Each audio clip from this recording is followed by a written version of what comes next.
Usually when people travel they gain benefits, get promoted and become wealthy. The main character travels to the city. The villain is buried. The main character opens his eyes to find himself lying in a coffin. Earlier he was still playing games. He played until suddenly his eyes went dark and he woke up in a coffin. The air inside was getting thinner. He banged on the coffin boards with his strength. At this time a white slender leg was placed on his leg. Not knowing what it was, he looked up. It turned out to be a girl riding on him. The girl claimed to be his wife. Embarrassed, he pushed the girl into the corner, but she kept getting close. He thought that no matter how he took advantage of this beautiful girl, it wouldn't be a waste. The girl kept getting closer. The two were stuck together. She caressed his face. It turned out the girl was his wife. The two exchanged a kiss of oath. At this time, the initially cramped coffin suddenly became spacious. Golden words floated in the air. Suddenly a loud bang sounded, shattering the coffin. The main character's eyes lit up. His body wrapped in a beam of yellow light floated up. He landed and woke up. His mother hugged him tightly crying. His parents were very surprised to see him come back to life. Suddenly he felt dizzy, collapsed and held his head telling his parents not to come near. Everything that happened was not a dream. It turned out he had traveled into the game he was playing. And this body was the villain character that he had spent 2 days and 2 nights to defeat, named Tran. Tran collapsed crying loudly. The people who came to take revenge on him were all dumbfounded. The man swung his twin blade slashing at Tran, but in the moment the blade slashed down. A line of magical words suddenly appeared, blocking the blade's path. The man was stunned, unable to believe it. At this time Tran stood up saying, "Blind fools, can't you see I'm troubled?" Everyone exclaimed, "How could he write such powerful magical words?" Tran sneered disdainfully, "You think I play games for nothing? In this game, the most powerful writing is magical words." Having said that, Tran wrote a series of magical words. The man who had just attacked him was suddenly pierced through by 2 shining golden swords. His death terrified his gang. They rushed forward with weapons. Tran coldly laughed softly, "Now that I'm in this game, I will properly punish you trash." Tran raised his hand to the ground. A spell appeared. From the spell, dozens of ghost soldiers emerged. Loud rumbling sounds rang out. Screams continuously sounded in the building. Tran bathed in the golden beam of light. "Give me one worth fighting, let's see." Facing the Avengers, he defeated them all with one move. Servants cleaned up the corpses in the main hall while Tran lay flat on the bed. In his past life, Tran was a useless otaku, who lived a boring life and died from gaming before graduating from college. In this life Tran was a weakling, who lived a life of hiding from place to place. He was stabbed to death before he could get married. Thinking of this, the main character curled up on the bed in anger cursing. Different worlds yet still the same Tran as a bastard. Even games treat loyal players like this. At this time, the girl's voice rang out in his ear again. "Don't speak so crudely." The girl reappeared at the head of the bed. Tran yelled, "Where do you keep popping up from?" The girl pinched Tran nose. "I'm the system. Of course I have to stick close to you. I brought you into this game, so you can rewrite the tragic fate of the loyal villain Tran, so the bullied boy can be reborn from the ashes. Then fight the 13 sects of Nam Dam Hai Chao and finally become the overlord of Hai Chao." Speaking to this point, the little girl's eyes brimmed with tears. What a great storyline. Even I'm moved to tears. Tran pressed close to the girl, continuously caressing her face. "The system is this realistic now?" The embarrassed girl said, "Don't mind. As a player who has passed all levels, you must cooperate with the system to develop the storyline." Tran said, "What if I don't agree?" The girl's eyes turned icy cold. "Or have you forgotten how you came into this game?" Suddenly, intense pain transmitted through Tran chest. The numb sensation was exactly like when he fainted. After the pain, Tran breathed heavily. The girl said if he didn't cooperate, she would deem him useless to the game. Waiting for him would likely be real death. To revive Tran had to try his best to please the girl before him. The girl stood up and went out, saying he had something to do.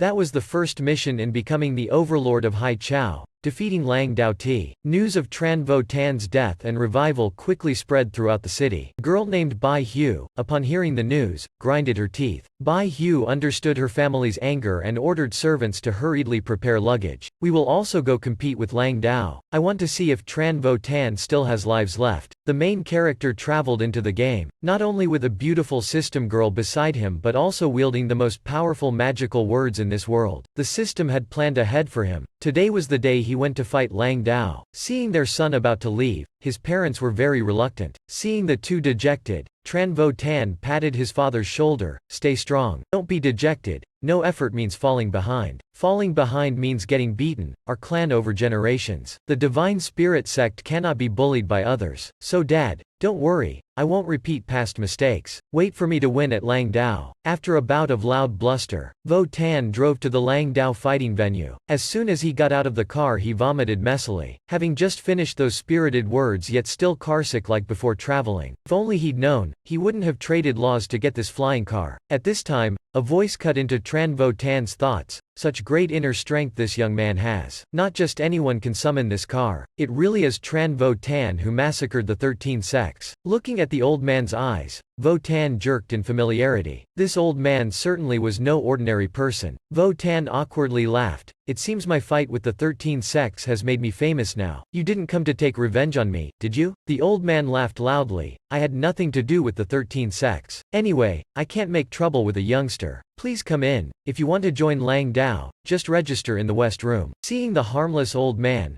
Vo Tan dissolved the energy accumulated on his fingertips. The two stepped inside, and upon reaching the door, a conversation rang out from within. Elder, is Deep Lam Tran here to register for Lang Dao? Hearing that name, Vo Tan was a little embarrassed. Deep Lam Tran was the protagonist of the game, the one who had killed Tran Vo Tan. He wondered who was looking for him. Vo Tan looked inside the room. He only saw a girl in blue standing at the counter. The girl turned her head, about to leave. Vo Tan jerked in surprise. Unexpectedly it was her. Memories came flooding back like a rising tide. A girl named B Hugh Tin, since childhood Vo Tan's best friend. The two had exchanged a handkerchief, B Hugh Tin's love token. She had become Vo Tan's fiancée. Truly a beauty, not just Tran Vo Tan. Even I can't resist. In his heart Vo Tan whispered, but his hand unconsciously tightened its grip on the curtain. Accidentally he pulled the curtain down. The two faced each other. B Hugh Tin cried out, Tran Vo Tan, you're not dead? Vo Tan felt something was off. Why did she seem about to cry? Tran Vo Tan was her husband. Seeing her husband she must be too emotional. On one side the system shook her head, so stupid. She doesn't look emotional at all. Vo Tan waved hello. The result was B Hugh Tin directly attacking him. You evil demon. What are you scheming? Tran Vo Tan thought. Hugh Tin, after so long not seeing me, why not smile? At least don't attack your husband right upon meeting. Tran Vo Tan, since you cultivated demonic arts, we have not been anything to each other, so our engagement has ended. So the reason for B Hugh Tin's strange reaction was because Tran Vo Tan had cultivated demonic arts. The main character sighed. Tran Vo Tan, she was once so devoted to you. Because that year B Hugh Tin had a serious incurable illness. Tran Vo Tan had no choice but to cultivate demonic arts to save her. It was because of demonic arts that he was expelled from the sect. But now even after death he was still called a demon. Vo Tan stroked B Hugh Tin's cheek. Looking at Tran Vo Tan before her, B Hugh Tin's face gradually flushed red. What's this? Why is my heart beating so fast? B Hugh Tin felt dizzy. Staggering back, Tran Vo Tan caught B Hugh Tin as she fell. Her condition was very chaotic. Especially her mind, it seemed to be sealed again. Could her memories have been fabricated? The main character undressed the girl, lifted her onto the bed. A while later she was drenched in sweat, panting loudly then crying out, Vo Tan, you're hurting me too much. Outside the door a maid screamed, Tran Vo Tan, you bastard, stop immediately. What Vo Tan didn't know was that the jade pendant on B Hugh Tin was reacting, meaning her grandfather was nearby. At this time, the Bai family head held the glowing jade pendant, searching for his granddaughter everywhere. The Bai guards guessed the young miss could be in the inn. The guards rushed to the room's door, blocking it. They pushed open the door and rushed in. The scene before them made them scream in horror. Bai Hugh Tin was drenched in sweat, panting loudly as she cried out Vo Tan's name. Seeing this, the guards clamored loudly, Tran Vo Tan, release my martial sister immediately. Tran Vo Tan was sitting meditating on the bed, healing Bai Hugh Tin. Vo Tan jerked awake. The guard swords were already at his face. At that moment, a beam of golden light knocked the swords from the men's hands. An old man stepped into the room. The arrival was Bai Hugh Tin's grandfather. Can't you see? You almost interrupted his treatment for your martial sister. What happened to Tran Vo Tan before he died that after rebirth he has such high inner strength? Tran Vo Tan's spiritual power continuously flowed into Bai Hugh Tin's body. Her consciousness gradually blurred. In her deepest psyche, a chained man, whispers urging him to kill the person before him echoed around. But upon clearly seeing the man's form, he instead showed compassion. With the penetration of the spiritual power, the red fog before the man's eyes dissipated. He clearly saw the face. face, Bai Hugh Tin's lost memories had returned. Numerous memories flooded her mind. That was her brother Votan. She remembered their past together. She remembered the scene of Tran Votan being stabbed to death. Tears ceaselessly streamed down her face. Bai Hugh Tin had remembered everything. The girl awoke from her nightmare crying, rushing into her grandfather's arms. She felt guilty. She hugged Votan tightly, apologizing.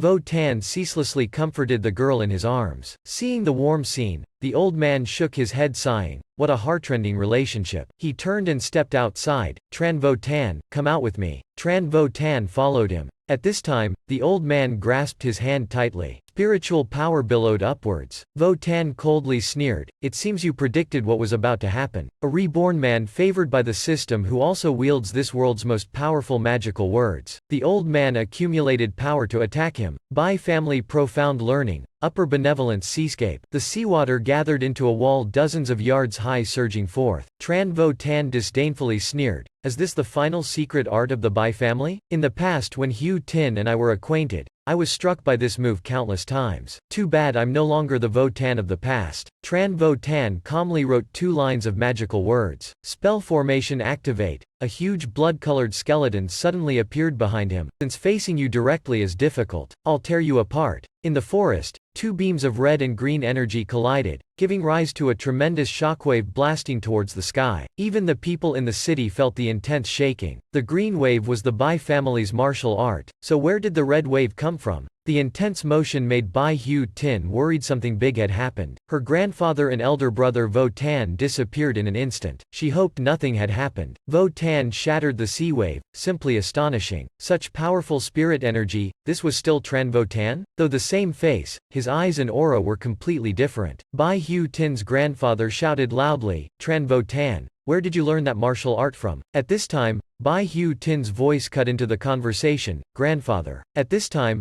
Bai Hugh Tin's voice cut into the conversation, "Grandfather, won't allow you to make things difficult for elder brother Votan." Tran Votan took off his cloak and had her wear it. "Wear this, don't catch a cold." Tran Votan took off his cloak and had her wear it. "Wear this, don't catch a cold. I can't let others peep at her." Bai Hugh Tin awkwardly coughed. Bai Hugh Tin awkwardly coughed. She looked at her grandfather, "Elder brother Votan is your junior." She looked at her grandfather, "Elder brother Votan is your junior." Hearing this, the old man felt somewhat wronged. "Little girl, don't be biased. This Votan brat, where did he learn such good martial arts? Even I now can't restrain him." Votan bowed respectfully, answering, "It's all thanks to Elder Bai's kindness. Back then when the sect pursued me, though you didn't participate. After my death, afraid Hugh Tin would be too worried, you used your spiritual power to seal her emotional meridians. Now that I have the means to unseal those meridians, it must be fate." Tran Votan stretched out his hand. "I will impart to you the move Upper Benevolence Seascape, also to make up for past mistakes. The spiritual energy in your body is profound but still chaotic. If you always keep it by your side, you will certainly have great success in the future." As the martial art was imparted,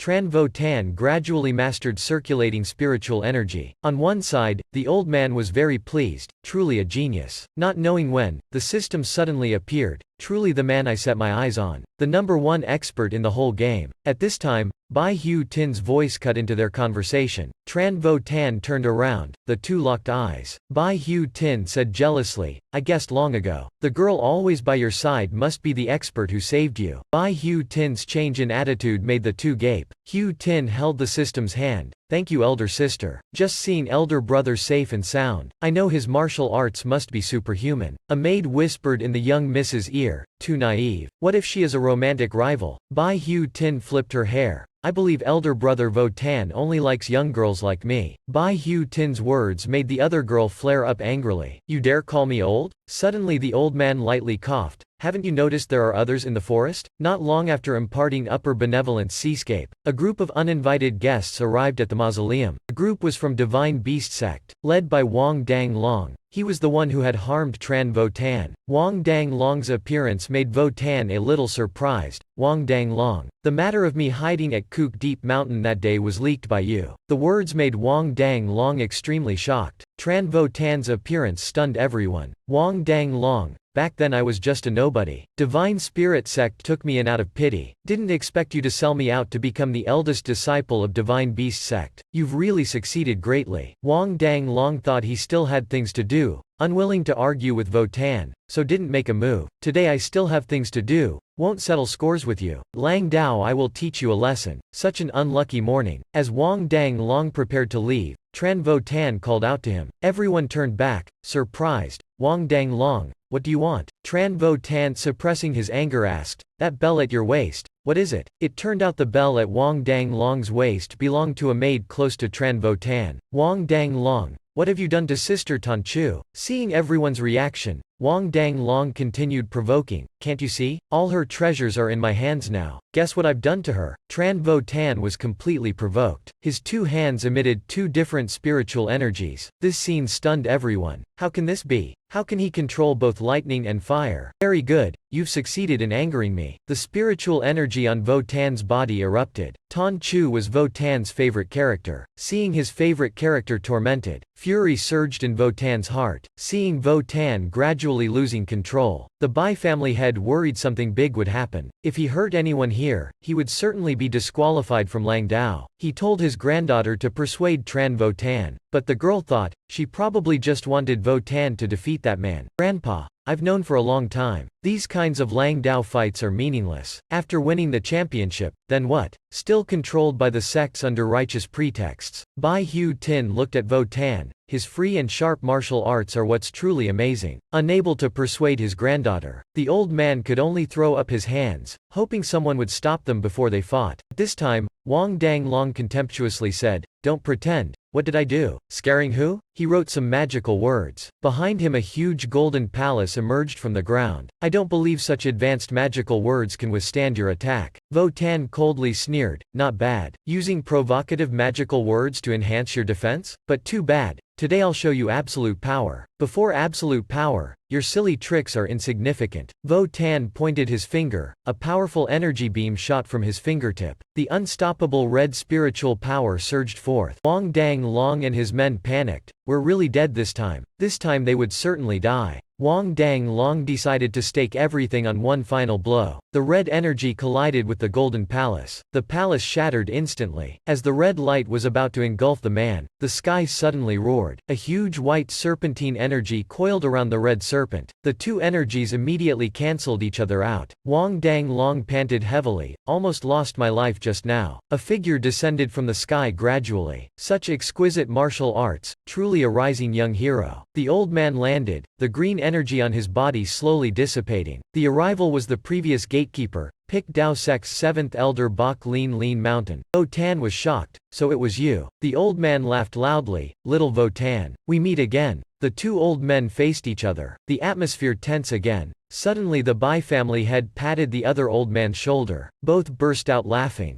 This scene baffled everyone. The two chatted cheerfully the whole way. Now a handsome lad blocked their path, introducing himself as Kuyet Wei Sect's inner disciple Chu Tu Nuok. Votan thought, oh, such a narrow fate. Back then when the sects pursued me, Kuyet Wei Sect was the most enthusiastic. Chu Tu Nuok waved his fan saying he was just worried so when to report it. Now seeing nothing was wrong in Tuong Duong, he would take his leave. Before leaving, he winked at Votan. Truly, gay men are the scariest. At this time, Wang Dang Long also had an excuse to retreat, preparing to leave with his Divine Beast Sect disciples, but I shouted for them to stop. Then I turned to Elder Bok Lean, requesting we go together to Divine Beast Sect to find their disciple, rescue Tonchu. Focusing on Lang Dao, the elder felt it reasonable, so went with us to Divine Beast Sect. Wang Dang Long still acted stubbornly, refusing to hand over anyone. The elder suggested a thorough search. Wang Dang Long seemed annoyed. He said if we didn't find anything, Votan would have to kneel and call him grandfather. Meanwhile, in the dark, cramped secret room of a brothel,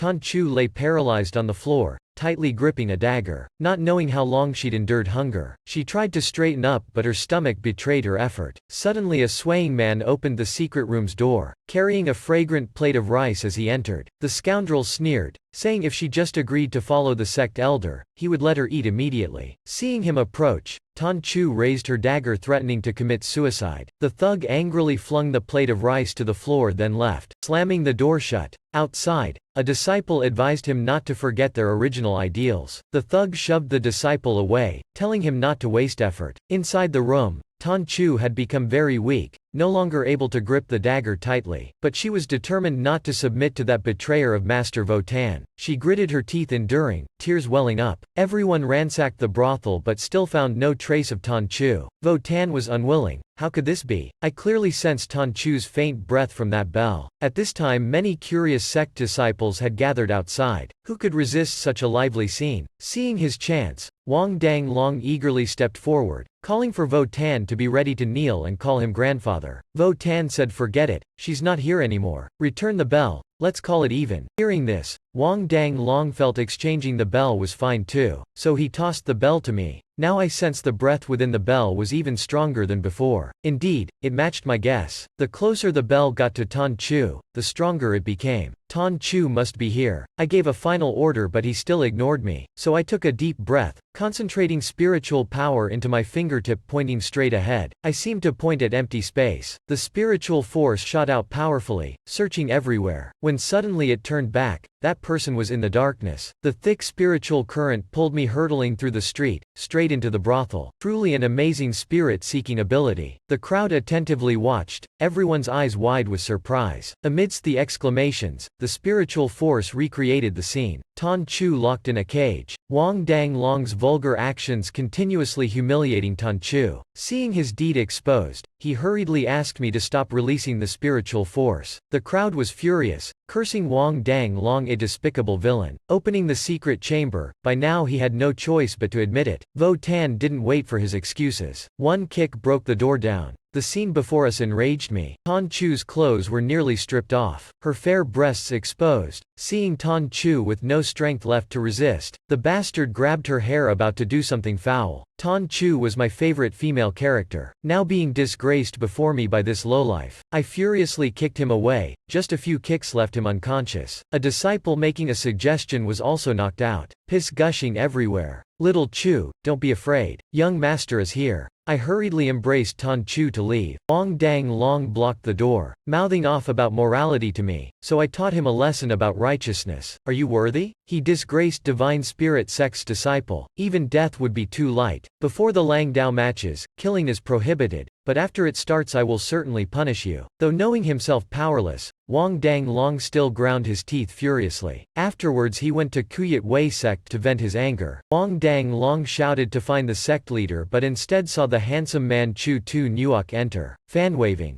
"Elder Wang, don't get so angry." Wang Danglong hurriedly stood and asked how Tran Votan could have revived. Chu Tu Nuok was truly crafty. One glance told him Wang Danglong was just an outer shell, inside just a mass of meek vegetation. He reassured Wang Danglong to just focus on the tournament, leave the rest to Kuyet Wei sect. Next a pair of beautiful, sparkling eyes gazed at Wang Danglong. Elsewhere, Tonchu had a ceaseless high fever. "I didn't know medicine, could only worry. If only you had B Hugh Tin to care for you." The peaceful harem lifted the spirit. Suddenly a commotion downstairs. A woman claiming to have the 10,000 demon force seal trying to force her way in, shouting loudly wanting to see me. Oh no, it seemed my lifelong nemesis had arrived. I thought it over and descended the stairs. Now the woman was arguing with the attendant. She had red gold hair, a tall and slender figure, wearing fiery red armor. She was my childhood sweetheart as well as Divine Spirit Sect's housekeeper, Su Tin Hai. Seeing me appear, she clumsily ran up the stairs and threw her arms around my neck, pounding my chest. She was probably the only one opposed to my revival. After chatting a while, I learned my parents had asked her to come help me. While I was away training, she had eagerly led the sect trying to seize power. Indeed, just like in the game, she was quite crazy. The scene switched to Tonchu's room. She awoke, recalling the scene before fainting. Thinking she had been violated, Tonchu wept bitterly. Hearing the noise, I pushed the door open and rushed in. Seeing me,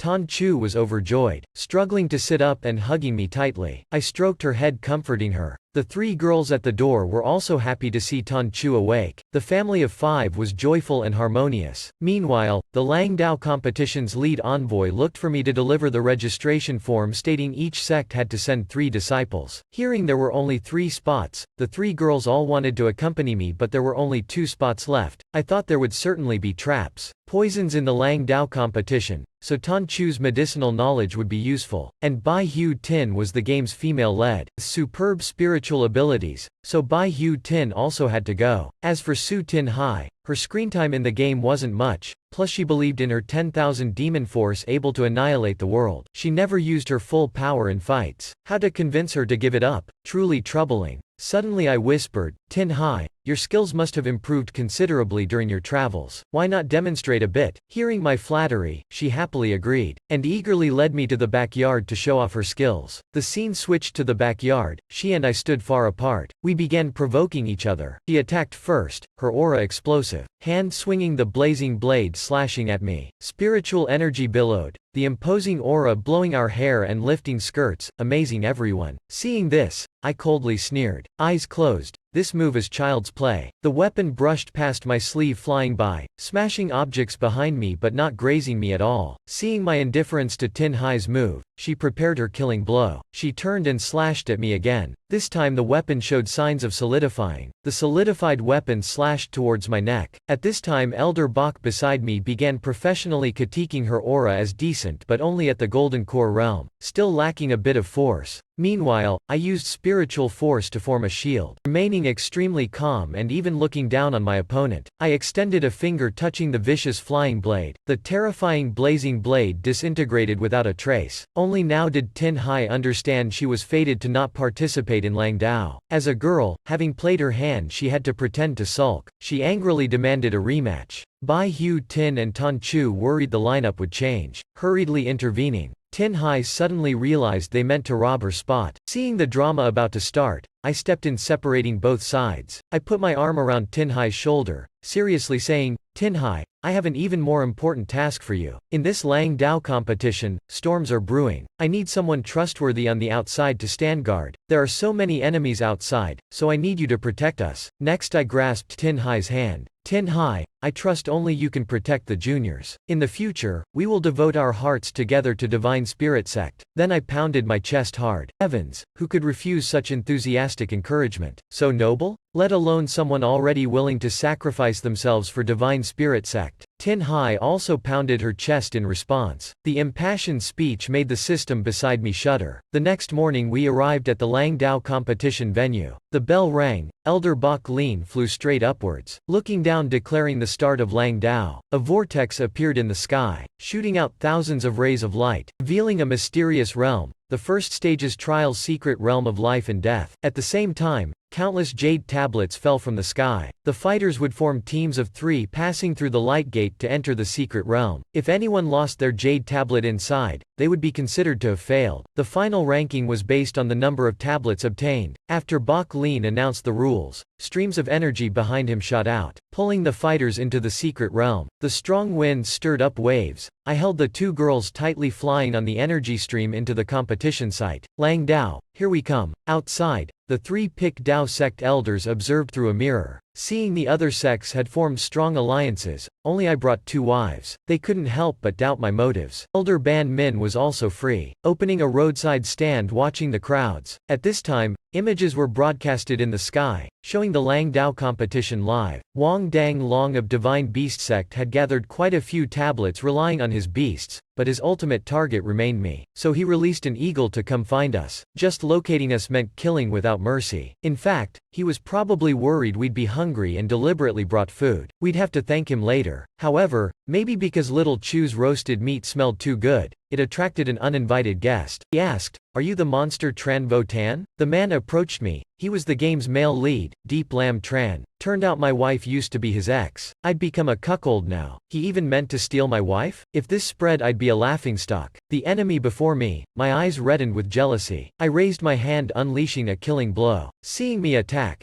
B Hugh Tin released her pet snake to counter it. B Hugh Tin unexpectedly flipped the script, exchanging blows with the male lead. Deep Lam Tran leapt back onto a tree, nimble as a flying dragon, calmly reacting and elegantly playing his flute to counterattack, truly living up to being called elegant. I saw the word burn written on him, a fire element magical word. A spiritual force fireball flew at B Hugh Tin. The off-site audience cheered excitedly. Deep Lam Tran was facing off against Tran Vo Tan again. Old Man Bai anxiously saw his granddaughter attacked and couldn't sit still. But Elder Bach held him back, shouting not to interfere in the match. He advised the old man to endure. The powerful spiritual currents collided, igniting a huge blaze. Nothing more could be seen in the mirror. I gently blew out a stream of spiritual force, enveloping me and B Hugh Tin, blocking his attack. Deep Lam Tran was also shocked, then strengthened his offensive power. He swung his flute, his aura exploding, the sound and spiritual force surging at me. Sam Hai Heen's soul sacrifice song was a high-level mental art that could crush the listener's mind. The flute sound still echoed through the mirror, affecting even the off-site audience. The fearsome might of Deep Lam Tran was terrifying. I directed Little Chu to use her clear soul to connect us into a shield. Now I could calmly make my move. I easily deflected the spiritual pressure, jumping lightly through the air to appear before Deep Lam Tran. I punched straight at that hated, loathed face under the hat, but he just laughed softly, having already laid a trap. Spiritual tendrils tightly entwined me. The slightest move would tear me apart. The man sneered, "Thanks to you this husband of 4 wives found the secret to staying shapely in Celestial City." I seemed to transform wholly into a puddle. Turned out I was trapped in an illusory spiritual cage, my true self having completed the move. Upper benevolent seascape, water entrapment. I imprisoned Deep Lam Tran in a water prison. Who else but me knew Deep Lam Tran feared water? I was about to take his tablet when suddenly Wang Dang Long appeared and an enormous whale fell from the sky. The whale shattered the water prison, ramming straight into Deep Lam Tran, making him cough blood. But the male lead was still the male lead. Seeing the prison shattered, Deep Lam Tran raised his hand, flicking it once. A beam of light flashed, blowing up the whale, but he himself was also heavily wounded, falling to the ground. Thanks to White Swallow Feather from B Hugh Tin, Wang Dang Long could pinpoint Vo Tan's location. He didn't expect we'd already eaten that bird. Furious, Wang Dang Long took out a small pouch, emitting spiritual force to summon a large tiger. I ordered B Hugh Tin, send out your snake to play. Her snake hardly got any scenes. Other than that one scene fighting the eagle, it didn't get anything. It's an emergency now, making it sacrifice itself? At this time B Hugh Tin still hadn't trained the divine silver snake, so I had to direct her. The white snake opened its mouth, charging forth, coiling around itself into rings, then slapping the tiger's face hard. From the back and forth impacts it knocked itself dizzy. The tiger came to, intending to teach us a lesson for throwing a toy at it, but after hearing try, the enlightened snake replicated itself into countless bodies, tightly binding the tiger. Next, a modestly dressed woman flew by, absorbing all the tiger's power. Wang Dang Long thrashed about furiously, taking out a pouch bigger than himself, not sure where he kept it on his body. The pouch opened and all kinds of poultry and livestock poured out, each holding a tablet. I worried about poor results, not expecting he'd gift me a pile of tablets I couldn't even hold. At Wang Dang Long's command they charged to attack us. I ordered everyone to retreat and leave it to me. After my shout, looking back I saw hundreds of spiritual swords flying over. Deep Lam Tran, rested up, was also making his move. I hurriedly shielded my 2 wives. Sword force across 10,000 miles. 1 slash to chill the world. The beast troop was routed. Not stopping there, Deep Lam Tran pointed 2 fingers, windstorm, creating a swirling tornado blowing Wang Dang Long away. Truly hardcore mode. I looked at Deep Lam Tran, hold on. Oh my gosh, Deep Lam Tran is a girl. That demurely bowed head was like a lotus too frail for the cold wind. Bashfully pretty, the blushing silly girl. What was I looking at? This figure wasn't modest at all. Abruptly the tornado blew the entire beast troop out of the arena. Tablets rained down, easily obtained. But this girl really lost her cool. Clothes torn away yet still wanting to fight me. She furiously blew away the ground itself. Deep Lam Tran was also confused, saying he didn't do anything. Suddenly the crowd ran over as if chased by something. Wolf demon, it's here. Not far away the thick dust revealed several people chaotically fleeing.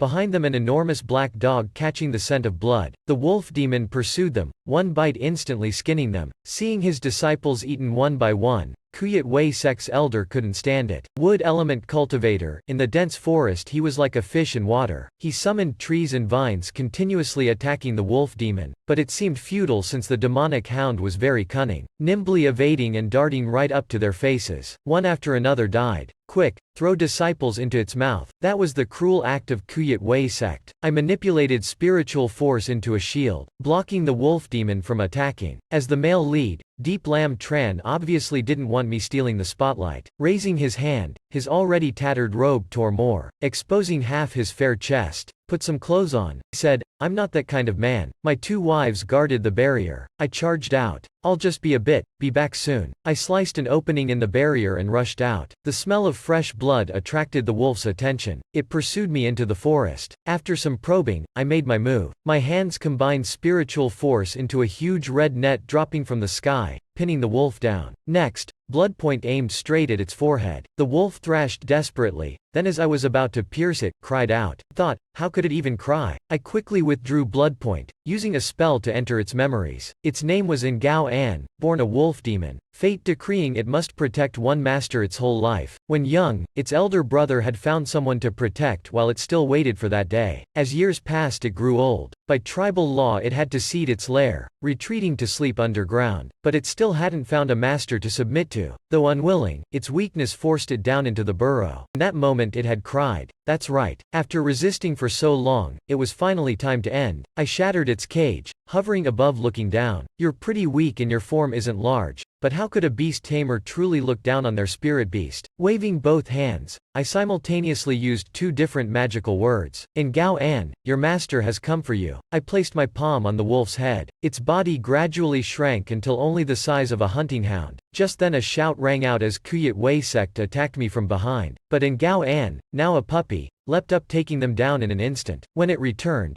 B Hugh Tin and Tonchu were checking my wounds. Master, I'm so happy, I'll follow you now. Can I also hug the ladies? Suddenly Deep Lam Tran shouted. What are you doing? Deep Lam Tran tossed a firestone, foiling Kuyet Wei sect's sneak attack. No more time, Kuyet Wei sect's leader said. In a moment all the tournament contestants will come here. You can't escape. I wondered what it felt like to drive a tank in the cultivation world. Arrow piercing you. Thousands of soldiers advance. Indeed, disciples of various sects converged, soon surrounding us. But I wasn't flustered at all. First I thanked Kuyet Wei sect's leader for gathering so many people here. Then I started concentrating spiritual power in my hand. Finally I had a chance to temper my little treasure. B Hugh Tin and Tonchu were very unhappy with my way of referring to it. Come out, tiger tank. A gate opened and dozens of tanks charged out. These little demons just pointed and laughed at my magnificence. Then I'll show you the true might of my ingenious creations. I directed the tanks to fire back. Let's see them try to block it with spiritual force. The panicked disciples scattered in chaos. Ah ha ha.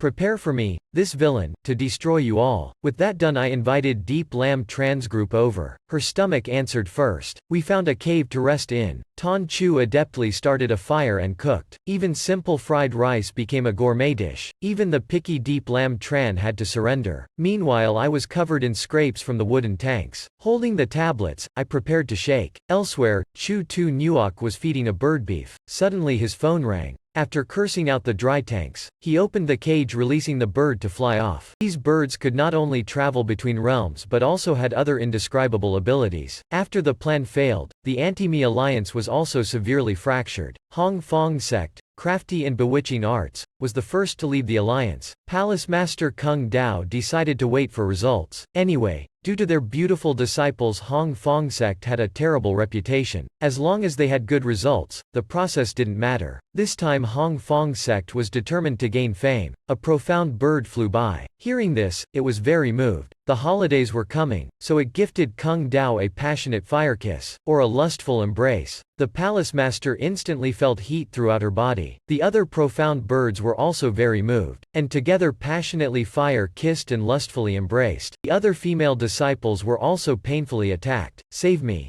I was sleeping hugging my wife when I heard a girl crying for help. Following the principle of not abandoning anyone, I sneaked out and followed the cries. Suddenly something grabbed my ankle. Save me, it's so hot. Looking down, flowing, soft, fiery red hair. Who could withstand that? My 3 resting wives suddenly woke, smelling the strange sweet fragrance, and also went looking for me. No, you just saw them attacking me more fiercely, hugging me, twisting my face. But after observing carefully, I saw she was crying, so I used the psychic infiltration technique. It turned out they were all poisoned by the profound Zon birds. Anyone bitten by the bird will have their skills activated and controlled by the bird manipulator. Their meridians are very weak now. If I forcibly break the spell, they won't be able to withstand it, so I can only help them detoxify. I wonder what it's like to help others detoxify in the cultivation world. B Hugh Tin saw through my intention and threw his sword at me to disrupt it completely. Kung Dao, poisoned, roared angrily. His whole body exuded a fragrant odor. No, an alluring charm. In this world, no man can resist me. As the sect master, she has cultivated the arts to the utmost level. This technique has gone beyond racial boundaries, breaking gender barriers. Even Deep Lam Tran and B Hugh Tin can hardly resist. Only Tonchu is immune to the poison, standing embarrassed next to me. I feel like I can't stand it anymore. I hugged Tonchu, one hand around her slender waist, the other caressing her face. Tonchu may feel a little pain. Bear with it a bit, I said as I bit her neck hard, making her frown in pain. Sure enough, just a little blood and I feel much more awake. Seeing I was still enthralled by her charm, Kung Dao got even angrier. Her spirit energy turned into many arms groping all over my body. This is going too far. I poked 2 fingers straight into her forehead, entering her memories. A song rang out, camels coming from the blowing wind, dark red sand. When Kung Dao was little, her mother often sang her this lullaby. Her mother violated sect rules by giving birth to her with a demon. To purify the sect, the master forced her to be sold to Feng Nguyen Lao. She was only 8 that year. Time passed and Kung Dao grew into a young woman. Feng Nguyen Lao was no place of propriety after all. One day a guest wanted to humiliate Kung Dao. They stripped her clothes, spewing vulgarities. Why was I born so despicable? Born just to be men's plaything? Her eyes burned with rage. She pretended to cooperate, waiting till they lowered their guard, then clenched her nails, slitting their throats. Turned out the abuse awakened tremendous power in her. Seeing the indignant Kung Dao before me, I gently sang camels coming from where? Her dark red robe. Kung Dao stood still, the murderous aura quickly fading, her eyes glistening with tears. Mother, I'm obedient. I held Kung Dao tightly, to let her cry as much as she wanted, then turned to Bao Tonchu to take action. Tonchu's spiritual energy was fresh and vibrant. She put her palms together, summoning butterflies that fluttered around, with one arm around Kung Dao, and the other hand writing talismans to expel the Huyan Suyen bird's poison from her body. The toxins floating in the air were completely absorbed by the spirit butterflies.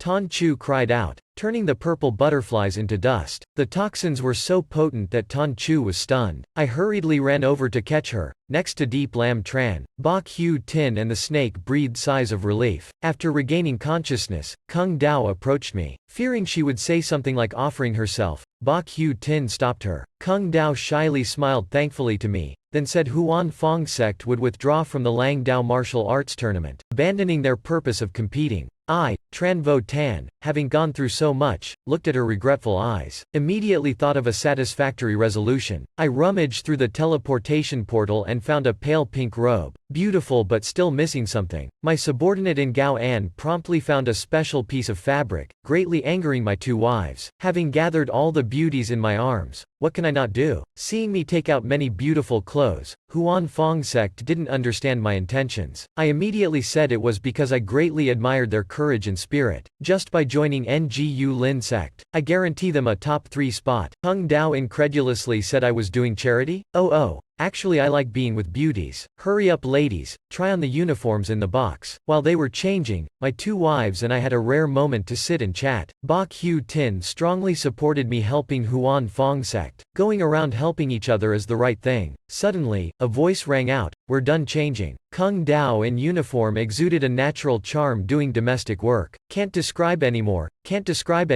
I can't take it anymore. But it wasn't over. Several Huan Fong disciples finished changing and stepped out too. The saying serve well all 360 degrees must mean like this. Once dreamed of turning my entire room of posters into soft, fragrant girls. Now the dream has become reality. I said whoever dares disturb my boasting. Hey, I don't actually have body pillows like this. Kai Mon sect is the strongest body cultivating sect. Strong men overflow the world. With one shout from the poisoned man, the bird saw him hesitant, caught between a rock and a hard place. The crowd of men arrogantly looked down on our tanks. I signaled for Kung Dao to retreat. No matter what, we must not let our people use their arts against other men. I raised my hand to summon Little Specca. The tanks fired randomly at Kai Mon sect. Explosions of white smoke but did no harm to them. The burly men raised their fists as big as pots, about to punch me away. I released my hound illusion. It tore and bit them, covering their bodies in blood. The silly clowns were shocked. Their bodies as hard as iron and steel yet ripped apart by a dog. You're too confident. I only shoot bullets. Alright, now let's try the real deal. Little Specca fired back. No matter how strong, flesh and skin can't withstand bullets. Their legs were shot into mush. Suddenly a stream of golden spirit energy attacked us. The burly men had helpers. Deep Lam played his flute to block the sneak attack. The spirit energy concentrated into a bowl-like shape, trapping us in place. Tracking the source was a long-haired man, wearing yellow robes even flashier than mine. Seeing us trapped, he waved his hand. A strong wind blew little Spekka into scrap metal, blowing the Huan Fong sect people closer together. My wife's short skirt was also blown up. Good. The tea's intention was not about the wine but something else. After blowing, the man in yellow robes threw out a large, yellow cake, seeming to invite me to eat it. The stands roared. This was the soul web of Nok Trang sect. His ability far exceeded the sect leaders. Grandpa Bai understood the intelligence given to the judges was problematic. Old Hao hurriedly opened his eyes and realized Huyan Suyen Bird was sabotaging. How could a monster like this appear at the convention? He was about to end the contest but senior brother stopped him. It was the final day, could not quit halfway. Should wait until the winner and loser were clear before punishing the cheater. Why not say so earlier, means telling me to solo perform. The mysterious boy appeared for the first time but I don't like kids, only pretty girls. This time the soul web grew bigger and red spirit energy leaked out from the gaps but disappeared immediately. On the chaotic surface, countless bright dots emerged. Something was about to appear. The east wind blew, scattering thousands of flowers like rain. Only saw countless sharp spirit energy pierce through the chaos, shooting the arrogant yellow-robed man down. I hugged B Hugh Tin, ordered little Spekka to attack him one last time. Huyan Suyen Bird saw the danger and prepared to flee but I grabbed him. I used magic to sense the spirit. The spirit energy became vines tightly binding the withered wood hidden behind the tree. Indeed, the bird was covered in his perfume. The girls praised me, saying I could even smell men. How outrageous. I squeezed the withered wood's neck. Tell me the culprit quickly. I'll spare your life. Before I could finish, the three judges appeared. A loud noise. Old Hao announced the end of the contest. He told me to prepare well for the next round while they would handle the cheater. Meanwhile, the transportation gate outside shattered into countless smaller gates, taking all contestants out of the arena. A leaderboard appeared in the sky. The sects took out their jade tokens collected to count. Turns out many sects were eliminated. Most had very few jade tokens left. Seeing this, I signaled to Huan Fong sect. Hung Dao understood, took out all our jade tokens. Though not very optimistic, certainly made top 10. Saint Deep Lam Tran of course was stronger, his jade tokens a huge pile. Everyone looked towards me showing off. I was about to open their eyes when a youth caught attention. A young black man stepped out from the transportation gate wearing Bitch Dao sect's disciple outfit. Old Hao inspected closely before confirming no mistake. He allowed the youth to take out his jade tokens. Oh my. Hundreds of jade tokens piled up, far more than Deep Lam Trans. We exchanged looks. Neither of us knew this person. Never mind. Only with your petty tricks yet dare look down on me. And Gao Illusion poured out the huge pile of jade tokens. Too many to describe but I certainly took first place. I could choose two other sects to advance with me into the next round. So I grabbed Kung Dao's left hand and Deep Lam Tran's right hand, saying you agree. You agree. But the black youth cut me off, asking why I didn't desire his beauty. I said simply we each had strengths and weaknesses, of course should choose to complement each other. Don't air dirty laundry. The girls covered my mouth and dragged me away. The contest ended. The audience also left in droves for dinner. Only a few Bitch Dao sect members remained. Old Hao was very curious about the youth's background, tried all means to dig for information. The youth said I only have 98% battery left, shutting you down now. The three elders remained bragging. Look, who does this person resemble? Don't know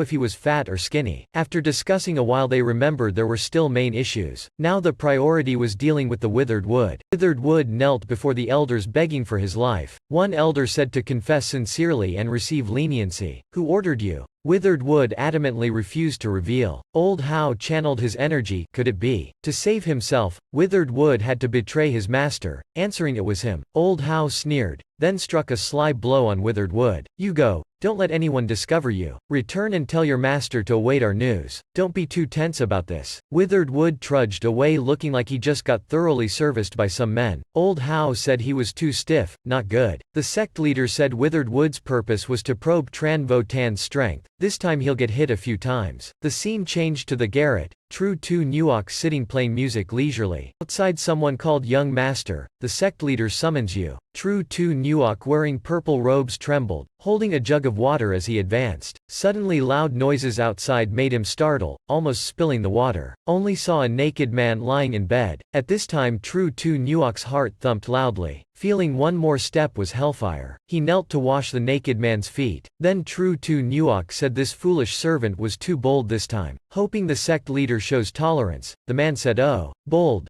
then used his size 48 foot to lift True Tu Nuok's chin up. Young master certainly didn't mean to write. One hand gripped True Tu Nuok's neck tightly. The man was the Kuyet Wei sect's leader. He opened his mouth. Young master, your intelligence is superior. Your schemes unmatched, yet you disregard this sect's leader. In fearful begging for his life, True Tu Nuok also said, sect leader, spare this servant's life. Pass down teachings to this servant. Till death this servant will serve the sect leader, obeying for life. The man released his hand. You're really obedient. Your tongue very obedient. This presumptuous exception shall not repeat itself. Suddenly he pulled True Tu Nuok close to punish. Young master, remember, I still must punish you. Didn't expect he was that kind of person. Indeed, everyone in Kuyet Wei sect was a pervert. True Tu Nuok was pressed down, only hearing moans from the room. Friends, continue imagining yourselves. True Tu Nuok felt the cruelty of life, his body full of wounds. He staggered out the door, collapsing face down on the bed. Pervert, you've harmed my eyes. Doing that to me, I will definitely take revenge. Tran Vo Tan entrusts his hope in you. Don't disappoint me. The scene changes to the male lead soaking himself in the hot tub, sneezing once. Hot water yet still sneezing. Could it be a cold? While pondering, suddenly a voice says, perhaps someone is thinking about you. The system appears in the tub asking if he remembers someone. The male lead is shocked. How did it jump out from nowhere? The system jokingly says it's always inside him, but he doesn't know. It's true, this host has been seduced by me. Suddenly the male lead hugs the system. Bai Qingting hears the noise, opens the door and steps in. The scene before Bai Qingting's eyes shocks her. The male lead explains in panic. Bai Qingting listens to his explanation. Bai Qingting's eyes turn red. So it's like that. So you like. She points at the male lead. So it turns out you like this kind. The male lead is petrified. I've been fooled. Why don't I have a good girlfriend like her? Heavens and earth, why are you so unfair? Back to the topic. Bai Qingting pulls down her clothes, saying, let me show you what I'm good at. The male lead hurriedly stops her, but it's too late. In that moment, time seems to stand still for him. Afterwards his face is calm again, angering Bai Qingting. Outside the room, the old man announced that the second round of match between Lang Dao and T was about to begin. This time it would be group confrontations with opponents decided by drawing lots. The group that wins the most will enter the third round. They started displaying their spiritual weapons. Both Deep Lam Tran and Kung Dao released their spiritual weapons and knocked back 2 people. Only a red-haired guy was left. He said he would avenge his teammates. Suddenly the main character appeared behind him, exerting immense pressure that sent chills down his back. The main character said, come on, I'm ready. The red-haired guy had no choice but to surrender. Just in time. I also want to see what kind of goddess you are. Hua Fai Na bit her finger and said, it's a pity I drew your servant instead of you. The main character's face turned into a very complicated expression. In the stands, someone said that girl is about to get in trouble. That Hua Fai Na was the runner-up in the previous round. Kung Dao angrily scolded the keyboard warriors in the stands. In return, they hurled curses at her. The main character immediately transformed into a warm young man, saying it's okay, don't worry, you've improved a lot already. Overcoming yourself is very powerful already. Hearing this, the keyboard warriors found more excuses to insult him, cursing his family millions of times. Kung Dao calmly said, no need, sir. You've helped me so much already, but there are some things I still need to prove myself. You can pull me out of the abyss. Here I just want to thank you. Whether I continue or not, I still have to try and see. Kung Dao walked towards the arena, emitting a strong purple aura. She held the bow and arrow, shrieked, and the arrow flew as fast as lightning, carrying tremendous energy. The arrow transformed into a purple thunder dragon darting straight like a dark bullet towards Hua Fai Na. Under the immense pressure, the keyboard warriors felt the tremendous power, knowing they would certainly die if they were there. At this time, I remembered the online saying that none of the civil and military officials dare speak up. Hua Fai Na just smiled coldly. The purple attack crushed towards him. Hua Fai Na jumped up,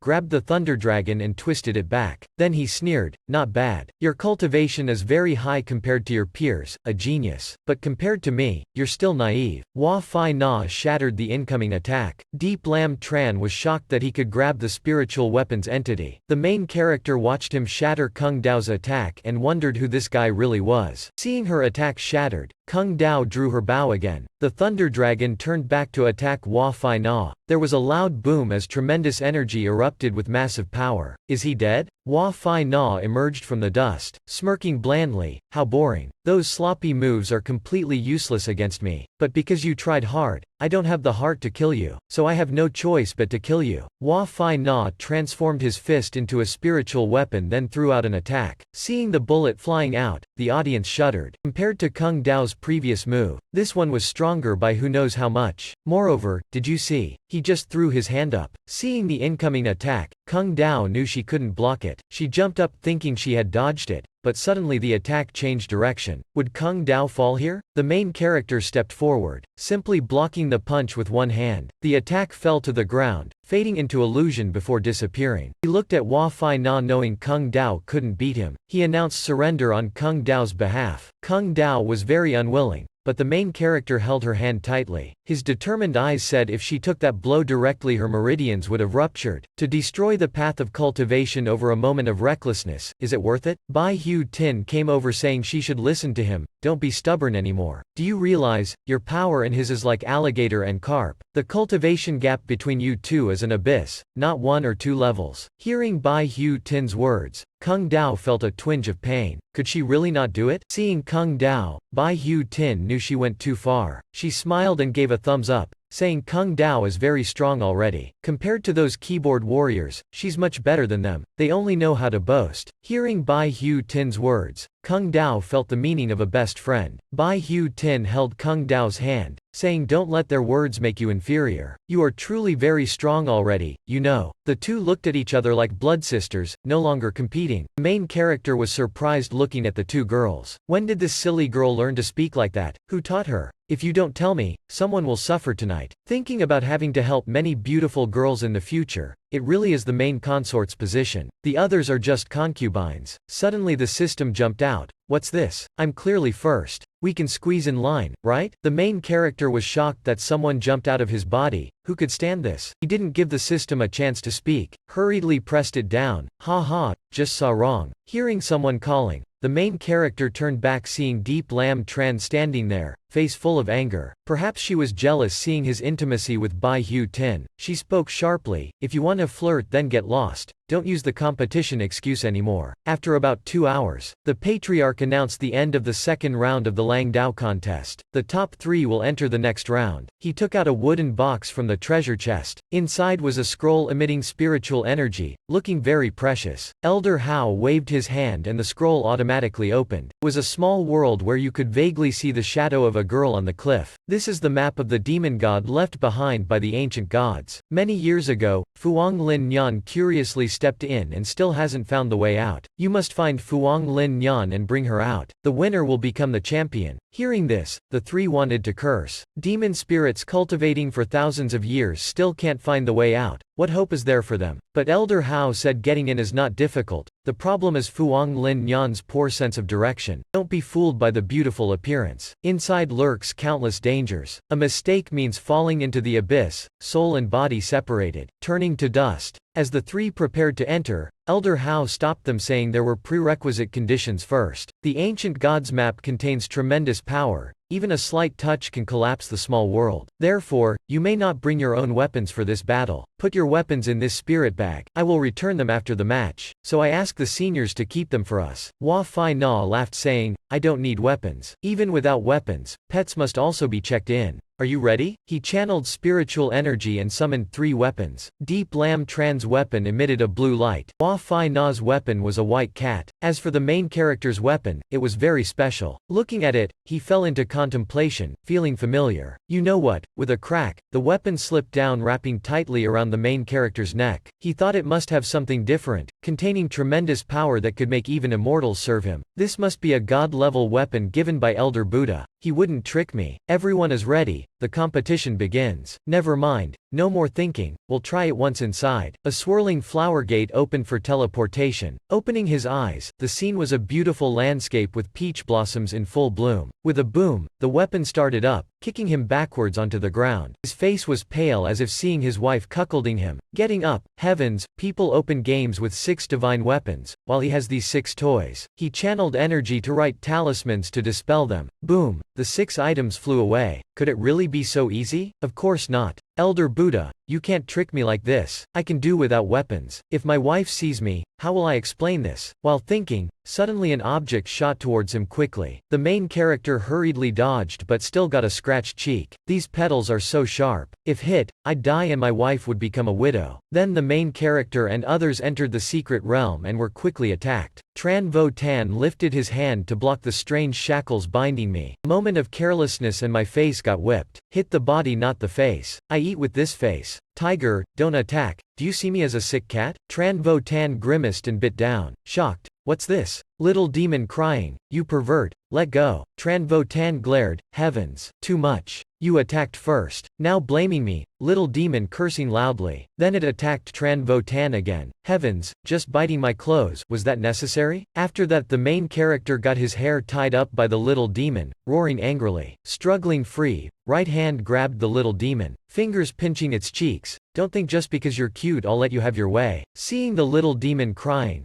Tran Vo Tan thought it was too cute to really hit it. Actually, I'm not good at fighting girls. If only Deep Lam Tran was here, that'd be good. Meanwhile, Deep Lam Tran was fighting a green monster. Red eyes. She kicked it away easily. In her heart, she wondered where Tran Vo Tan was. Suddenly from behind, an even bigger monster jumped out. Deep Lam Tran annoyingly said, "Another one, how awful." No time left to summon talismans for defense. A white cat flashed by, slicing the demon in half. Golden light flashed and the monster was destroyed. The blonde boy said, "Ah, the first holy sword is useless now." Deep Lam Tran said if not for this useless sword, there'd be no need for you to interfere. She wondered why his cat was normal. The boy said he didn't know where the main character was. Perhaps his creature was normal too. They didn't know the main character's weapon was the special set of 6 toys. The blonde made a confused face. Deep Lam Tran thought he deserved a punch. Tran Vo Tan dashed past Deep Lam Tran, asking if there was anything behind his back. It seemed like he saw a naked man there. Deep Lam Tran said, "There's a naked man here?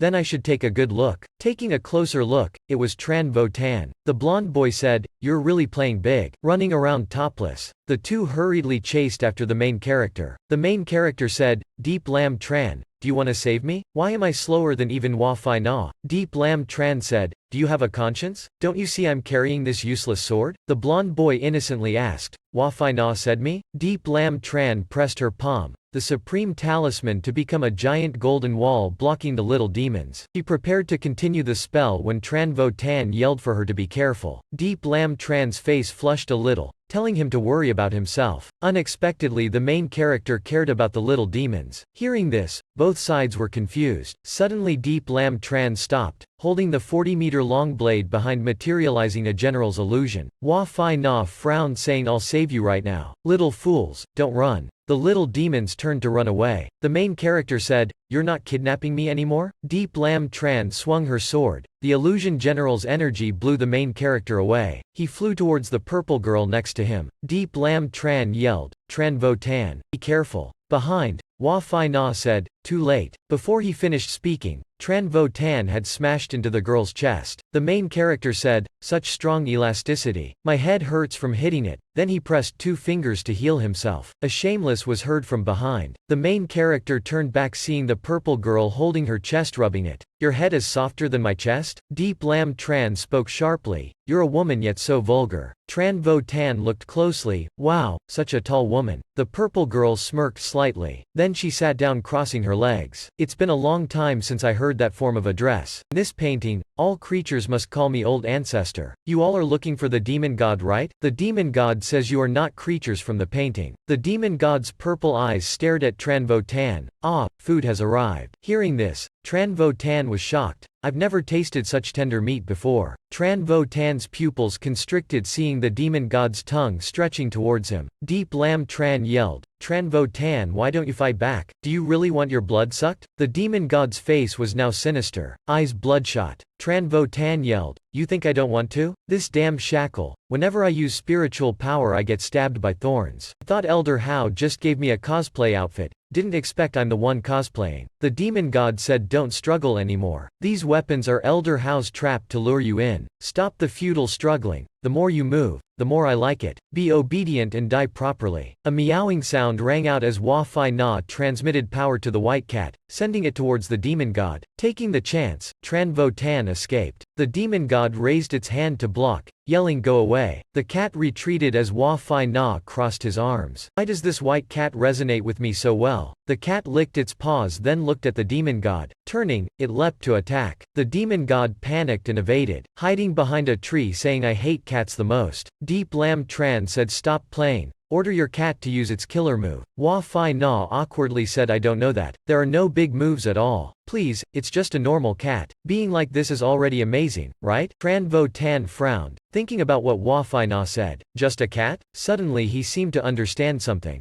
Elder Hao gave us special weapons but they seem contrary to our original intentions. Deep Lam Tran's face was scrunched up. This useless sword keeps bothering me. Tran Vo Tan was still analyzing. Only he didn't speculate about the spirit cat beforehand. Hua Fai Na still yelled at Deep Lam Tran to lift her sword. Do your best. Deep Lam Tran thought, serves me right for not finding a girlfriend. If treating the shackle as just metal, Tran Vo Tan lifted his hand to try writing a talisman. The flames burned brightly as usual. Flames engulfed his whole body, heating the metal red hot. Deep Lam Tran suspiciously asked what Tran Vo Tan was doing. The flames quickly surrounded the shackle, continuing to burn it like meat sizzling on a grill. Tran Vo Tan then used spiritual power to pull water elements from around towards his fingertips. He poured cold water onto the shackle. Deep Lam Tran saw Tran Vo Tan use the supreme still sea arts. The surrounding water tightly coiled around Tran Vo Tan. Then he spat some water onto the shackle. Sure enough, the restraint lessened. At the same time, his clothes gradually returned to normal. Unable to withstand the heat and cold of fire and water, the shackle couldn't endure more, cracking and shattering with a snap. Tran Vo Tan thought finally back to normal. Always hindered by the shackle before, now he felt invigorated again. As a man, I'm indispensable. Deep Lam Tran kept staring wide-eyed at Tran Vo Tan in shock. Her spirit disrupted. A slender vine snapped towards the white cat making it shriek painfully. Everyone's attention was drawn back again. The demon god held a whip,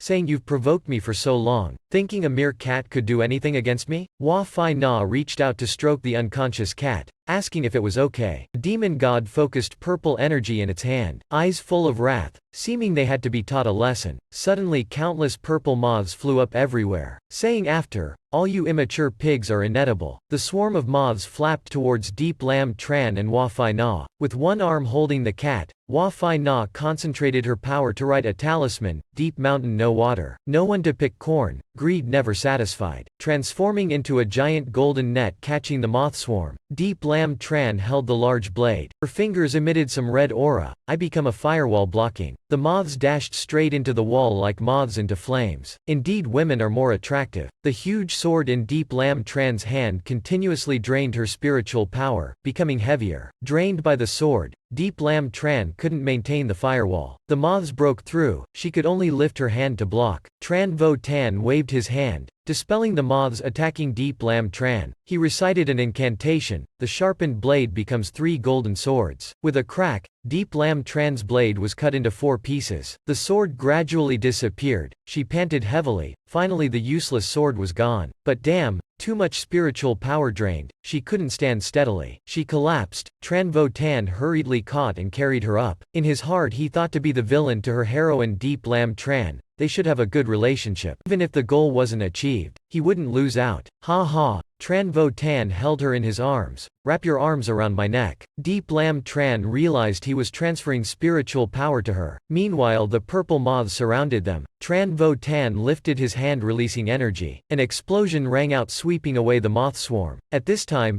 Deep Lam Tran still hugged Tran Vo Tan tightly, voice tempting. What's this? The first holy sword. Deep Lam Tran doesn't know how to use a sword. Deep Lam Tran's face was red as she bit her lip. Tran Vo Tan still carried her in his arms. Deep Lam Tran thought irritably, caught you. She pouted angrily, pounding his chest. The demon god frowned, lifting its hand over its head. A moth Tran Vo Tan destroyed fell down, heavily hitting the ground. She spoke sharply. What are you showing off for? Just 2 meals in my stomach. Its entire body emitted tremendous killing intent, threatening Tran Vo Tan. Its mouth roared, you're dead. Suddenly the demon god's face changed as it kneeled down, right hand still holding up the snow-white thigh. The demon god mumbled, can't be, not now. Hua Fai Na asked what was wrong with it. Say something, how long will you two hug? Deep Lam Tran and Tran Vo Tan were silent. Hua Fai Na said no one sees you as mute. Talk. Tran Vo Tan looked at the demon god, seeming it had been in the painting too long. She must be very tired too. The plants here are actually maintained by her energy, right? The demon god coldly laughed. Don't bother, it's none of your business. Tran Vo Tan sighed. Demon god, you don't need to be so hostile with us. To escape, we must work together to find a way. The demon god angrily said, I want to get out. I only know. It's that old bastard Elder Hao talking nonsense again. Year after year, how can he keep tormenting me like this? Tran Vo Tan spread his arms to shield Deep Lam Tran. The demon god clenched its fist, saying it would kill them for provoking it. Hua Fai Na was impressed. Such strong killing intent. Indeed, a demon spirit of thousands of years can't compare to mortals. Tran Vo Tan hugged Deep Lam Tran tightly. You're in the painting. The real world is harder to resolve. The demon god's aura became terrifyingly frenzied as it screamed to kill them all. Leave none alive. The three resisted the purple killing intent with all their might. Suddenly something was wrong. The other two were still hugging? Next, a lightning mark shot down, leaving only the lingering purple aura. The demon god disappeared. The three stared wide-eyed in shock. That's it? Just for faked effects? Tran Vo Tan yelled. What happened? Earthquake?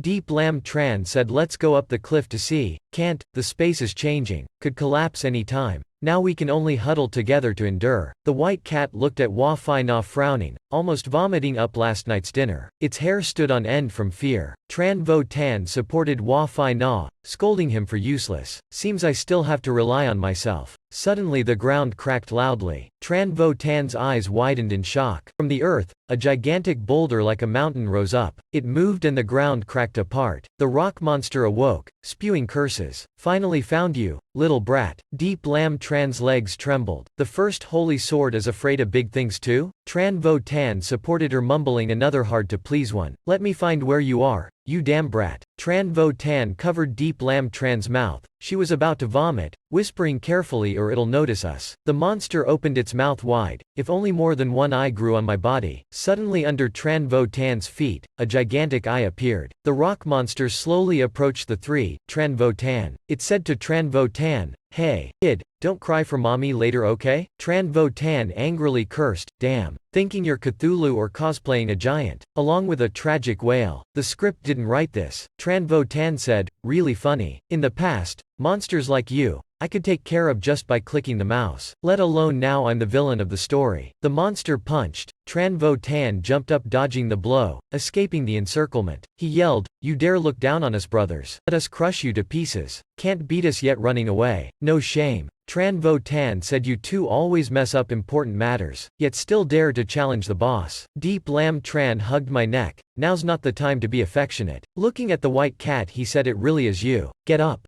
Burned your butt. Tran Vo Tan lifted his fist, beating Hua Fai Na's face repeatedly, indeed turning him into a pig. Hua Fai Na's eyes were dazed and confused. Hua Fai Na asked if this was an earthquake. Tran Vo Tan said, shake your head. Just jumping around all this time. 10 monsters took the chance of their talking to attack. Tran Vo Tan yelled to watch out. Hua Fai Na turned back, eyes wide. Ah, what? Boom! Fist punched the ground, sending rock fragments flying everywhere. The three took the chance to escape. Hua Fai Na landed, skidding to a stop, saying this big guy is exploiting brute strength. Spinning, focusing energy, the monster's arm exploded. Boom boom. Loud explosions blew its head apart. Looking down from above, Tran Vo Tan saw Hua Fai Na boasting. He's using single-word spells, tremendous power. Bitch Dao sect, only a few have mastered this magic. Tran Vo Tan thought, as expected, so strong yet so dumb, it can only be you. Hua Fai Na destroyed the monsters. Asking what he said, Tran Vo Tan replied, nothing, just praising you. Tran Vo Tan lifted his hand, controlling the energy. He recited Thunder God's Heaven shocking incantation, skilled in the heaven-earth separation arts. Immediately the purple gold hammer descended. Lightning strike destroyed all the monsters. They gradually disintegrated. Turns out their weakness was the cracks in their rocky bodies. Why didn't I think of that? Hua Fai Na scratched his head, embarrassed. My muddled brain. Suddenly Deep Lam Tran yelled to watch out. 3 vines attacked from the right. Hua Fai Na quickly erected a barrier. The demon god hovered. Purple aura wrapped around its body, both hands gripping the green vines tightly. Hua Fai Na apologized. Sorry. At least I still have some vigilance. Putting his hands together, he used a single-word spell to freeze the vines. The demon god gnashed its teeth. You all are so annoying. Suddenly Tran Vo Tan appeared beside her, whispering, I see you're the real little demon who disturbs others. He lifted his hand, summoning an octopus to bind the demon god tightly. A painting that's always faded, clinging to an illusory shell. What's the point? The demon god's hazy gaze sank into memories. She recalled her master, a man holding a long sword, waist hung with a gourd. A silver-haired youth with an antelope head on his shoulder said, "So it was all an illusion? I've been waiting for you here for a long time." A man said, "A fairy born from a single brushstroke is truly beautiful. But back then, that man descended into my life like a god." The silver-haired youth said, "Pretty little demon." Then he poked the little demon's face. "Why aren't you happy with my praise?" The little demon bit his finger. The man still gently said, "Strong personality indeed. All right, when my soul returns to the void, having a little demon by my side won't be too lonely." He used spiritual power to write blooming flowers, only the single brush, then said, "Let me help you grow." Immediately the little demon grew from tiny into a mature young loli. The silver-haired youth looked down, "Seems too big now." The little loli said, "You gave it to me so can't take it back." She was a flower demon living by the waterside, later called Dinhwa. The silver-haired youth said, "I still have to stay in the mountains for a while. Just follow me in cultivation for your benefit." Dinhwa swallowed, watching his retreating back. "I admit at first I only wanted to absorb his energy, but one day I was attacked by bandits." He appeared, riding spring thunder, cold mountain far view, summon lightning strike gold. He waved his hand, 2 lightning bolts struck down, saving me. I sobbed, "If only I had known sooner." The youth gently flicked Din Hoa's forehead. "Silly. You're a little demon I planted with my own hands. If I don't protect you, who would I protect?" Then he hugged the little demon tightly. "You're used to it already, no need to teach you. Don't be shy, just continue."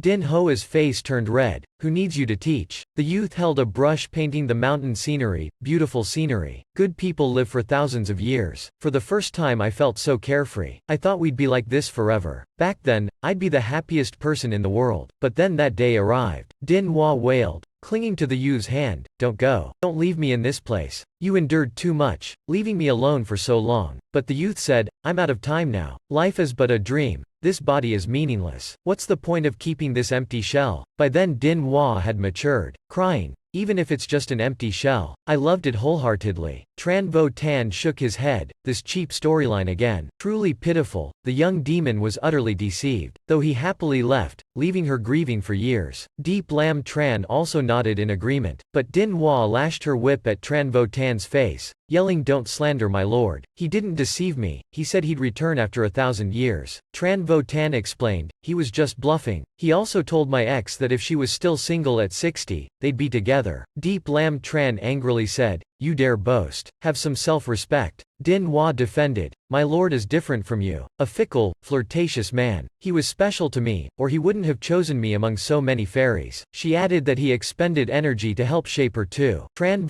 Tan used his energy to write a talisman and draw to form a little demon. Did she mean this? The little demon was enveloped by single brushstrokes, becoming a cute, lovable pink-haired girl. Hua Fai Na shyly approached Tran Tan's little demon. "She suits my taste." The little demon yelled, "Pervert, get away from me." Tran Tan explained to the demon god, "Just knowing this method. It's very easy, not what you think." The demon god collapsed to the ground. "How can that be? I've waited for him so long, can't believe he deceived me." Tran Tan sighed, "Then look at reality. It's time you woke up. Since you don't believe my words, I'll make you despair instead." He summoned spiritual power. Qin Hong's remaining soul in the painting will tell you. Qin Hong's soul gradually materialized. The demon god's eyes brimmed with tears. "Qin Hong, is it really you?" Qin Hong slowly opened his eyes. "Who is calling me?" The demon god joyfully looked at Qin Hong. "Finally met you again." Qin Hong smiled. "Didn't expect to see you again." The joy on the demon god's face gradually disappeared, replaced by a disappointed expression. "Have you forgotten me?" Qin Hong listed various unrelated flower names. The demon god clutched his clothes. "Why is this? I'm Dinhwa. You've truly forgotten me?" Qin Hong indifferently. "There seems to have been that name. Sorry. Things from thousands of years ago are hard to remember." The stubborn demon god said, "You couldn't have forgotten me like this." The demon god's tears fell. "How could you forget me so easily?" Qin Hong explained, "This is normal. I've taken in too many little demons. Easy to confuse them, no big deal." The main character said, "As her lord, everything he created left behind remnants of the soul. Even if just remnants, they still represent him. By now you must be in despair, right?" Qin Hong comforted the demon god. don't cry anymore. It's my fault, okay? Seems this is the scenery I painted. Don't remember when I painted it. He patted her head. You probably used your energy to maintain its colors. How tiring for you. The painting will disappear with me soon. You should live your own life too. Qin Hong's figure gradually faded away. The demon god tightly gripped his hand, disappearing along with him. If you leave, what meaning is left in my 1,000 years of waiting? Without energy, the painting collapsed bit by bit. Everything disappeared. Hua Fai Na hugged the vanishing girl, wondering why his wife disappeared. Deep Lam Tran said we're doomed. Without energy maintaining it, the painting will vanish. Tran Vo Tan said it's just the world and the painting disappearing. The exit will be easier to find. He used energy to open the painting world's door, saying go first. I'll come right away. The scene turned to the crumbling earth. The demon god stood slumped over. She fell, everything disappeared. I have nothing left. 1,000 years of waiting was just a joke. Tran Vo Tan jumped to grab the demon god's hand, saying you're so useless. Live and die for a man, as a demon you're the worst. The demon god said, how dare you look down on me? Tran Vo Tan jerked hard, pulling her into his embrace. Her purple eyes suddenly turned blank. Did I speak wrongly? So beautiful like you. Plenty of men outside. No lack of Qin Hongs. I tell you, men must be compared to no. Like buying vegetables at the market. You just buy the most expensive kind without comparing. Really unworthy of your face. Tran Vo Tan ranted on as the demon god's face flushed red. She was moved by his words. Truly stirred her heart, moved indeed. He would show her the world. The demon god doubted. How did you know what I was thinking? Suddenly countless red tentacles reached out from the earth, one tightening around Tran Vo Tan's leg. The demon god said we're doomed. Diethuyan is rising from below. We must leave now. The red tentacles suddenly constricted, dragging the two down into the abyss. A sharp shriek rang out. The two hugged each other tightly. How thrilling. Let me save you first. Tran Vo Tan grabbed the demon god with one hand, yelling Hua Fai Na, then flung her upwards. Hua Fai Na looked back at Tran Vo Tan's position, saying take her and come back for him. He used energy. Countless tentacles shot towards him, coiling his limbs. He broke the spell, again dragged down the cliff. Tran Vo Tan replied in perfect pronunciation, very good. Deep Lam Tran called out, Tran Vo Tan, must save him. Hua Fai Na stopped her. Below is Vongnan Cliff, you'll just die going down too. We haven't decided victory yet, can't let him die. Hua Fai Na pushed the demon god towards Deep Lam Tran, go out first. I'll go save him. Tran Vo Tan's consciousness gradually blurred. Damn, it's over already? Dying before succeeding. His brain imagined 5 beauties in bikinis in a harem. Why didn't I passionately enjoy life before? Now died before marrying. Karmic retribution. Tran Vo Tan heard an indistinct call from afar. Who's calling me? He saw a black shadow jump down from Diethuyan. Could it be Deep Lam Tran? You were so moved by me that you cried? Truly the main character. Tran Vo Tan spread his arms. I'm here. Come before I fall. Complete humanity's survival. He touched Hua Fai Na's face. Something was wrong. Suddenly realizing, the two men looked at each other. Turns out it wasn't Deep Lam Tran. Tran Vo Tan collapsed, yelling no, don't want to. Damn pervert. He struggled. I know you're a damned gay. Taking advantage while I'm dying to assault me. Don't you dare. You saving me is a mistake. Take the consequences. Hua Fai Na came to his senses, almost lost my mind. Who wants to do that with you? Wake me up. Stiff rotten man. Hua Fai Na mustered his strength headbutting Tran Vo Tan's brain. He gradually woke up, looking at Hua Fai Na asking what was happening. Tran Vo Tan's face darkened, cursing the familiar vulgarity. Fuck off. Don't touch me. I didn't want to. So painful. Don't struggle anymore. The two stuck together trying to tear apart. Tran Vo Tan yelled get lost, and jerked Hua Fai Na's head out. Hua Fai Na's tragic shriek echoed throughout Diethuyan. Lying on the ground, Tran Vo Tan sat up holding his head. How am I still alive? Where is this? Opening his eyes he was horrified. Sitting on the ground looking around and at his hands. My god. I skinned his head. Suddenly Hua Fai Na burst up from below, just a skeleton. Tran Vo Tan paled, yelling damn. Hua Fai Na turned vengeful ghost demanding his life. So painful. You skinned me, it hurt a lot. Hua Fai Na grabbed Tran Vo Tan. Tran Vo Tan. Stay with your life. Tran Vo Tan stuttered don't come. It's my fault. Hua Fai Na's disheveled hair rushed forward. Die. Tran Vo Tan's eyes shot open, mouth mumbling my sin. Help me. Hua Fai Na smiled satisfiedly, brushing her hair aside. He teased her hair and said with a sneer, You're scared to death now, aren't you? Tran Vo Tan was confused. There's a beauty in this desolate place too? Hey Tran Vo Tan, weren't you very straight just now? Now seeing me with makeup on, you're already intoxicated by my beauty, aren't you? Tran Vo Tan's eyes widened. Oh my god, I got it wrong. Turns out it's Diamond Baby. Hua Fai Na arrogantly said, you are not someone who can conquer me. Tran Vo Tan said, aren't you Hua Fai Na from the Bitch Dao sect? You think I like someone like you? How do you know my true identity? Hua Fai Na stared and talked nonsense. When I harvest characters in the game, what I hate most is harvesting you. Hua Fai Na's face was ridiculous. What game? Harvesting. Tran Vo Tan disappointedly said, I have to die with the character I hate most in the game? Legend of the Golden Lotus, you liar. Suddenly a voice rang out. What have you used to patch up my fragile soul? Tran Vo Tan turned around and saw the system wearing a bikini say, you have exiled me to this desolate place. Tran Vo Tan roared, how can you be everywhere? The system replied, I already said I'm inside your body. Are you deaf? Tran Vo Tan angrily said, other people's systems at least allow hacking and bug exploitation, but you only know how to play, completely useless. The system said, I'm useless? The spiritual energy channels in your body, which ones were not opened up by me? It's thanks to me refining them that you have anything good or special. I worked very hard and even got fat, look. She hugged her full breasts and said, Tran Vo Tan waved his hand slapping the system, yelling don't call stealing my spiritual energy a contribution. No wonder my heart was beating erratically today. You even bathed inside my body. The system mumbled damn it, can't fool him anymore.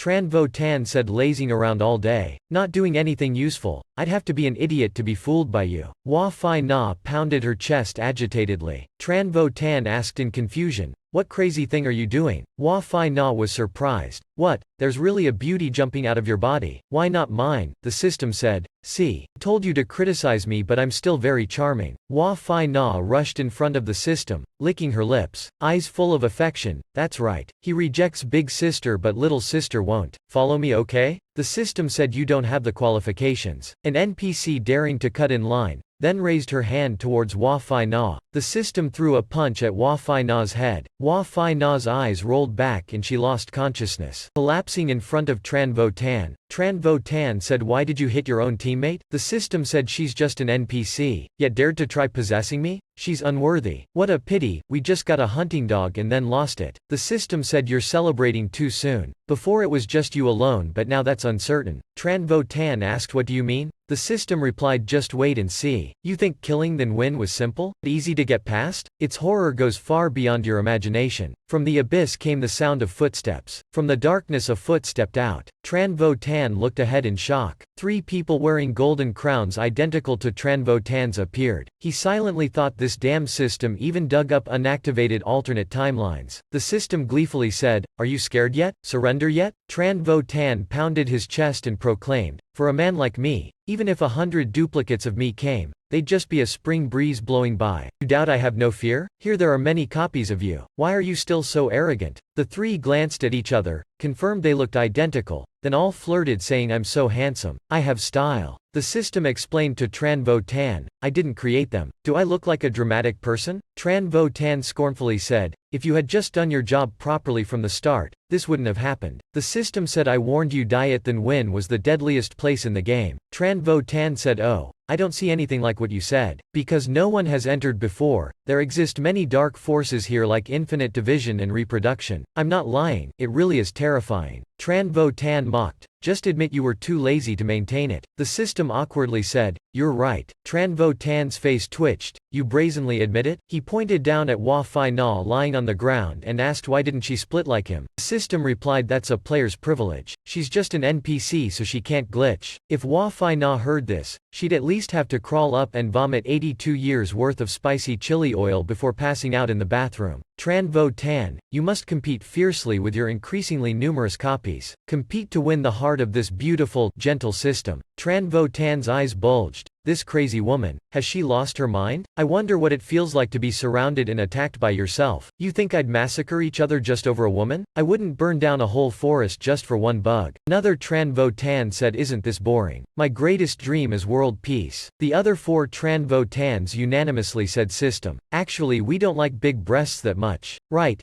it just keeps stealing my spiritual energy. This should be settled with scissors and a hammer. The system angrily scolded, you dare say I'm useless? Are you confused? We're in a buff cave. If we don't find a winner soon, we'll all die, right? But if we kill each other we'll die even faster. That's right, if we die then we die. Instead of killing each other, let's sit and drink tea, chat idly, enjoy these final moments. Lying still like dead fish would be so nice. The system's face twitched, eyes rolling back. Everyone looked at the system. She awkwardly said, it seems I mistook you. The system covered her ears, curled up in a corner. So to you I'm very meaningless, huh? Tan said, not exactly. I admit some of your parts are still quite noteworthy. The system sadly said, it's so pitiful. You still treat me this well. The women in your harem, how much care can you give each? This hit Tan straight in the heart. The other Tan immediately thought of the harem. Everyone's blood boiled. Tonchu is still waiting for me. Kung Dao needs protection. Deep Lam Tran just successfully attacked. There's also So Tinhai.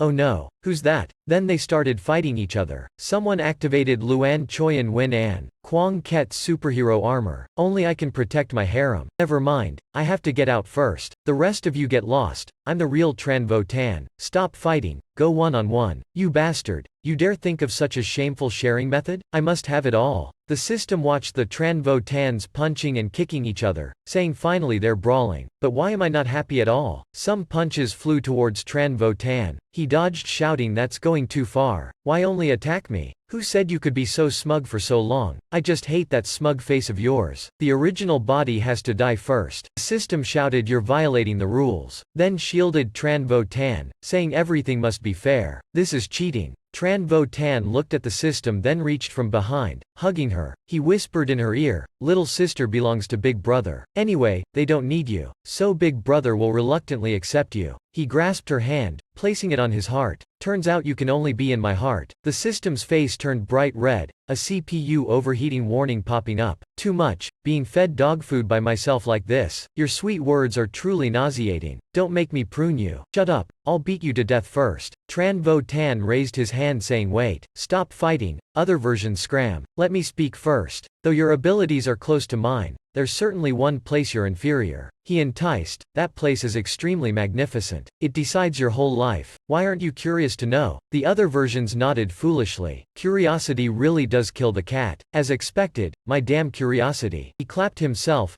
Since you ask sincerely, I'll reveal it to you. Tan raised a finger. That extremely magnificent place is. Then confidently pointed down at his little brother. It's this little guy. I wonder what it feels like to kill countless versions of myself. The other versions looked at each other saying, you make it sound like no one compares to you. They all pulled down their pants, peering at their own little brother, commenting, it's gotten big now. No one can compare to this shape. Tan mocked, don't believe me? Just take it out and let me see who's is biggest. With one body pulling out two birds would be pretty awesome already. Stop bluffing. I'll count to 3, then we all take ours out, okay? Everyone gripped their pants. The system standing nearby awkwardly said, wait, have you guys thought about my innocent heart? Then covered her eyes but peeked through her fingers. Thinking to herself, it must be big, it must be. I'll leave the next scene to your imagination. Next was a scene of a flock of mythical phoenixes fighting each other. Among them was a traitor. The purple phoenix flew to Tan's hand. He said, surprised? I have an external item. Turns out the phoenix I caught is also useful. He threw it into the air, channeling energy into the phoenix, chanting a spell. Drawing bones is harder than drawing skin. With Tan's energy, the phoenix transformed into a winged girl. You speak like you deserve to be the #1 monster in this game. Then he spread his arms to welcome Suyen flying down. Bite me. He stroked its head. Kong Tuok bit Tan's neck fiercely. His eyes bulged and emitted purple energy. Then boom, he flew up into the sky. The system suddenly thought Tan wanted to use a move to wipe them all out. She looked at the board, and enthusiastic versions of everyone. They must have been bitten by Suyen. It must be super powerful. Why keep fighting? Everyone go offline and get your lunchboxes. The system sentimentally said, it seemed I still didn't understand him. Tan sneered, sorry. This play should end now. Initially I wanted a more heroic death for myself. But clearly after Suyen was enhanced, I couldn't control it. The purple energy in my hand kept accumulating and compressing. Then at Tan's shout, it fired out. The energy wiped out all the versions. The system said, you're boasting too much. much. Then thought even though Suyen was very strong, its power wasn't that great. The system looked at him, Tran Votan's power was this high already? Even if it's just the remnants, I still can't digest it all. Tran Votan said he still saved some to fix bugs for you. The system yelled, are you crazy? With such powerful energy, I would also definitely die. Before finishing speaking, Tran Votan had released the energy, lighting up the whole deep Tan Wen. The system thought to itself, it's over. Barbie is about to return to the factory. But strangely nothing happened. Waking up, she saw Tran Votan use his energy shield to protect her. Behind, Hua Fai fainted. Clothes flying, Tran Votan said to the system, actually I really like your body. The scene switched to Lang Dao's arena. The love god released countless strange energies. In the stands a few ordinary people said he's definitely dead. Deep Lam Tran cried out for Tran Votan. B Hugh Tin grabbed Deep Lam Tran's clothes asking where is my Votan? Why did you come out alone like this? B Hugh Tin trembled, he couldn't not go out. What finally happened? Tonchu patted Deep Lam Tran's shoulder and said speak girl. Deep Lam Tran's sad voice said Tran Votan fell into Deep Tan Wen to save me.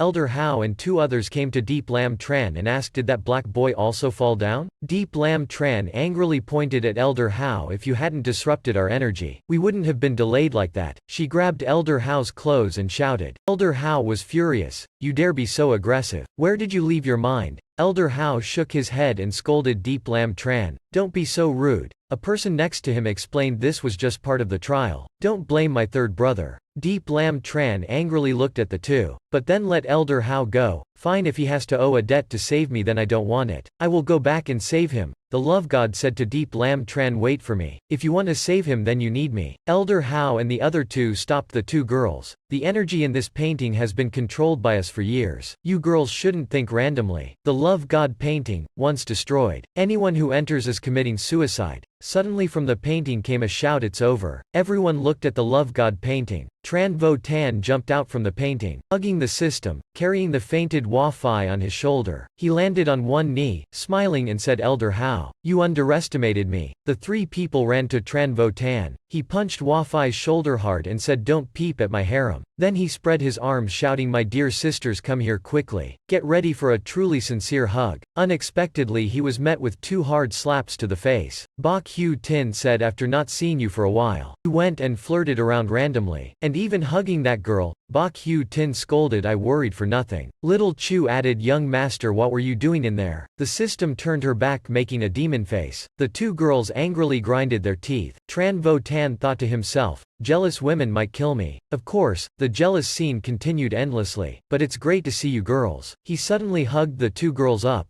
B Hugh Tin suddenly noticed Hua Fai waking up. The quiet scene, Tran Votan oblivious. Votan brother, who is that? B Hugh Tin squeezed his face. Eyes full of murderous intent. One look at his face and you know it's not good. Brother Tan, you were very busy in Deep Tan Wen, right? Tran Votan explained it's not what you girls think. It's all a misunderstanding. Then he went towards Hua Fai Na. Don't judge by the appearance, he looks white and cute. He raised his hand grabbing Hua Fai Na's hair, saying actually he is a boy. He yanked the hair covering Hua Fai Na's chest violently. Hua Fai Na whispered softly, do you have manners? There are still 2 girls standing here who should respect me. Bai Shu Ting disdainfully said to Tran Votan that it is not necessarily so. Men's jokes are much more terrifying than women's. Bai Shu Ting said anyway. You are the one who can smell the stench of that man. Tran Votan explained to Bai Shu Ting. Listen to my explanation, I'm completely straight. However, what you said made me smell his stench again. Tran Votan hurriedly turned back. Damn it, evil sect. The purple young man stepped forward and said I use imported perfume sir. Why did you call it smelly? It really makes me sad.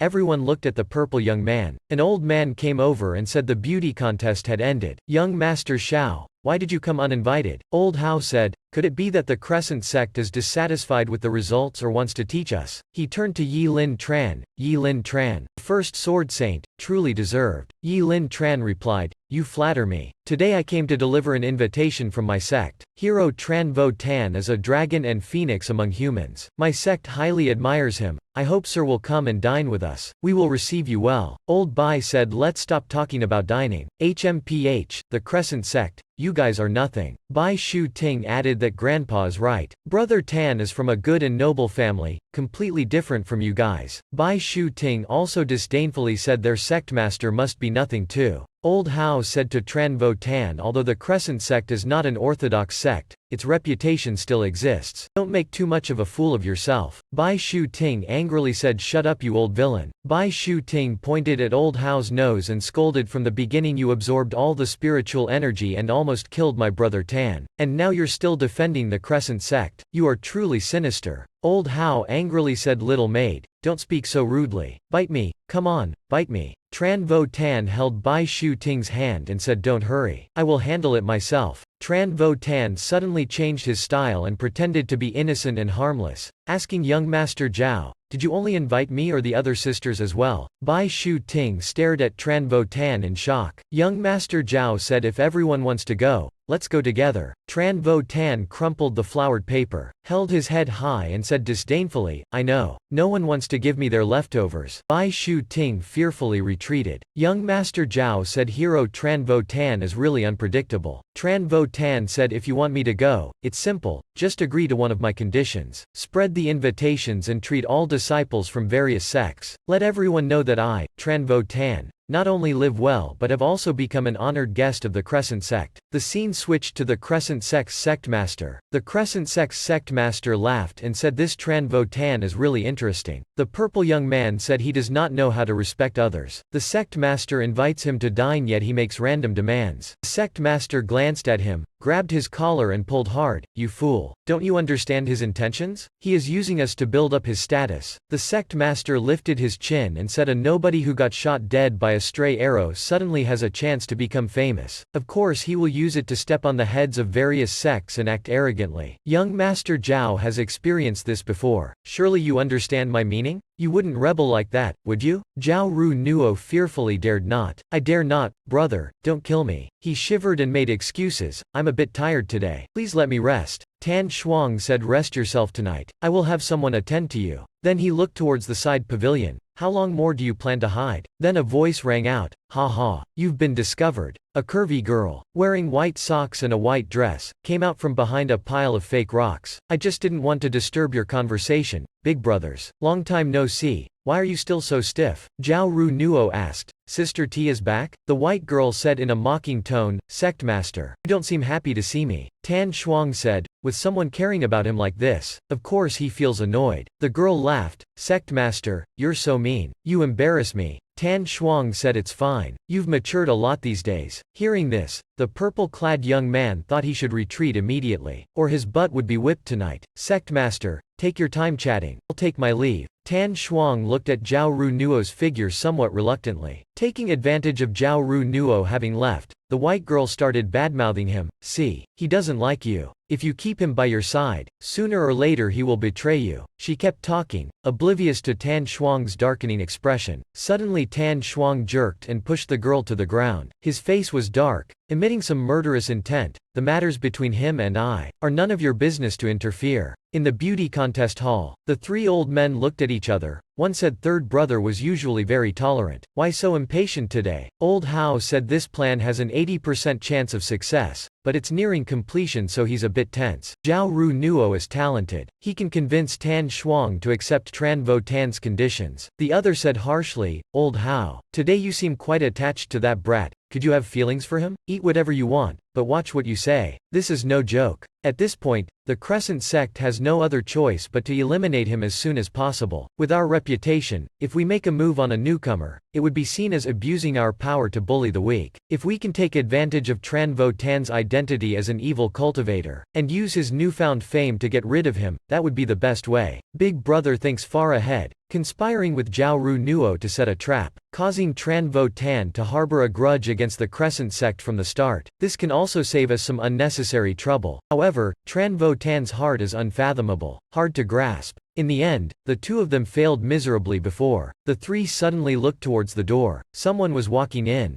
Hua Fai Na said, three martial uncles. Long time no see. They asked, who are you? It's me, Hua Fai Na. Have you all forgotten me? You haven't been seen for 10 years. Your hair used to be golden. Just lacking tight clothes and Converse shoes and you'd be a spitting image of a street thug. Old Hao said, looking closely at your nose and eyes. You do look quite similar. Hua Fai Na said, you have Alzheimer's combined with amnesia, right? It's too late, Old Hao said. Hua Fai Na, 10 years ago you swore to leave the bitch Dao sect. Why have you returned now? Junior brother. How cruel, so I was once exploited by you all. Hua Fai Na's whole body emitted red energy as he stared at the three old men. Don't want to bring up the past? I've returned to settle scores with you. And to help the brat Tran Vo Tan, your victim. After beating up the three old men, Hua Fai Na gleefully left the beauty contest hall. Tran Vo Tan, I told you, one day I would save your life. The three old men said this Hua Fai Na is 10 times more aggressive than 10 years ago. The three of us combined will have trouble stopping him. His sudden appearance must have an agenda. It might even affect us. Hua Fai Na pushed open the door and yelled, Tran Vo Tan, don't go to the Crescent sect. It's all a scheme by those three notorious old men who want to kill you.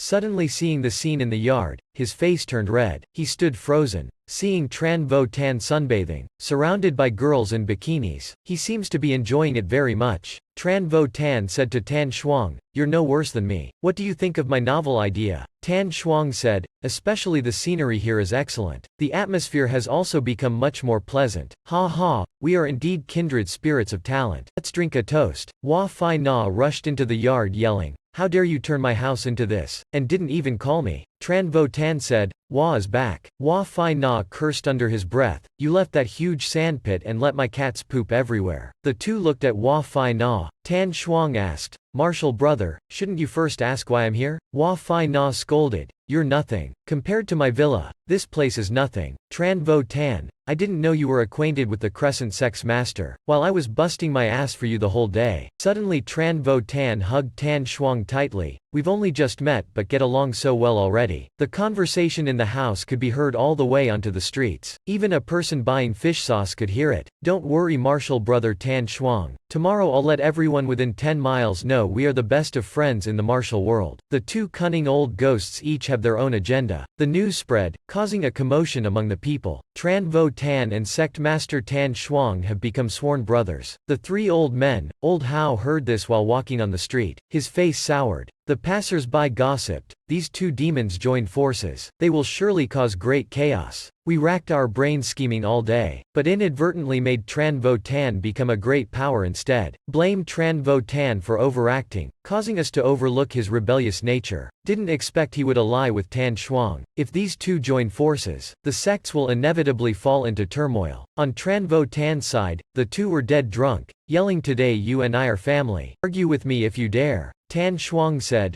Brother Tran, I've never drunk this wine before. Tran Vo Tan of course, this is beer. Only here has it, can't drink it elsewhere. Tan Shuang said our wine isn't bad either. Beside them Hua Fai Na saw they got along very well drinking. Tan Shuang hugged Tran Vo Tan, come to my place tomorrow. I'll open a 10-year-old vintage wine, and get dead drunk together. Hua Fai Na jerked Tran Vo Tan, Tran Vo Tan, give me that beer bottle. Tan Shuang glanced at the two going out. After closing the door, Zhao Ru Nuo stepped up, sect master. Hua Fai Na will definitely stop Tran Vo Tan from coming to see you tomorrow. We need to, not knowing if drunk or what. Tan Shuang vomited all the beer he drank. After wiping his mouth he said, Tran Vo Tan won't break his promise. Although Tran Vo Tan has great martial arts, it's still hard for him to accomplish much alone. Even with Hua Fai Na by his side, he has no power. How can Tran Vo Tan live with his harem and that stewed Barbie? I think the bitch Dao sect old men have cut off the ties between Tran Vo Tan and me. However, Tran Vo Tan is quite smart, taking the initiative to reconcile. I can't not give him a high position in the Crescent sect. Tan Shuang said we've achieved our goal, it's time to leave. As the two prepared to leave, Tan Shuang staggered, saying I'm too drunk, let me lean on you. While the dead drunk Tran Vo Tan leaned on the railing saying let me lean a bit. His right hand groped the cool, smooth, slippery butt. His left hand squeezed the twin peaks. Hua Fai Na yelled, you still have the mind to grope. I ask you why you colluded with the infamous Tan Thuong. Tran Vo Tan replies did you go to school? Collude what? I am the protagonist, I would never be gay. I don't care if there is any difference. Tran Vo Tan says it's different, completely different. Hua Fai Na, I tell the truth, I evaluated you wrong. Although your personality is terrible, I thought you still had some chivalry. Who knew you would collude with the despicable Kuyet Wei Tong? I thought you were brothers. Tran Vo Tan glanced at his chess system and replied to Hua Fai Na I'm not that close with him. Hua Fai Na angrily you see him as a brother but don't see me as a brother? Tran Vo Tan says it's not like what you said. I just got drunk and spoke politely to him, that's all. But Tran Vo Tan was thinking going to see someone else's house, reading someone else's documents. Are you kidding? How could I, a top-level expert, missed the opportunity to freeload at his place. Tan Thuong's house must have all kinds of rare monsters to gain express. Even if there isn't, it doesn't matter. The second female character I like in the game is Lin Duong. I must seize her. The more I think about it, the more excited I get. Mouth smiling smugly. Suddenly Hua Fai Na sadly said, so it was all just my fantasy. Tran Vo Tan teased, what are you doing? Crying? Hua Fai Na's eyes brimmed with tears. So there's no place for me in his heart. Tran Vo Tan asked, maybe because you don't have breasts? Hua Fai Na said, then at diet then when? Why didn't you use your energy to save me? Tran Vo Tan's eyes widened. What energy? Are you crazy? Hua Fai Na continued, at that time I was knocked out by her breasts. The two stared at, now you remembered wrong. It certainly wasn't being knocked out. We swear. Hua Fai Na said, at that time I just remember dozens of vultures surrounding and tearing me apart. In agony, I struggled to open my eyes, only to see the purple light from you shining on my sea of suffering, like a stream of cool water hitting a person. Tran Vo Tan listened and felt more disgusted. Unconsciously hugged the system tightly, seeking comfort. Tran Vo Tan said, I'm not interested in you. I don't have that preference. The system wondered, what bird are you talking about? Hua Fai Na patted Tran Vo Tan's shoulder, from now on your soul is the most beautiful eagle in my eyes. Then winked and clicked like. Tran Vo Tan slapped Hua Fai Na's face. You die. You're a bastard. Your eagle has just been deflowered. This horse system is still a virgin until now. I'm just bragging.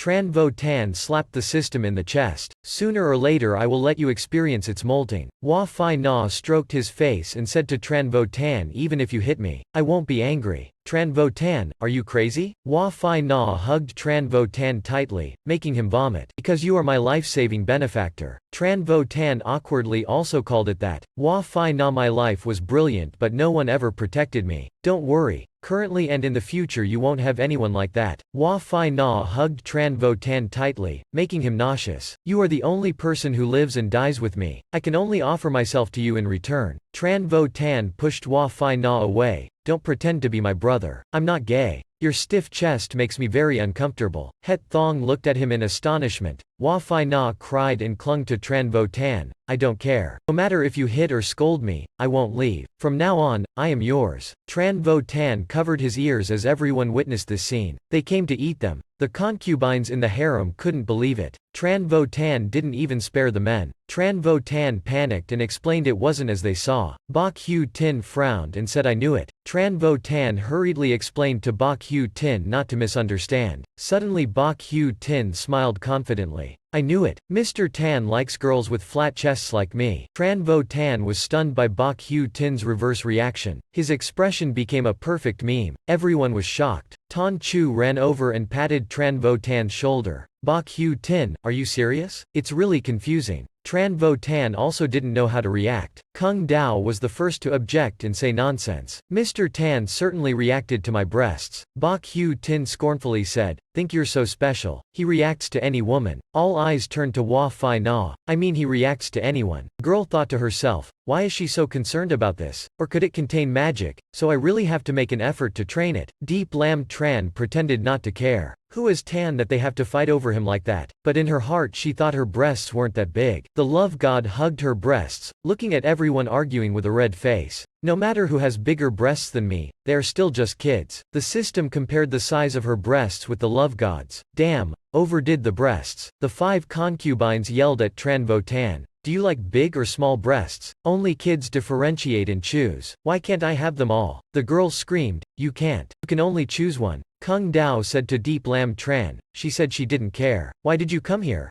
Deep Lam Tran blushed, stuttering, nothing sister knock. I knew Mr. Tran is nothing. Meanwhile, the guy was surrounded by the girls attacking him with their breasts. Tran Vo Tan sighed. Too many women is also a hassle. Hua Fai Na asked In Gao An, is your owner always this happy? In Gao An answered, you ask me? I'm asking who now, but he looks very happy right now. Tran Vo Tan poked his head out from the circle of girls, tears welling up. You're so amazing. Perfect support tactics. Then he secretly gave a thumbs up. What did you misunderstand? I also hope to get treatment like that. Tran Vo Tan angrily shouts, don't you know what you're doing? This girl gives me such a headache. Anyway, you can't bring them along when we go to Kuyet Wei sect tomorrow. The next morning at the gate of Kuyet Wei sect, True Tu Nuok said Mr. Heap Tran. Indeed, you're still carefree. Tran Vo Tan had to laugh, ha ha, too funny. Girl, you don't listen to me. I can't stop you. True Tu Nuoc waved her hand. Mr. Heap, come with me. The banquet is about to start. Tran Vo Tan laughed. You're too polite. Let's go. Let's go. A fragrant smell floated out of Kuyet Wei sect. Tran Vo Tan sniffed. What's that smell? Suddenly from behind came Mr. Heap. Does this smell nice? Tran Vo Tan turned around. Before him was a girl with long black hair fluttering, her soft, delicate arms, slender legs, and a perfect, beautiful face. A peerless beauty. Tran Vo Tan's body automatically rushed forward. You're even prettier than in the picture. Lin Duang raised her hand to stop his kiss. How do you know my name?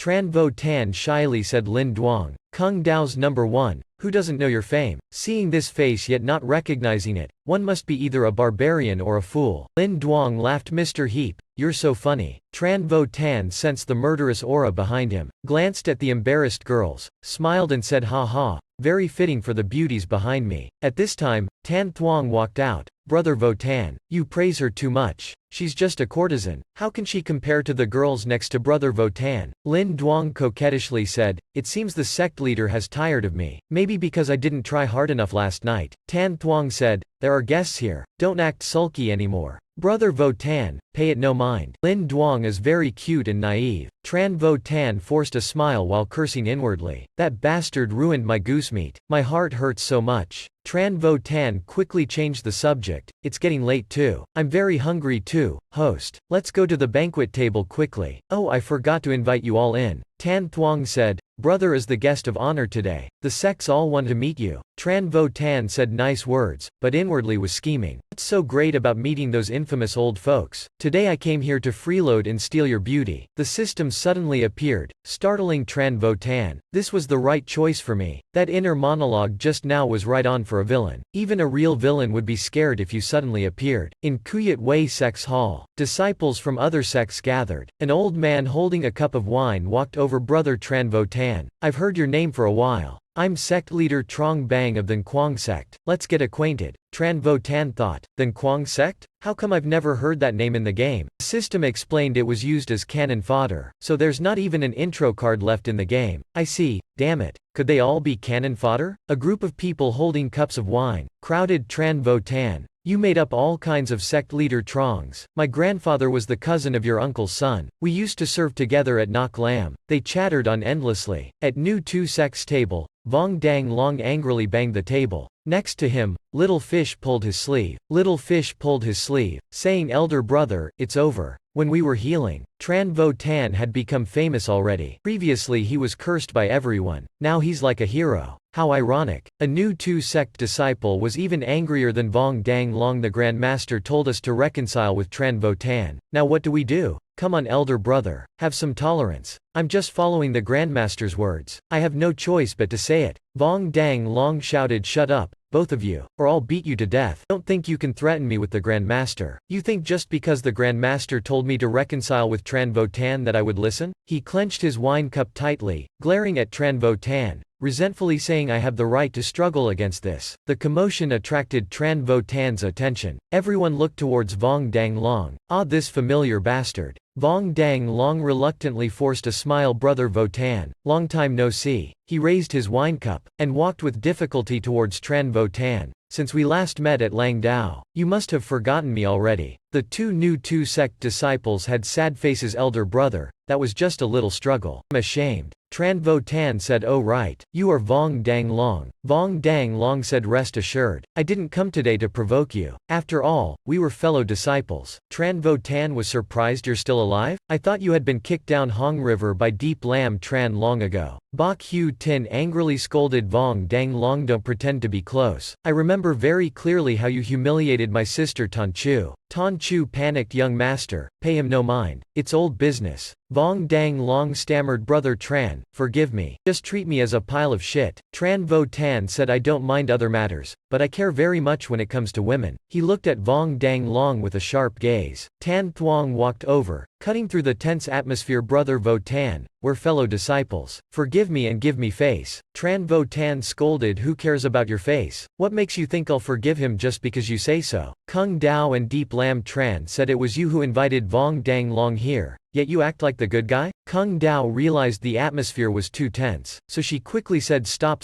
too many arguments are bad. Suddenly Tran Vo Tan noticed Lin Duang behind the crowd seemed to be thinking about something. He turned and followed her, surely something was wrong. Lin Duang quickly walked towards the busy kitchen preparing the banquet. Tran Vo Tan followed behind. Something was up with this girl. I remember her intro in the game said she was straightforward, decisive, but today when meeting she seemed a bit flirtatious. Tran Vo Tan didn't blame the system, just blushed. Lin Duang said all of you get out. The sect leader told me to make some appetizers. Then she chased everyone out of the kitchen. After chasing everyone out, Lin Duang looked down at the steaming pot on the stove. She slowly opened the lid of the fragrant seafood pot. Thinking of Tan Thuong, Lin Duang angrily gritted her teeth. She took out a vial of poison from her sleeve and poured it into the wine prepared for the banquet. Tran Vo Tan watching Lin Duang's back said this amount of poison won't kill Tan Thuong. With his half-poison constitution cultivation, it will just give him diarrhea. Lin Duang tightly grasped the vial, frightened. She turned around pretending to be normal young Master Tran. You joke too much. How could I dare poison anyone? Lin Duang shook the vial. I just added some fragrance to the wine. Drinking it will have a sweet and intoxicating taste. Tran Vo Tan held up a cup of wine towards Lin Duang. Then please try this lightly sweet mineral water tasting wine. Suddenly Lin Duang slashed at Tran Vo Tan, shouting don't meddle in others' business. Then she kicked hard at Tran Vo Tan. Tran Vo Tan quickly grabbed her foot and flung her onto the stove, forming a 90-degree angle. Lin Duang screamed, what do you want to do? I only had to ask you that after Tran Vo Tan said that sentence. Why did you want to kill Tan Thuong? It's none of your business. Lin Duang. What do you mean it's none of my business? Tran Vo Tan said. He is my brother, and his wife didn't obey me, so I had to discipline her. Lin Duang angrily said, get out. Who is his wife? Hearing this, Tran Vo Tan let go of Lin Duang. Oh, so I still have a chance. Lin Duang blushed and yelled, what are you laughing at? Get out. Why are you looking at me like that? What do you have to do to let me go? Tran Vo Tan stroked his chin and looked at Lin Duang meaningfully. Anything will do. Lin Duang stared at Tran Vo Tan and thought, I can't expose myself now. Never mind, I'll just close my eyes and accept my fate. But Tran Vo Tan folded his arms and said, tell me about the conflict between you and Tan Thuong. Lin Duang opened her eyes, doubtful of what she was hearing. That can't be right. After all, you are a demon. Why don't you just force and humiliate me? Tran Vo Tan said, I could do that, but right now I want to hear your story more. Or were you looking forward to me doing something to you? Lin Duang pushed Tran Vo Tan away. No, of course not. Lin Duang was embarrassed and thought this Tran Vo Tan is really unpredictable. Suddenly, the crippled Tan Thuong walked in with a frown on his face. So it turns out brother Vo Tan secretly ran out here. You still dared to steal my lover. Seeing crippled Tan Thuong's frightened expression, the owner was shocked. It's not what you think. Seeing the situation was not good. Tran Vo Tan thought of a way to respond. Aha, what woman doesn't like it? We are brothers already. Brother Tan Thuong, how could you bear to do this? Let me borrow Lin Duang for a night to stargaze. Lin Duang's face turned red with anger at Tran Vo Tan. Don't talk nonsense. Lin Duang quickly explained to the owner. I just came to make breakfast for him. I accidentally met brother Vo Tan here. Tran Vo Tan is right. I found the wine in front too bland. So I came over to see if there was stronger wine, also to see the beauty. But Miss Lin Duang was too stingy. She didn't let me have a single sip. Crippled Tan Thuong asked, is that so? Lin Duang was in the wrong then. Crippled Tan Thuong picked up a jar of poisoned wine beside him. Don't be polite. Brother Vo Tan, please feel free to drink. I have plenty of wine, enough for you to drink. Then he pointed the spout of the wine jar towards Tran Vo Tan's face. Lin Duang hurriedly raised her hand to stop him, but crippled Tan Thuong looked at her in surprise. Her mouth hung open when she saw Tran Vo Tan drink the whole jar of wine. It's done. Time to go meet the elders. Tran Vo Tan wiped his mouth and said cheerfully, it's been a long time since I've had such delicious wine. Brother crippled Tan Thuong's exquisite wine is amazing. Tran Vo Tan thought, Lin Duang must use her head for makeup. The smell of this poisoned wine is exactly like boiled sweet potato. If not for you, I would have been exposed immediately after that magic trick. Thanks to the magic props I made when I was free, it was so easy to fool him.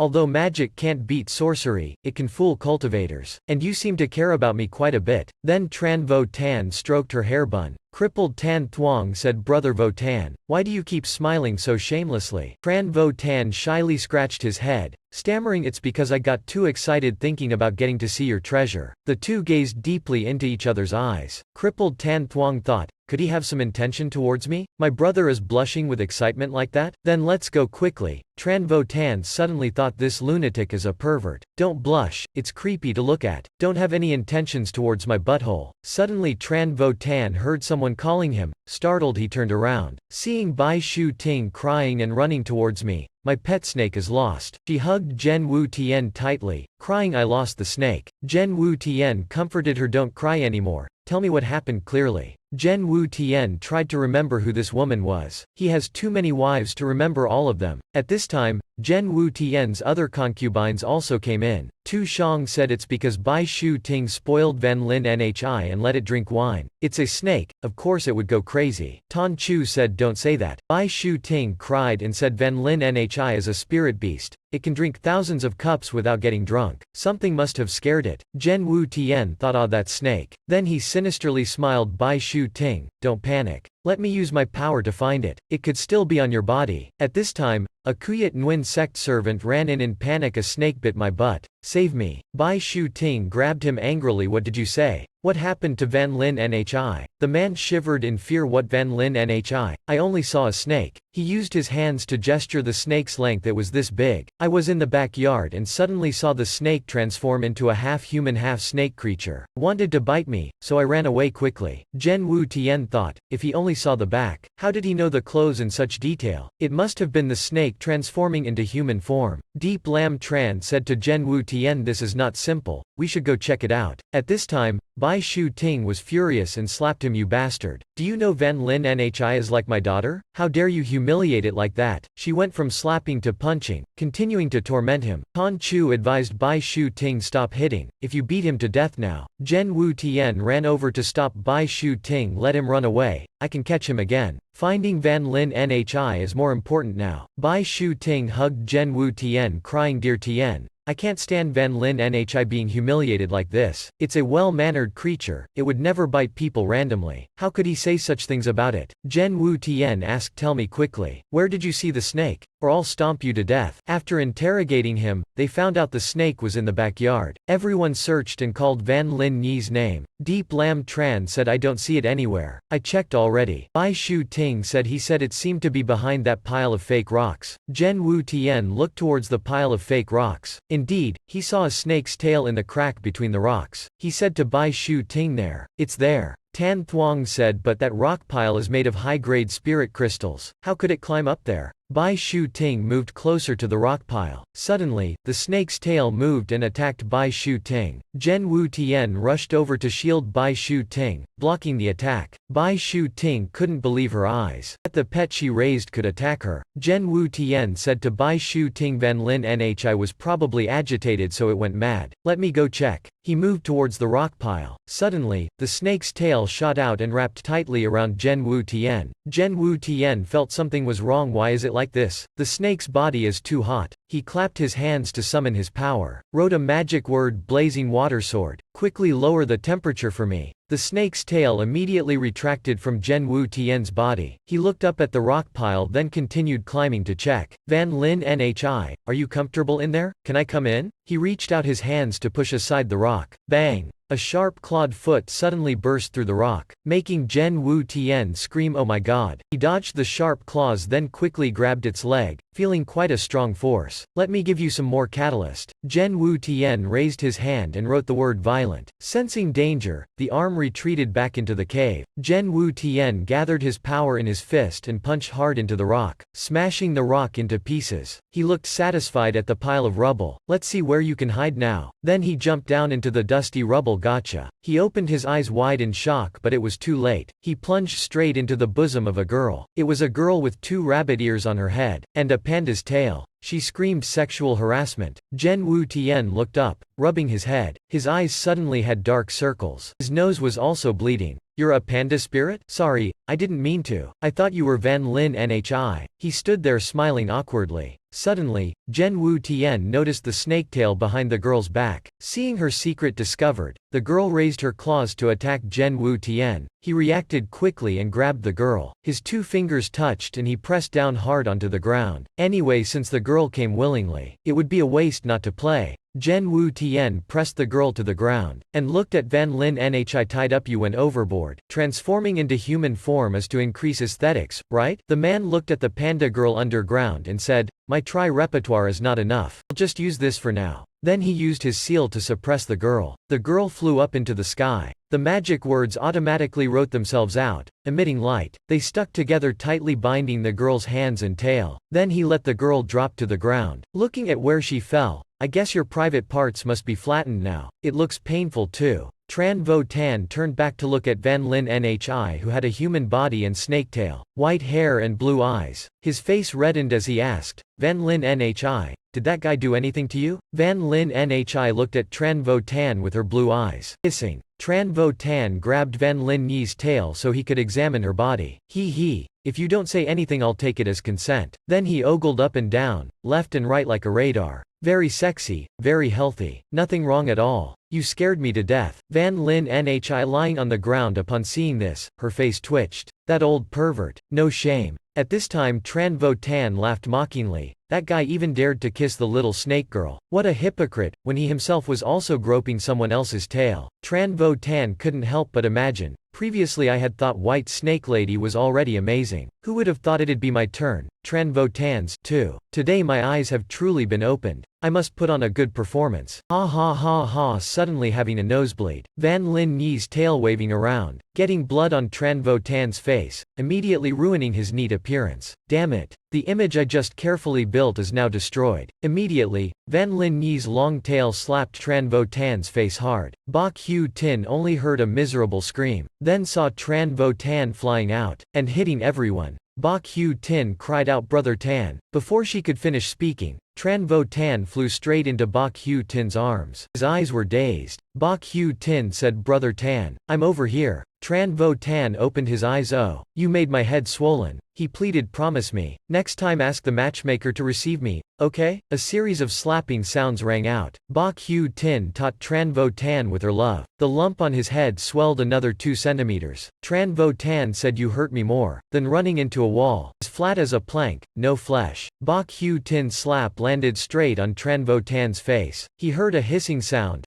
B Hugh Tin looked over and saw Van Lin Nhi had transformed into human form. Tears streaming as she called Master. B Hugh Tin hurriedly ran over. 2 people hugging. Don't leave me anymore. Van Lin Nhi sobbed. Master, forgive me. Tan Thuong dragged the servant over and said to Tran Vo Tan, Brother, it's because I managed poorly. You can deal with this person as you see fit. The servant begged, Master, I'm wronged. Tran Vo Tan frowned. You're not wronged. Don't try to talk your way out of this. Tran Vo Tan turned his head. Tell me, how did he mistreat you? Don't be afraid. Just say it. On the side, Deep Lam Tran jealously said, calling so intimately, how vulgar. B Hugh Tin pointed at the servant. Do we still need him to say it? My Van Lin Nhi is well bred. It must be this guy's fault. Van Lin Nhi happily said, that's right, that's right. I just transformed and was cold, so I wanted to sip some of his blood. He kept chattering, so annoying. The 2 who were aggressive just now are stunned now, not believing their own ears. I said I was wronged. She wanted to suck my blood. You still beat me. You're all so good, so noble. At this time B Hugh Tin realized the truth, picked up Van Lin Nhi. Van Lin Nhi thought her master was about to hug and kiss her, happily spreading her arms, before she could detect the gloomy expression on B Hugh Tin's face. Suddenly she was flung away forcefully by B Hugh Tin. You have a beauty standing next to you supporting you. Unexpectedly, standing still in one place also catches a beauty. Tran Vo Tan and B Hugh Tin went to the misunderstood person earlier. The 2 bowed their heads 90 degrees and apologized very sincerely. After apologizing, Tran Vo Tan asked, Oh, was your torn shirt caused by her scratching? The man looked down at the tattered shirt in front of his chest, then pointed to the tied-up girl on the ground that she scratched and tore my shirt. At this time, the panda girl broke free from the ropes. Her sharp hands had broken. Tran Vo Tan looked at her contemptuously. You are the despicable one. You dare to show off naked here. The panda girl blushed and said, What's it to you? Then she pointed to Van Lin Nhi in Hua Fai Na's arms. She also transformed naked, but why did she laugh at me? Tran Vo Tan said no need to say more. Because she is prettier than you. The angry girl scolded, what a bastard. Damn bastard, as expected. Humans are the most disgusting species. Tran Vo Tan asked Tan Thuong, is this your pet panda? Now that she has become a spirit, why don't you manage her? Tan Thuong thought but did not remember the house was too big. A few animals are also normal. The girl confidently said Tan Thuong didn't expect it. Evil spirits emerged behind him. A pair of scary eyes appeared. There are still many things you have missed. Miss Zhang stretched out her hands and called out 7 aunts. 8 uncles preparing for a group attack. Evil spirits engulfed everyone. Deep Lam was shocked by the strong evil spirit. Tan Thuong said this is not like the usual evil spirit in the backyard. Tran Vo Tan intended to rush forward and fight, but was held back by Deep Lam Tran. He said don't worry, leave it to me. In his heart he was worried that with such a female demon leader, there must be stronger female demons behind. Let me subdue you all. He applied his power, and wrote the character for the cycle of heaven and earth. Little Ba Wong is unmoved. He slowly gathered his power and raised his hand. Suddenly he shouted loudly, transmitting energy into his partner below. Little guy, he emitted a ray of light, come and go. Hurt me, if I don't go to hell. Who will go to hell? Quickly suck my blood. From the smoke,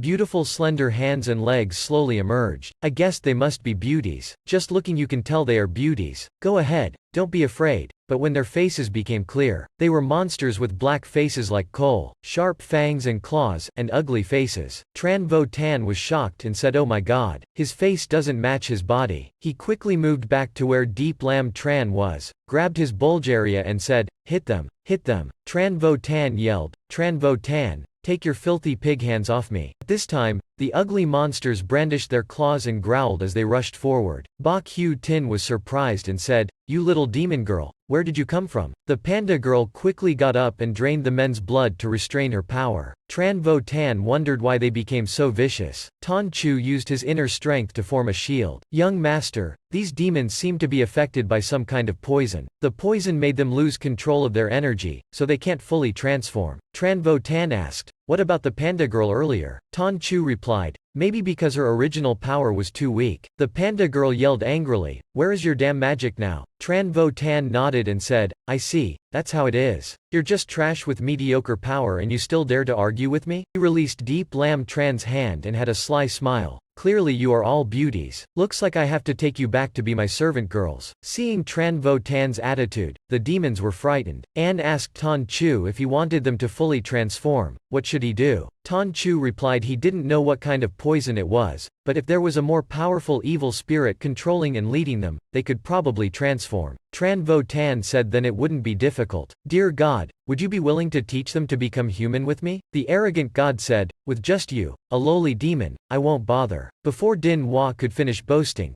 Tran Vo Tan pulled her close and said my dear demon, I know you're just pretending. Pretending what? I like you no matter what, Din Hua said. Din Hua said what nonsense are you saying? Let's not talk about this anymore, Tran Vo Tan said. He took off Din Hoa's shoes and said why don't we compare my strength to your supreme beings and see who is stronger. Tran Vo Tan used his finger to transmit spiritual power into Din Hoa's souls. An intense pain spread through Din Hoa's body. Din Hoa's face looked satisfied as she said oh heavens, that powerful hand feels so warm. Like a strong wave of passionate love flowing deep inside, she said. Tran Vo Tan kept transmitting spiritual energy and said everyone don't misunderstand. This is just transmitting spiritual energy, not what you're all thinking. Tonchu looked unhappy, saying the demonic energy was getting stronger. Deep Lam Tran said this was its second molting. B Hugh Tin angrily said it's so unfair. I'm smaller than you from head to toe. Why do you get to have that big part? B Hugh Tin punched and kicked Tran Vo Tan. You're so despicable, Tran Vo Tan. Why do you have that secret method but not use it on me? Tran Vo Tan held her hand and said you're already perfect as you are. There's no need to change. I don't want to turn your precious chest into a thing of the past. He tricked B Hugh Tin. She was touched but thought making big breasts also requires talent. What if I don't have the talent and make them ugly instead? Din Hua bluntly said it's so annoying. Youthful face combined with the mature body is really irritating. Just then, a panda standing far away sensed the strong demonic aura. It thought if it ate him, its tribe would prosper. A group of demon pandas rushed to attack Tran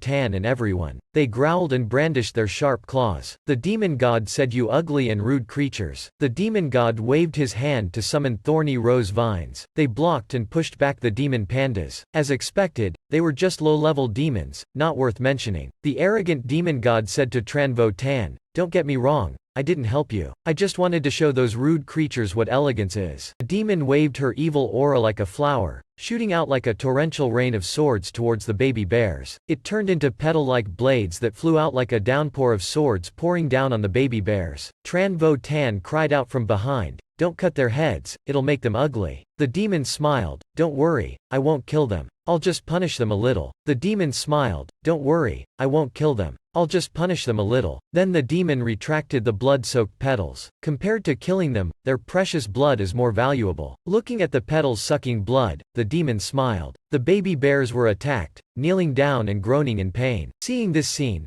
Tran Tan shed tears of regret for going overboard. "They'll become even uglier now." The baby bear girl screamed, "Are you guys okay? Damn women. Even with your high abilities, I won't let you harm my clan." An old bear lady held back the baby bear girl, "But to be honest, you can't beat her." Tran Tan's eyes lit up looking at the old lady's youthful restoration. "Oh my god, a lowly granny." He ran to the old lady and started flirting. "Granny, how's your magic? Do you do dual cultivation?" Making the baby bear girl next to him frown in disgust. The demon god grabbed her hair and pulled Tran Tan. "You don't have any spirit at all. So fast to be fascinated by a lowly woman." Tran Tan looked up, "Not at all.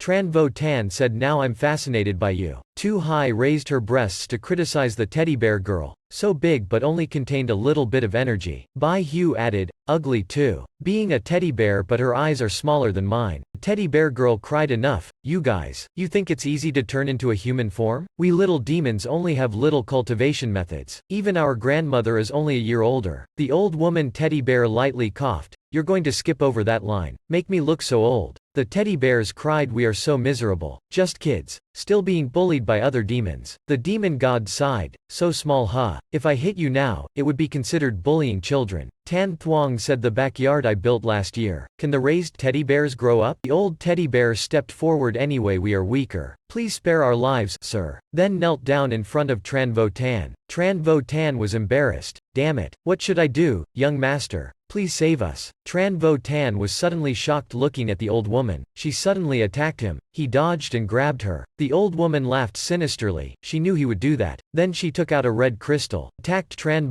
Tan's stomach. The four girls screamed to warn him. Seeing Tran Tan pinning the girl to the floor, surprised? "This coral gem can absorb male essence. Soon your virility will be mine." Tran Tan laughed. "We're like a calf wagging its tail at a well. One is deep beyond measure, one is short beyond reach." He held the old woman's jaw, saying, "No one told you not to poke at a man's dantian huh? Even if I wanted to give you my essence, you'd have to be able to withstand it." Boom! The red crystal exploded, blowing the old woman away. Tran Tan said, "I'll give you essence. You have to be able to take it." He leaned down, pressed on her and said, "Hurry, tell me where this gem is from. If you don't say, I'll do something you can't even imagine." The scene pans to a red coral bush, emanating fragrant aroma. Tran Tan looked at the coral, such pure essence. The old woman tied up next to him screamed, "No, don't. This energy is too strong. I can't stand it." Tran Tan waved his hand to summon a shield, blocking the energy flow. The injured Tan Thuong frowned. "The red crystal in the old woman's hand was from my coral, right?" The old woman explained, "No, I didn't take it. In fact, that fragment was thrown outside. That day, I went out to look for food as usual. While gnawing on a radish, I suddenly heard a cracking sound coming from the room. When I turned around, a piece of crystal hit me in the head. At that time my whole body was hot. I couldn't see who it was clearly. Just like that, I suddenly turned into a human. Having no abilities, yet the surge in energy was too tempting. I even implicated my whole tribe." The old panda cried and pleaded, "Young master, I beg of you, no matter how you punish me I will accept it. Please spare my tribe. Tran Vu Tan was moved. Injured brother. Please help me save face. The injured Tan Thuong said, I know your preferences. Benevolence is good. Moreover you are resolving your wife's affairs, so I'll leave it to you brothers to handle. The demon said, hold on, I haven't agreed yet. Tran Vu Tan suddenly hugged the demon. Ha ha. Thank you for comforting me, elder brother. Don't worry, my wife and I won't kill anyone. You're making the fairy blush. Elder Tran, they are just little demon cubs, don't mind them. Just let them go, it's alright. The fairy said it's okay, do as you wish, Elder Tan. Elder Tran is trying to find the person who threw the glass marble, but he hasn't been able to find them. Our people are very weak, so I'm asking for your help, Elder Tran. Elder Tran thought, this guy is trying to trick me into using up my power so I become weaker and easier to capture. So he said, earlier I was drained of spiritual energy, so now I'm very weak and can't use any power. Seeing this, Elder Tan dropped it, but then he turned and started choking the girl from the spirit palace. He said, the criminal must be punished. The girl from the spirit palace begged for her life. Elder Tran told Elder Tan to stop. But not only did Elder Tan not let go, he even stuffed a talisman on the girl's chest, smiling sinisterly. Elder Tran thought,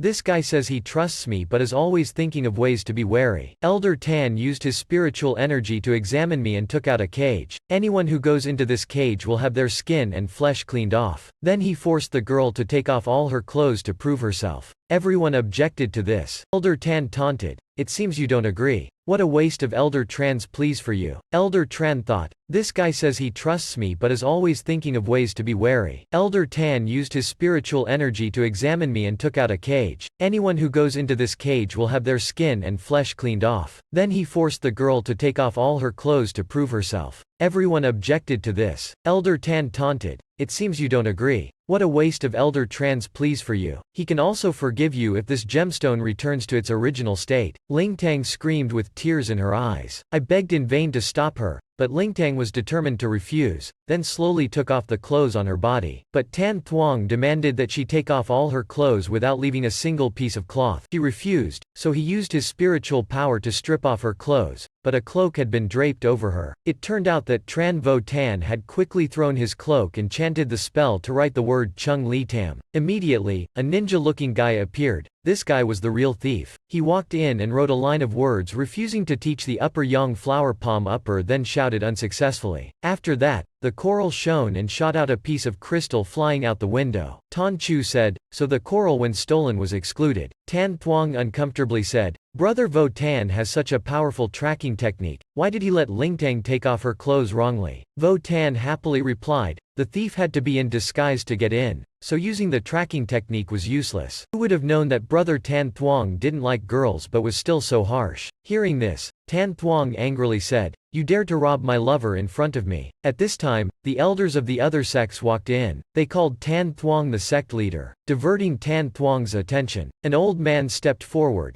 bowed his head and greeted. Old Mr. Zhang respectfully greets sect leader Tan Thuong. Suddenly seeing Tran Vo Tan publicly hugging Tan Thuong's concubine, he almost fell back. How could this be allowed? Doing that right in front of the sect leader. B Hugh Tin said, shut up, old man. Brother Tan was just helping Lingtang. The old man yelled, helping what? It's clear you're taking advantage of your high martial arts. Handsome looks to give people favors, to make them grateful to you for life. The shameless old man said at the martial arts convention back then, I hadn't seen your talents yet. If I were a few decades younger, I could do it too. B Hugh Tin was dumbfounded, not knowing how to refute. The old man said, now I know how sinister Tran Vo Tan is. Tan Thuong pretended to be a victim. Everyone, don't make it difficult for Vo Tan. Although I don't understand why he robbed my lover. Tran Vo Tan's eyes widened in shock. What? Blaming everything on me. He thought to himself, I only dug into your wall. What can you do to me? The disciples of the sects discussed heatedly. Tran Vo Tan went too far. Sect leader Tan Thuong is really easygoing. He even ran to dig into other people's walls. Not to mention the girl's door. This is something a human being can't do. Elder Tu Kong Wei in front added fuel to the fire, criticizing Tran Vo Tan for being rude, not respecting sect leader Tan Thuong. The sect leader doesn't need to be tolerant of him anymore. Tan Thuong said, Lingtang's matter, no matter how serious, is just a family affair of mine. Then he looked at the coral debris on the table. The two argued fiercely. Tran Vo Tan had ruined the treasure that Tan Thuong intended for everyone to admire. Tan Thuong looked at Tran Vo Tan. I can still forgive your matter, but destroying a cultivation treasure like this, I cannot let it go. This miraculous West Sea pearl coral. You have to repair it yourself. Seeing Tan Thuong still falsely accusing him, Tran Vo Tan was furious, his face darkened. At this time, his wife hurriedly and repeatedly shouted, "You mustn't. Tran Vo Tan, you absolutely must not repair it. This coral absorbs the spiritual energy of others. If you repair it, it will only harm you more." Tran Vo Tan said, "Don't worry. I already know this old man's scheme. In the end, he just wants to trick me out of my spiritual energy. The crooked bastard, even his heart is bent like a tobacco pipe. Honey, do you remember when we saw this kind of coral from the West Sea pearl tree?" His wife's system popped out of Tran Vo Tan's body. "Yes, I saw it. I saw a whole coral reef." Lingtang heard Tran Vo Tan talking to himself. Surprised, "Who are you talking to?" Tran Vo Tan said, "It's nothing. Then it will be easy to handle." He turned back to look at Lingtang. Tu Hai said, "Vo Tan, they're in cahoots already, waiting to drain your spiritual energy." Tran Vo Tan said, "Oh, you're right. Your brain is quite bright this time. But in this pure situation, dealing with these village elders is even simpler." Tran Vo Tan walked toward the coral. Sect leader Tan Thuong cares so much about this coral. What's the point of just repairing it? No matter how much spiritual energy I pour into it, there is a limit to what it can do for cultivation. Everyone came here for this coral. How could no one benefit from it? Tran Vo Tan unleashed an extreme tear technique. Tran Vo Tan succeeded in shifting the blame to Tan Thuong's side. The greedy elders said, "That's right. Too much. Sect leader Tan Thuong seems too selfish." Tran Vo Tan hugged Lingtang to provoke Tan Thuong. "To be honest, I, Tran Vo Tan, do not have great ambitions. I only like women.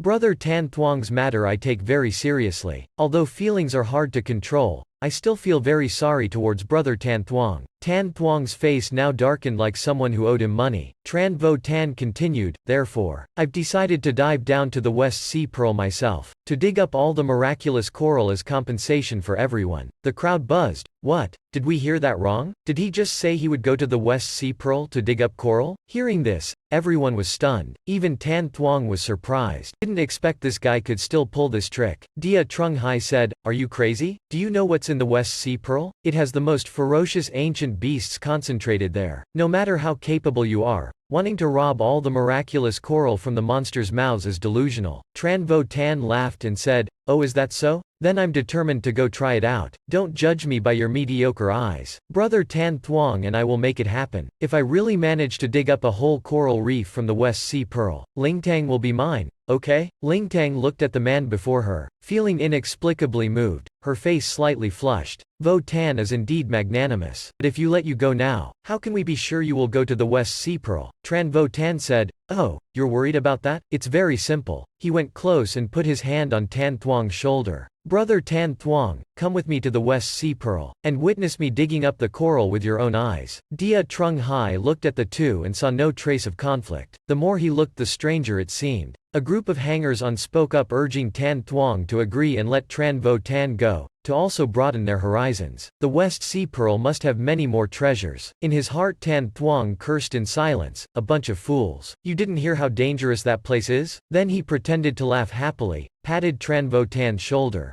"Alright, if Vo Tan is determined, I can only listen to you." In his heart he was scheming, "Just let him go to the West Sea pearl. Then I'll take the chance to kill him." The two shook hands in happy agreement. The scene changed to a swaying carriage. B Hugh Tin handed Tran Vo Tan a bowl of water and a towel. "Brother Tan, even though going to the West Sea pearl for coral is very brave, with your motion sickness like this, can you make it there?" Tran Vo Tan lay on the goddess's lap, surrounded by 5 or 6 girls attending to him. The system said, "Too many women. Not good at all. His physique is not as good as when he was playing flying games with me." Hearing this, B Hugh Tin turned back to scold, "Don't talk as if you and him have a close relationship." At this time, Tran Vo Tan coughed hoarsely, feeling a burning sensation in his chest, very fidgety. He reached out and grabbed B Hugh Tin's pet snake, hugging it to his face. "You thing, want to play with the cold scales of the spirit child too much." Deep Lam Tran angrily punched him in the face. "You dirty old man, stop it." Tran Vo Tan painfully sat up abruptly and looked at Tu Hai.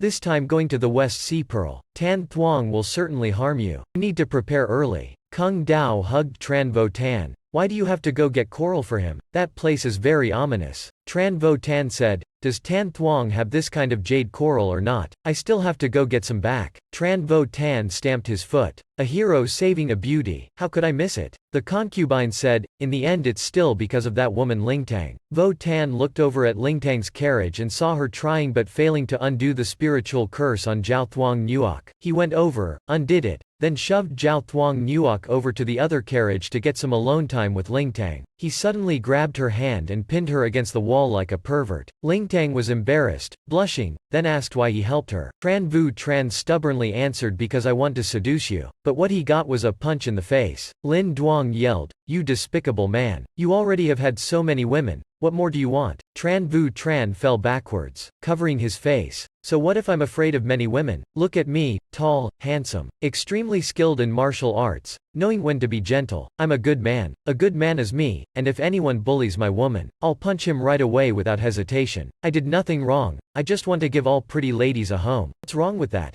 Tran Vu Tran pointed out the window. So go find a man better than me. If there is one, I'll lose. Lin Duong said disdainfully, I can't live alone, can I? Tran Vu Tran rushed to hug Lin Duong tightly, covering her mouth. Of course you can live alone, without love. Then he squeezed her tightly, crying, but darling, I can't bear that. Lin Duong thought, I absolutely can't let him seduce me, fall into his trap after just a few sentences. Suddenly a carriage outside stopped. Tran Vu Tran asked, what's that? Why did it stop? Lin Duong said to Tran Vu Tran, if you want to stay, just stay. Then she got out of the car. Not even 2 minutes later, Lin Duong ran back and said, it's robbed. Someone blocked the road to rob the car. Tran Vo Tan pulled back the carriage curtain to watch. At this time, Tan Thuong's group of people in front was stopped by a group of demons. One holding a wolf-toothed stick shouted at the group of people who did not know etiquette. Passing through the deep track Kai Win land without reporting to our Suyen Nok the great of them. Do you want to die soon? Tan Thuong sitting on the horse asked who is the great Suyen Nok. I've never heard of it, you scoundrels. Don't trick us. Dia Trung Hai said to Tan Thuong sect leader. The unfinished transformed minions don't need to care about them. The crocodile with its mouth full of fangs. I won't talk to you. You,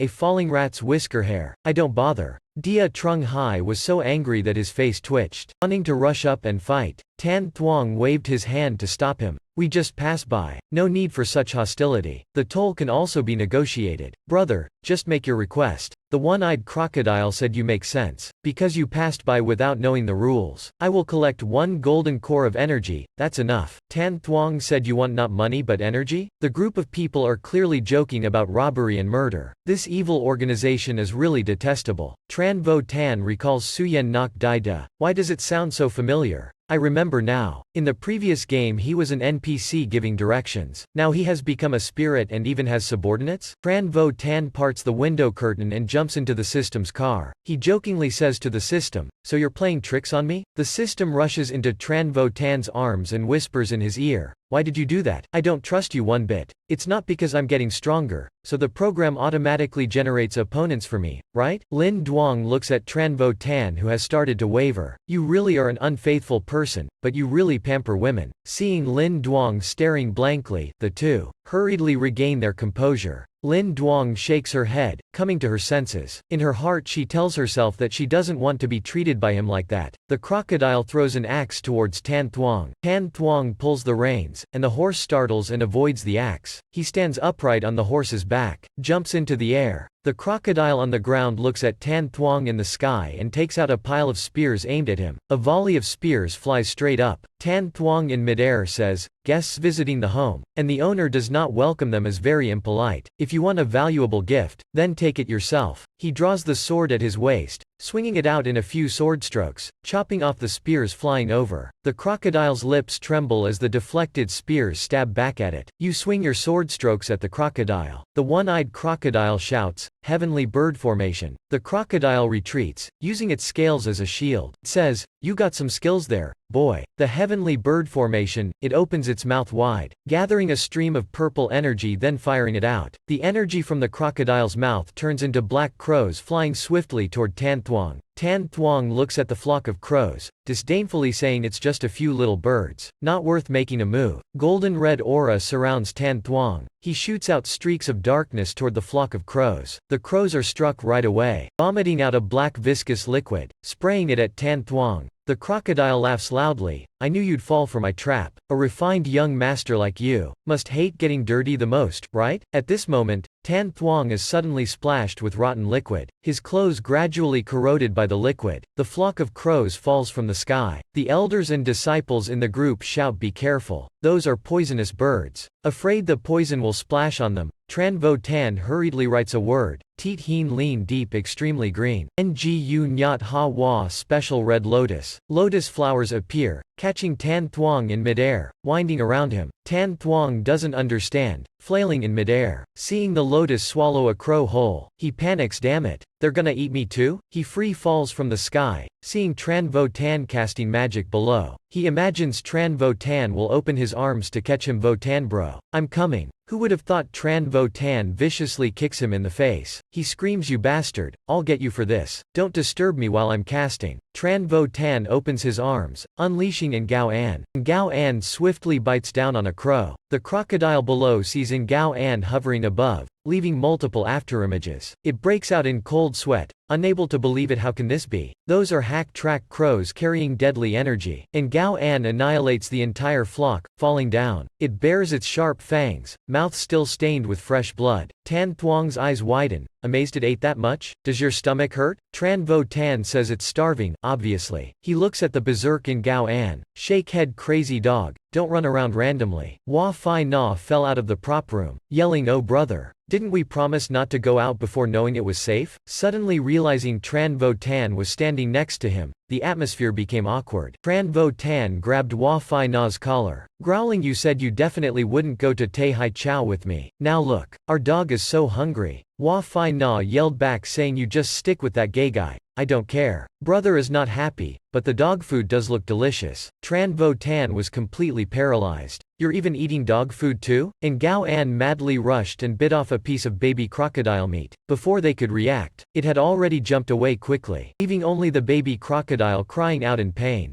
"I'm dying. Bitten by a dog." Ngao An now sat down chewing the meat. The crocodile meat is delicious. It's just a little fishy. Seeing Ngao An eat so crudely, Tan Thuong thought, seeing how hungry it was. The crocodiles clamored. "The bitten baby crocodile will go mad now. We need to vaccinate it against rabies." The head crocodile said, "Don't be afraid. We're crocodiles, our bite is no weaker than a dog's." Then it yelled at the crocodiles, "You're all useless." The crocodiles' spirits rose, their bodies swelled. The two sides were about to clash. Seeing the crocodiles' morale increase, Tran Vo Tan said, "I thought crocodiles were just mercenaries, didn't expect them to have some moves." The crocodiles grew larger and larger, tearing their clothes, expanding their muscles, ripping their clothes. One turned its body, clawing the ground, revealing its true animal form, unleashing its most primitive fighting instinct. The pride of reptiles could not be provoked by a little puppy. Ngao An said, "Master, let me fight in my true form." Tran Vo Tan grabbed Ngao An, staring at it like an idiot. "Fight in your true form? What for? You don't want to be human anymore?" Brother smiled sinisterly. "Let me tell you, in fighting, human intelligence is superior. Little animals can never match that." Then he flung Ngao An straight at the crocodiles. "You beat them with human intelligence." Ngao An was confused. "What is human intelligence?" The crocodiles opened their maws full of fangs and claws, biting down on the incoming Ngao An. Crack. It thought, "I didn't do anything." Its mouth had just opened and someone already jumped in. "Great service, 5 stars. At this time Tran Vo Tan's face was black. Tonchu yelled, "We're done for. Tomorrow we'll only see Ngao An's poop." At this time the crocodile was still savoring the taste. Its mouth shook as Ngao An pushed with all his strength, prying open the crocodile's sharp teeth. Crack. It opened the crocodile's mouth. Ngao An thought of how to deal with these stinky mouths. It rummaged its pocket, took out a pack and pressed down hard with its hand, shooting the pills into the crocodile's mouth full of teeth. It hugged the medicine pack, recalling the wolf's words. "Ngao An, I found an owner for you. Your owner is a beautiful angel. Big breasts." Its drool dripped down. Ngao An stared blankly. "I hope it's not a dog licking butts. Being a proper dog like me. How could that be?" It wiped its drool. "But, I'm most worried about you." It rummaged in its chest, pulling out a pile of random stuff, underwear, leather whip. Ngao An, This is the ancestral heritage. Humans became the smartest creatures because they learned to use tools. He gave Ngao a package when he was in trouble. Open this and it will help you. After a flashback, Ngao said in a choked voice, "This is the brotherhood between me and you." He rummaged in the package, pulled out a red and white ball. Looking at the ball, he mumbled, "What kind of monster is this?" Tran Vo Tan yelled, "What is that?" Wrong movie. In the movie the boy lost the Pokemon ball, right? Inside was just a plain black iron ball, with a note attached saying 5-element Thunder God. He waved his hand and threw it hard. "Watch this move. Destroy all of you, so I can go back to flirting with the ladies." The black ball fell in front of the crocodiles. They looked down at the ball, and laughed, "Ha ha, thought it was something impressive. It's like throwing rocks at fools, calling it the 5-element Thunder God. It's so funny." At this time Tran Vo Tan's face turned red with embarrassment, mumbling, "I want to crawl into a hole," yelling impressively but as expected, "Can't trust dogs with faces like Siberian huskies." Ngao with a stunned face, "My brother cannot trick me." The crocodile picked up the black ball.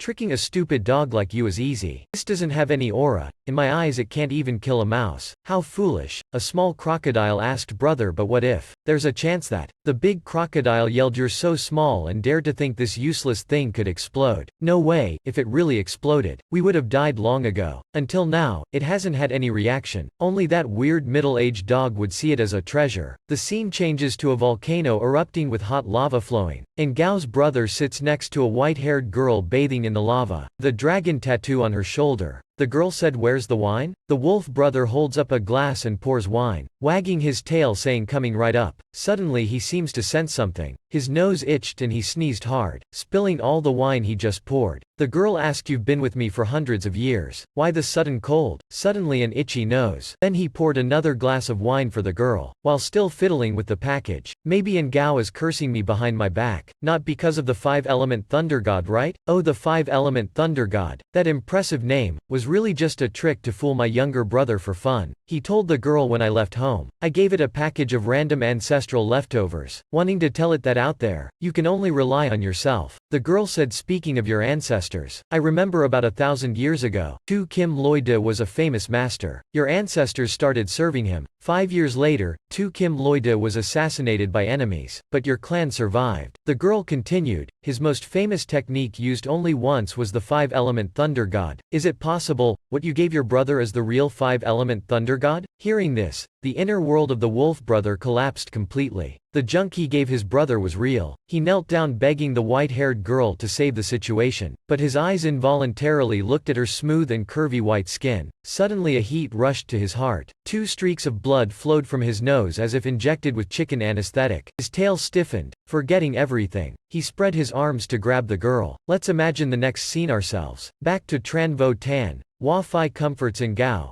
"Don't be discouraged, let me handle this." Hua Fai angrily rolled up her sleeves, ready to fight. "I can't stand watching them laugh at my brother Ngao." Suddenly Tran Vo Tan realized the thundersphere started making clicking sounds and purple lightning appeared. He panicked, shouting, "We're dead. Hurry back. Quickly Tonchu, use your powers." Tonchu blew a wisp of blue air, then wrote a word in the air. "Inner radiance, protect the true heart, invincible." Added multiple layers of protection for Tonchu. Tran Vo Tan hugged Tonchu tightly, transferring energy into her body. "That crazy dog almost killed you. You and I are teammates." The sphere buzzed louder and louder, emitting blinding purple lightning. The crocodiles sensed something bad, but it was too late. The rampaging lightning bolts were uncontrollable. The nearest crocodiles were affected first. They were paralyzed, then a strong sucking force pulled in the escaping crocodiles, tearing them apart. "What is this, boss? This thing really seems about to explode." A small crocodile asked, "Boss, is there any chance it won't explode?" When the sphere's energy reached its peak, a black hole suddenly opened wide, sucking in all the crocodiles. Only pitiful screams remained. The tremendous suction force of the black hole and purple lightning made loud noises. Trees were uprooted. Everyone was swallowed except Tran Vo Tan and some people who were prepared. The rest were terrified by the lightning. They were gradually drawn in with the surrounding trees drifting towards the black hole. The wounded tried their best to resist the terrible suction force. Tran Vo Tan arranged people in 3 directions while he himself seemed nonchalant, performing his magic tricks. The wounded took out a turtle shell from his sleeve,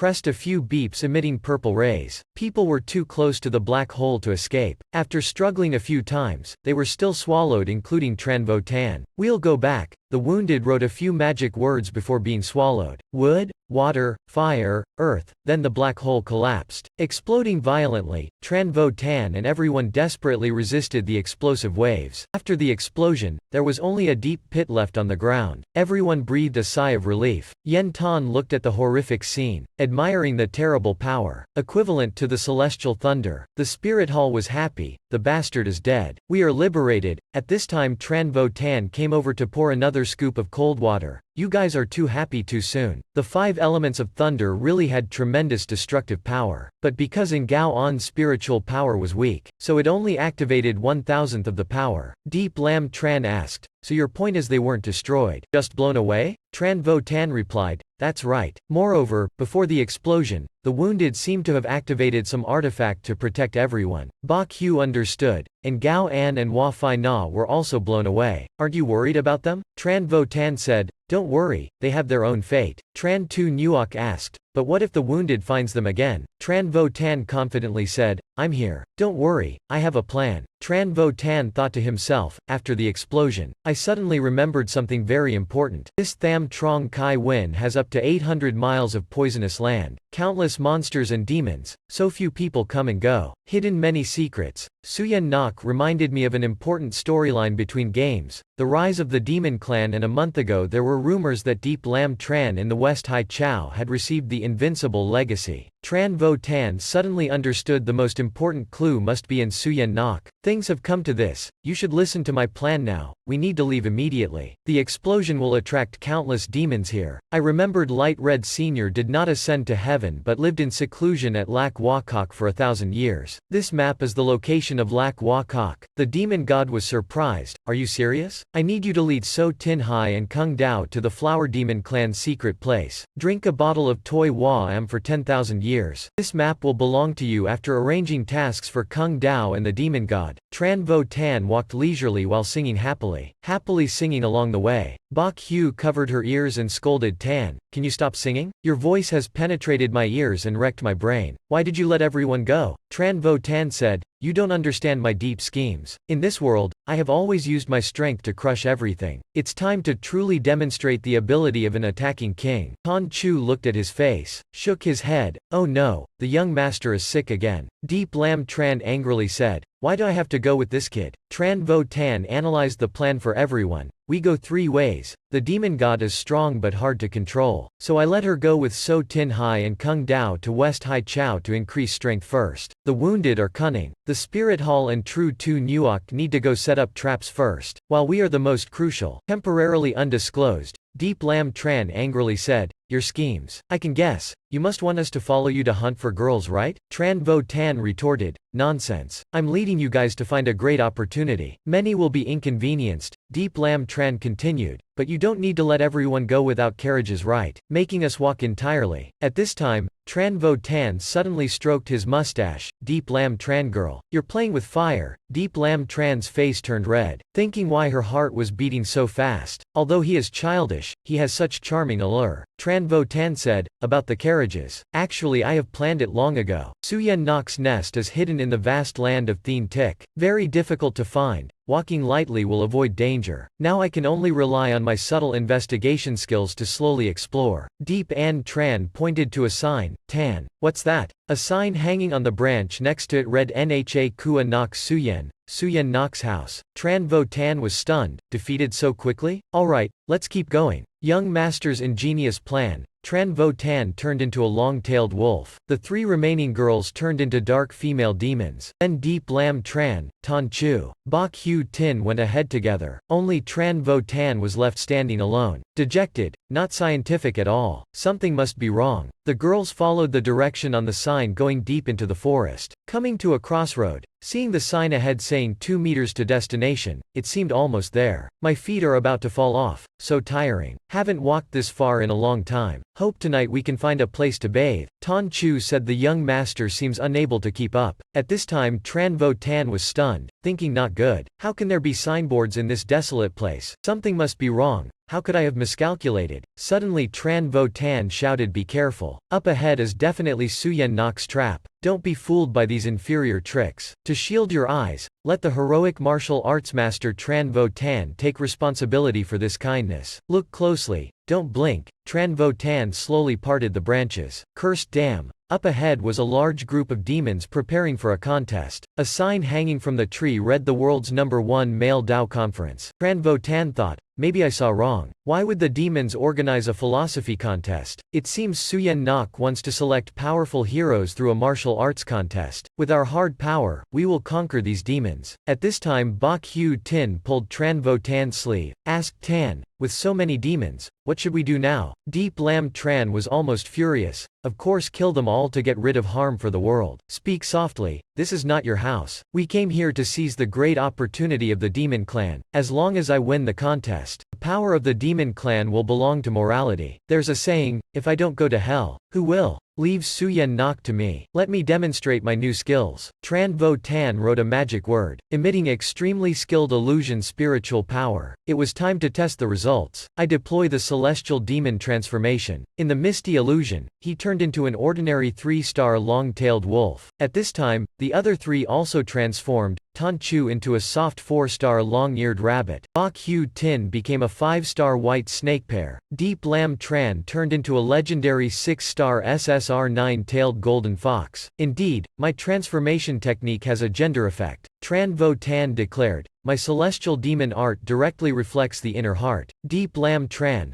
I didn't expect you to be the cold outside but passionate inside type. Tran Vo Tan grabbed Deep Lam Tran's tail. Tan will pamper you very well. At this time, Deep Lam Tran's face turned red. Jerking her tail away, don't touch there. A voice rang out, let the fox go. Suddenly a fan flew over and slapped Tran Vo Tan's face hard. A gray-haired young man, with 2 fox ears on his head, walked over gracefully. Tran Vo Tan stood up cursing, who the hell are you? Dare to ruin my good deed. He said, I am Ton Cow Truck Wei, young master of the Fox clan of the world. The only hope for the Fox clan to prosper again after 1,000 years. Tran Vo Tan angrily shouted, don't think you can fool me by pretending to be crazy. Beautiful fox girl over there, blink if you have any issues. You 2 beautiful girls as well. I will surely protect you ladies, and punish this pervert. The system said, the program has automatically assigned you the villain role. Last time I didn't make a move because we're both demon clan. If you still don't wake up, don't blame me for being impolite. The girls wondered in their hearts, what am I to Tan Ca here? Does Tan Ca really care about me? This pervert has gone too far. I must take revenge. The girls kept winking, signaling hurry save me. Why are you hesitating? Pull him away quickly. Today is the righteous moment of our hero. In the palm of his hand, he gathered spiritual energy, and wrote the word moonlight soars to heaven. Spear pierces the vast sea. I became a wheel, charging at the shameless little demon. Receive the judgment of the moon. Tran Vo Tan thought to himself, what an idiot, just joking with some of my girls. And he took it seriously. Hey little Bok Kiem, don't overstep your bounds. Tran Vo Tan raised his hand, and wrote another word above his head representing the moon destroying you. Next was a huge red sphere. The 2 energies collided violently. Suddenly an old man appeared. Young man, don't be so impatient. This is a no-fight zone. An old man waved his broom, neutralizing all the energy from the 2. The 2 looked at the old man, seeing that after neutralizing everything, he turned and left without a word. Tran Vo Tan watched his back, mumbling Ox Demon King, why are you not in the Oxhead Horseface Palace but lost here instead? The other young man thought, how did he easily neutralize the sacred tree of our tribe? Who is this old man? Suddenly the old man turned back, and sternly said, you know me? I am the mysterious martial immortal, have been in seclusion here for thousands of years. Didn't expect to still be recognized. He asked, whose child are you? Tran Vo Tan stuttered, unable to get the words out. He thought, I'm dead. My secret identity is about to be exposed. He mumbled, I said Ox Demon King, Wolf Demon, Cat Demon. Why is there a turtle god here instead? This is all wrong. At this time, the other one spoke up, Junior as the young master of the Cyan Fox tribe. Pleased to meet Senior. The old man said, besides a certain flower demon, all who know my identity are enemies. He said the flower demon was also thousands of years ago. Tran Vo Tan thought, I know how to trick him now. The old man sternly said, if you don't speak, I will inspect your bag myself. He said, then your life will no longer be in your hands to decide. This brat is playing dirty. He's certainly doomed. The old man's fingers emitted a yellow aura. He summoned a huge boulder. He intended to crush Tran Tan with it. The scene resembled Sun Wukong wreaking havoc in the heavenly palace, pinned under Mount Wuji. The turtle god yelled, damn turtle. Who is it? How can he have such tremendous power? I can barely withstand it. Tran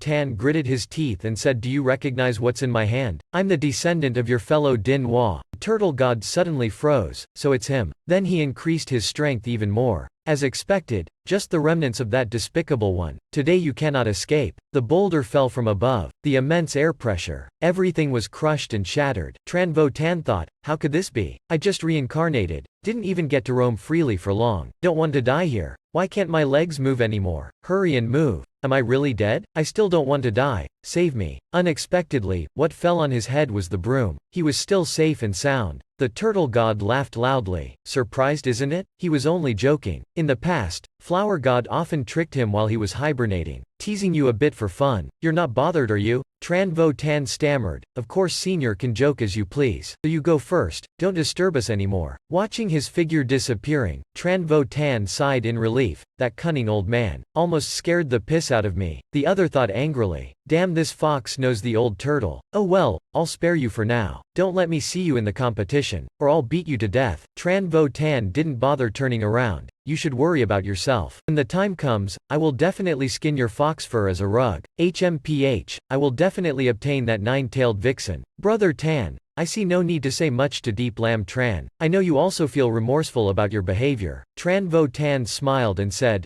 my women don't need apologies. But Deep Lam Tran immediately slapped him hard. Are you blind? Give to those in need. At least give me some clothes first. A lecherous fox, an arrogant old man, meeting such ancient demons. Besides strength, everything else is meaningless. At this time, the system displayed a hand, saying my little Tan has grown up. Tran Tan grabbed the system and punched it. I've just started, and have met such an ancient demon already. This must be your doing. The system cried out, stop hitting. Young master, what are you doing? Have you gone crazy? B Hugh Tin said, he's probably talking to that strange girl called the system. Seeing him like this, we shouldn't worry about people like that. After disciplining the system, Tran Tan stuffed it back into his body. Stay in there and repent, and reform me properly. B Hugh Tin asked, Brother Tan, when did Sister Flower God give you this petal? The fragrance is so nice. Tran Tan's face turned bright red. Stuttering, that day she pulled me into the bushes, pushed me down, then kissed me. Before parting, she wanted to give me her most precious thing. But, it shouldn't be like that. Tran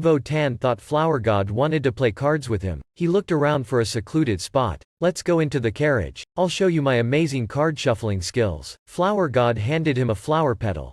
Tan wondered, what's this? Don't you want to play cards? Flower God said, this is a petal from my soul flower. Meeting the flower is like meeting me. Please keep it safe for me. B Hugh Tin happily said. So it's Sister Flower God's engagement gift. Then I'll confiscate it to help Brother Tan keep it safe. Tran Tan suddenly remembered he seemed to have forgotten something. At this time, a crow in the tree croaked like a loudspeaker. There's 1 minute left to register for the tournament. I urge the warriors to quickly register with me. Then it flapped its wings and flew off. Time is urgent. Let's hurry and register. Wait, Mr. Crow. B Hugh Tin thought, I'm the main wife. I can't let him carry another woman's belongings. Then she chased after the crow's flight path. Tran Tan and the others hurriedly ran to the registration site in the final moments. The hot summer weather, the coolly dressed registration staff caused Tran Tan's hot blood to boil. 2 streams of nosebleed flowed, his eyes never leaving the girl. The system said, you despicable old man. Only a moment and you've already revealed your true nature. Earlier someone was very decent. Want to strive for excellence? Tran Tan pretended to be calm.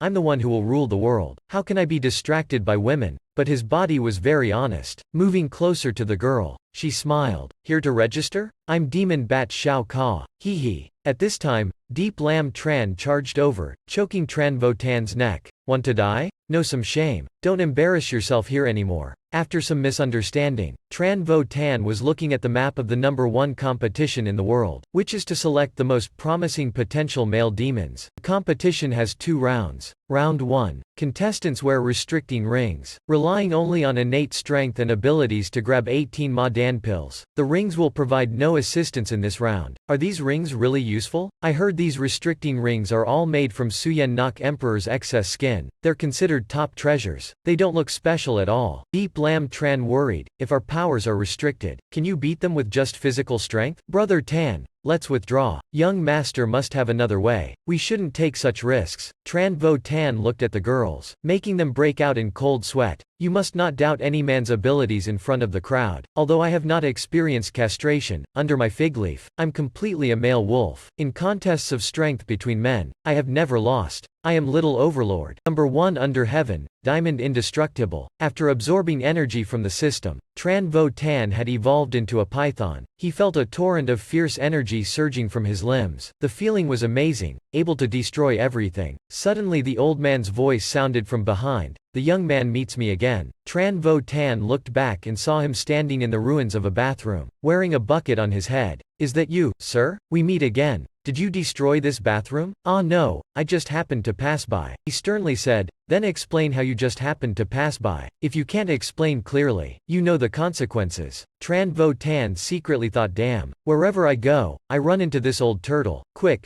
many people are coming over, help conceal him. Absolutely don't let them see him covered in feces like this. But Tran Vo Tan had already slipped away long ago. The old turtle furiously yelled, you little fox, don't let me catch you. You damn bruised turtle. Dare try to catch me again. Tran Vo Tan ran to the starting point. The girl holding the bronze chime was still standing there. She seemed to notice something. Just as she turned to look, a strong gust of wind blew up her skirt. Tran Vo Tan felt his strength and speed had surged tremendously. Suyen Nok Emperor, I have arrived. In a chaotic region, you demon child are competing for a ghost jewel. A sausage-mouthed Gaga used flesh shame attack, defeating his competitor. He bragged, my muscles are the best. This Madan pill is mine. Just as he reached to grab it, Tran Vo Tan appeared, coming up right behind the dull Gaga. What are you looking at? I'm over here. Then a heavy finger strike came down, easily defeating Gaga. The first jewel smoothly fell into his hand. Elsewhere in the chaotic region, Tran Vo Tan was warming up before the match, with the 3 girls cheering outside. He waved, waiting for the good news that I will defeat everyone. Suddenly a huge tiger approached. That bragging brat over there. Tran Vo Tan replied, that's right, is there a problem? The 2 beasts locked eyes tensely. Then the tiger laughed wildly, interesting. I am Shu Sanjun, rare to meet someone of the same spirit. Let's advance together in the future. Tran Vo Tan happily said, it's rare for Shu Sanjun to notice me. I am Lang Demon Guanhai. At this time,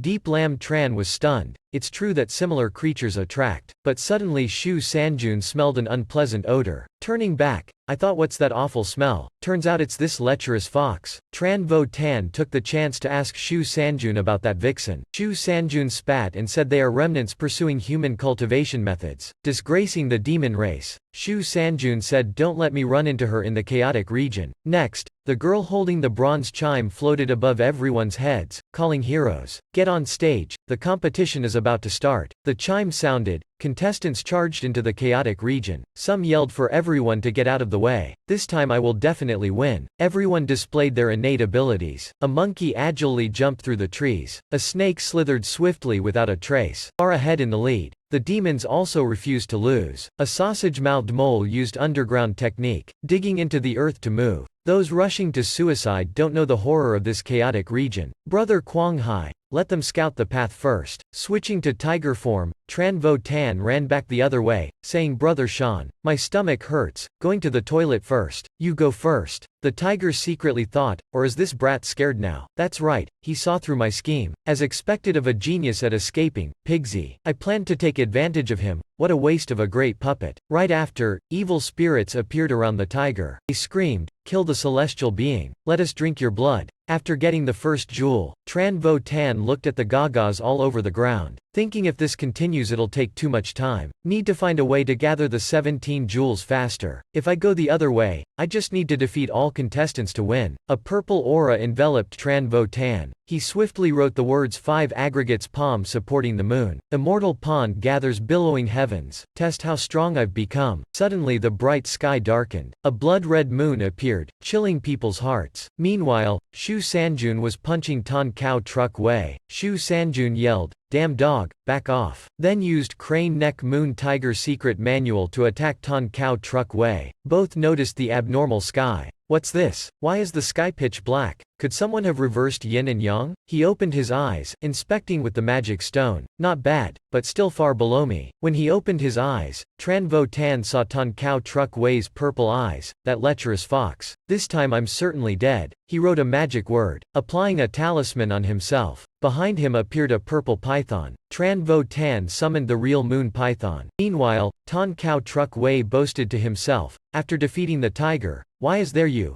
bratty kid, always bothering me? There must be a hidden master assisting me." Then Ton Cow Truck Way fantasized, "Next I'll marry Suyen Nok, ascend as demon emperor, lead the demons. So wonderful. Ha ha ha, you're next. I will definitely punish all who oppose me." Suddenly a horrific scene occurred. The python summoned by Tran Vo Tan opened its mouth, aimed at the moon. Ton Cow Truck Way was horrified seeing this. The python took a huge bite. Ton Cow Truck Way yelled the moon is being eaten. The moon couldn't withstand the bite. Cracks appeared, with a crunching sound. The python had swallowed the moon whole. Since Ton Cow Truck Way's power depended on the moon, she suffered a backlash, blood covering her body. How can this be? Clearly this is my opportunity. Finally Ton Cow Truck Way screamed, "I'm the main character." Then she fell from the tree, unconscious. At this time, the old turtle also saw the python illusion. He chanted a spell, divine destruction. Top-grade heavenly enemy, this is a forbidden 1,000-year spell. Wonder which old man interfered with the demon's grand plan. Primordial 8 trigrams, protect me mystic armor. After chanting, the old turtle was enveloped in 8 trigram radiance, revealing 8 abdominal sections. He charged towards the python's shadow. Seeing the python in the sky chewing and swallowing the moon, Tran Vo Tan yawned boredly, that was nothing. This skill takes too long to use. Eating the moon but still having to wait so long? Before he finished speaking, the old turtle had jumped down from above. "It's you. This brat is causing trouble." Then he used his unique skill, profound dance 10 positions. 100 refining Zhengchen, launching 2 fist wrappings with coin sound effects at Tran Vo Tan. Tran Vo Tan said, "Old man, you're so annoying." The old turtle punched Tran Vo Tan directly, saying, "I can clearly spare your life." But Tran Vo Tan easily neutralized the punch with one hand. "Are you done? You shameless old man.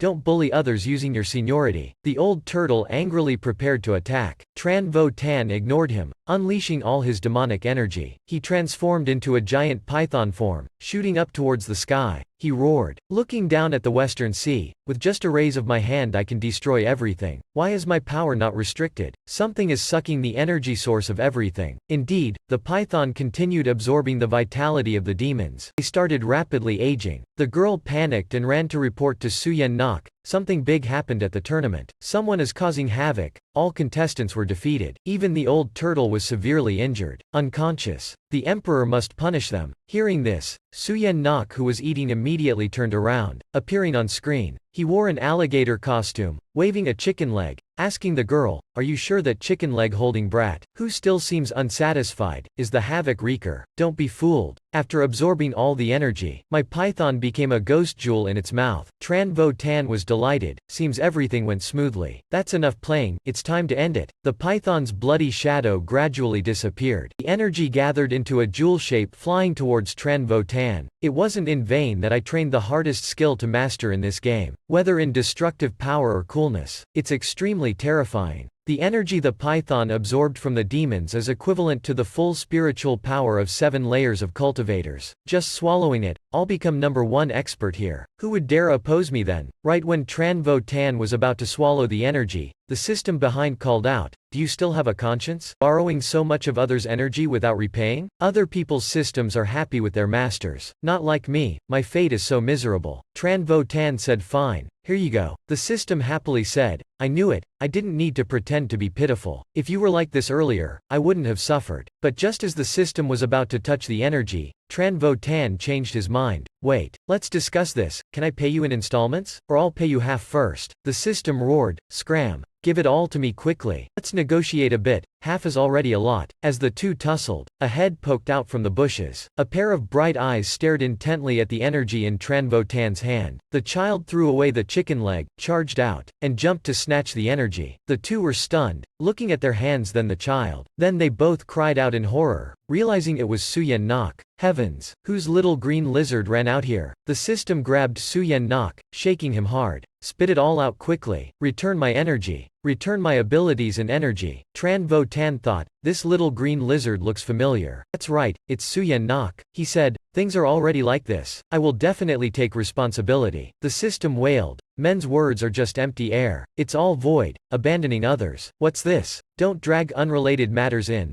I have a twisted storyline already. After a while, some girls ran over. B Hugh Tin worriedly asked, Brother Tan, why are you in this state? He replied, it's a long story, but luckily you're unharmed. B Hugh Tin rushed to hug him. You're okay. Somehow the sky suddenly turned pitch black, and the demons all fainted. He bragged, it was this hero's ultimate move. I defeated them all. And this green lizard is Schwangik, who I also easily defeated. Hearing this, Bai Hyuding got angry. This battle is too dangerous. Then she whispered, in the future, don't fight alone anymore. Tran Vu Tien wondered what happened to her today. It feels like something is different. Bai Hyuding said, promise me. He stammered, okay, I promise. The system, looking at the scene, mumbled after consoling others, now running to flirt with girls. Then the system called, this little chivalrous man. Look, the lizard is glowing. Tran Vu Tien was surprised. How so? It's going to evolve like the demon god? Hearing this, the system knelt down and cried bitterly. Then, my energy has been completely absorbed. Lost everything.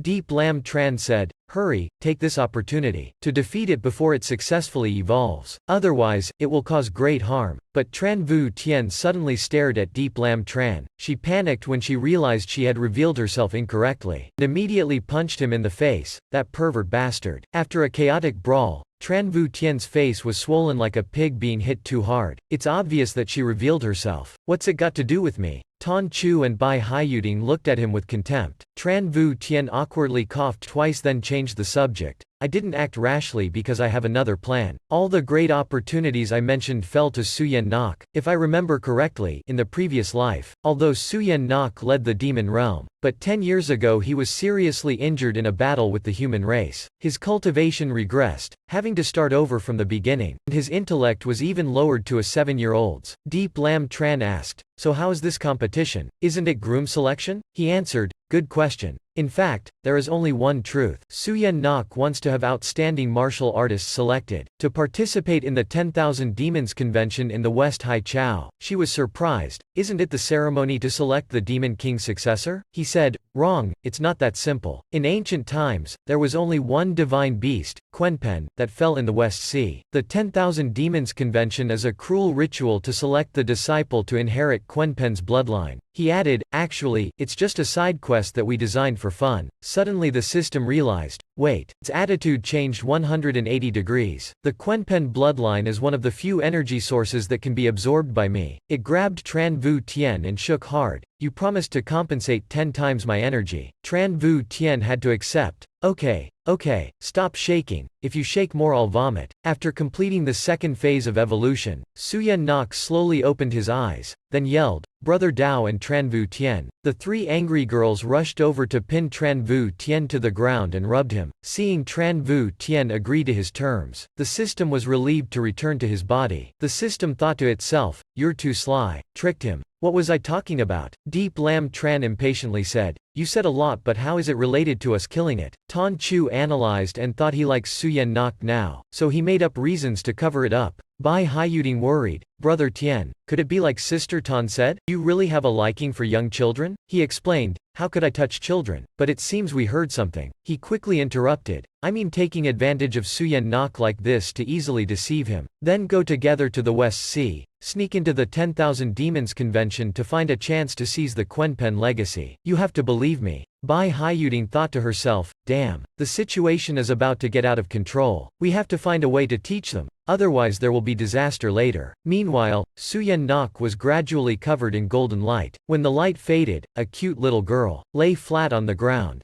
Deep Lam Tran tensely told Tran Vu Tien. What now? He replied, if nothing unusual happens. After just evolving, he will tend to see us as relatives. We just need to take advantage of the opportunity. We will definitely be able to trick him into taking us along. As expected, Suyen Nok opened his eyes, saw Tran Vu Tien and immediately called, Brother Dao, then hugged him tightly. Everyone was stunned. Tran Vu Tien thought, damn, the situation is not good. Tran Vu Tien thought to himself, he must have come to harm me. Now even jumping into the Yellow River can't wash me clean. He explained, everyone listen to me explain. I really don't understand what's going on. Before he could finish speaking, the three girls rushed over to pin him down and scrubbed him. Screams echoed throughout the forest. I think because Suyen Nok absorbed his energy. That's why he called him dad. You have to believe me. I don't believe it. Who knows what other schemes he has in mind. Can't trust this pervert's words. He said, I'm telling the truth. Seeing Dad's sullen face, Suyen Nok ran over with flowers. Dad, I'm sorry. Tran Vu Tien reluctantly smiled, while cursing in his heart. How did everything turn out like this? In the previous game, Suyen Nok was a character that could be pursued. Why did he become my child when he got here? At the arena, the weak turtle cried for help. Is anyone there to save me? Little Ka recognized he was still alive, and quickly ran out. Mr. Huyen Vu, you're still alive? The turtle weakly said, hurry, report that Suyen Nok was kidnapped. But immediately, a sharp claw pierced her chest. Little Ka fell in a pool of blood. The turtle also died shortly after. How troublesome. Suyen Nok's carefully prepared plan was randomly kidnapped. How can I report this to the master? If I punish Little Ka, she won't be able to stand it. But all of his actions were recorded and observed from a dark cave. A man in black stepped out. What a useless whore. Then he turned to a female demon sitting on a bone throne. Master, please send Elder Wang to change the plan. The female demon replied, no need to rush. Everything has its own fate. No one can escape my palm. A week later, everyone rode magical horses galloping on the road. At this time,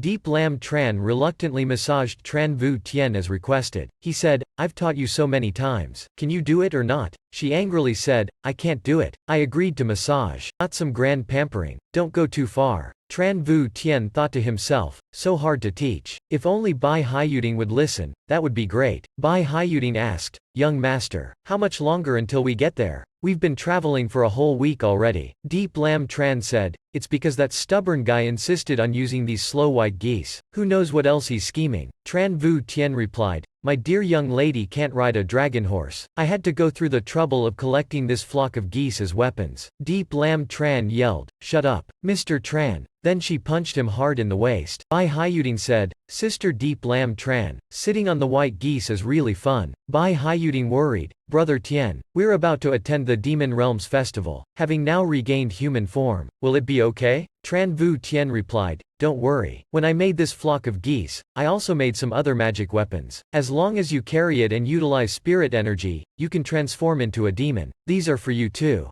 Deep Lam Tran asked, what about mine? Tran Vu Tien said, your nine-tailed fox form consumes too much spiritual power. Making it into a weapon is also exponentially more difficult. Here, I spent a lot of effort to barely make this. Oh right, when transforming there's no clothing. Here is a supporting outfit that can enhance the charm ability of the nine-tailed fox. Deep Lam Tran coldly said, you really are very thoughtful for me. Tran Vu Tien replied, of course. My woman doesn't need to thank me. Immediately, Deep Lam Tran grabbed him and dragged him away, then slammed him to the ground. So thoughtful. Let me properly repay you. As time passed, everyone arrived at the destination entrance. Tran Vu Tien got off the carriage, stretched, finally here. Then he glanced at Deep Lam Tran, thinking he almost died from this vicious woman. Just you wait, Deep Lam Tran. As the biggest boss in the game, there's no woman I can't tame. But Bai Haiyuding brought him back to reality. Brother Tien, look, ahead appears a stone tablet engraved with the three words Tan Van Du. Bai Haiyuding asked, aren't we going to the West Sea? Why did we come to Tan Van Du instead? Tran Vu Tien explained Tan Van Du as one of the teleportation portals opened up by the Shen Hang sect. Just one day to go anywhere with the lightning pearl. Tonchu said, but we and Tan Wei's team originally went by horse. Well, Tran Vu Tien explained Tonchu's doubts. At that time we passed through Trung Chao Du, the largest portal of the Shen Hang sect. Now we can't follow Tan Wei's plan anymore, or we'd die without knowing why. Bai Haiyuding and Suyen Nok were excited. we've never ridden the lightning pearl before. It must be very interesting. Deep Lam Tran asked, isn't this the lightning pearl you mentioned, Tran Vu Tien? He replied, no experience yet, already looking down on it. You'll see its extremely important role. Tran Vu Tien waved his hand, the white geese vanished, revealing a huge spaceship-like vessel floating in the air. Then he hopped on that tiny little boat. Looking back at everyone, Tran Vu Tien said, let's go. What are you waiting for? The small boat, carrying excessive weight, flew slowly with the 5 people. Boarding the ship, they were informed each trip cost 2,000 top-grade profound gold coins. The staff kept mumbling, we always do business sincerely. No fraud. The number 1 heavenly ticket you chose is really worth the price. Tran Vu Tien gently said, wait a minute. Then he pretended, you look down on us for not having enough ability? Next he threw out a money bag, here's 3,000 coins. The extra is tip money, bring all the good food, wine and fun out for us. Seeing the bribe, the staff was pleased, and quickly led the way. Please come this way. Then he quietly asked Tran Vu Tien, young master, where did you get so much money? I remember when we left Nok Lam we were penniless. Tran Vu Tien glanced at Deep Lam Tran.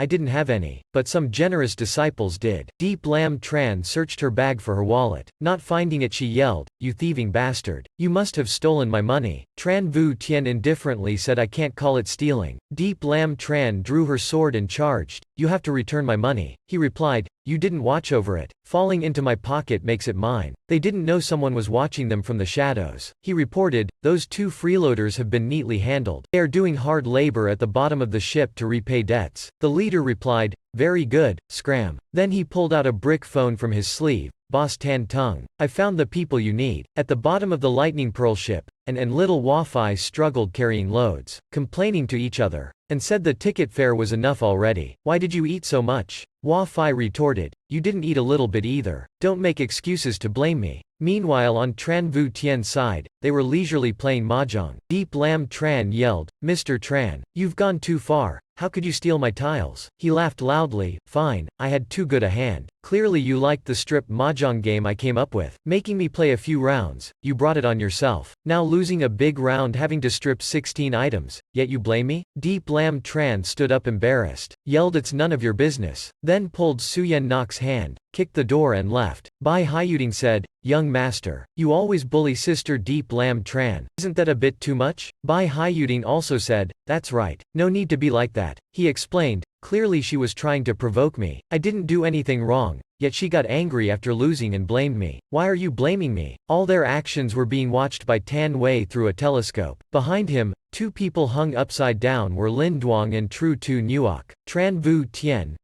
Tien, who would have thought you'd still fall into my hands? You really look down on the power of the Tan Wei sect, not knowing the West Hai Chao is my base. With just these 2 useless ones, daring to scheme ahead in the West Sea. Tan Wei approached Lin Duang, slapped her hard in the face, you whore. Dare to betray me? Then he choked her neck tightly. Showing off might, quickly beg me, or I won't let you die easily. Tru Tu Nuok yelled, Tan Wei, you only hate me, don't harm her. Lin Duang weakly said, Tan Wei, you will die a terrible death. He laughed loudly. Let's see how long you can still be stubborn. Then he wrote a word on Lin Duang's forehead. A corroding rope appeared, continuously coiling around Lin Duang. Lin Duang screamed, Tan Wei, you monster, quickly release me. He laughed loudly, keep screaming. I like hearing whimpers like this. Anyone who opposes me must die. Scream louder. This is the outcome when confronting me. You maggots, when the lightning pearl reaches the abyss, take action. The manager replied, yes master. At this time, Tran Vu Tien and Bai Hyuding were sightseeing on the lightning pearl. Bai Hyuding exclaimed, Brother Tien, look down there. Below is the majestic abyss of the West Sea. My God, this is the abyss?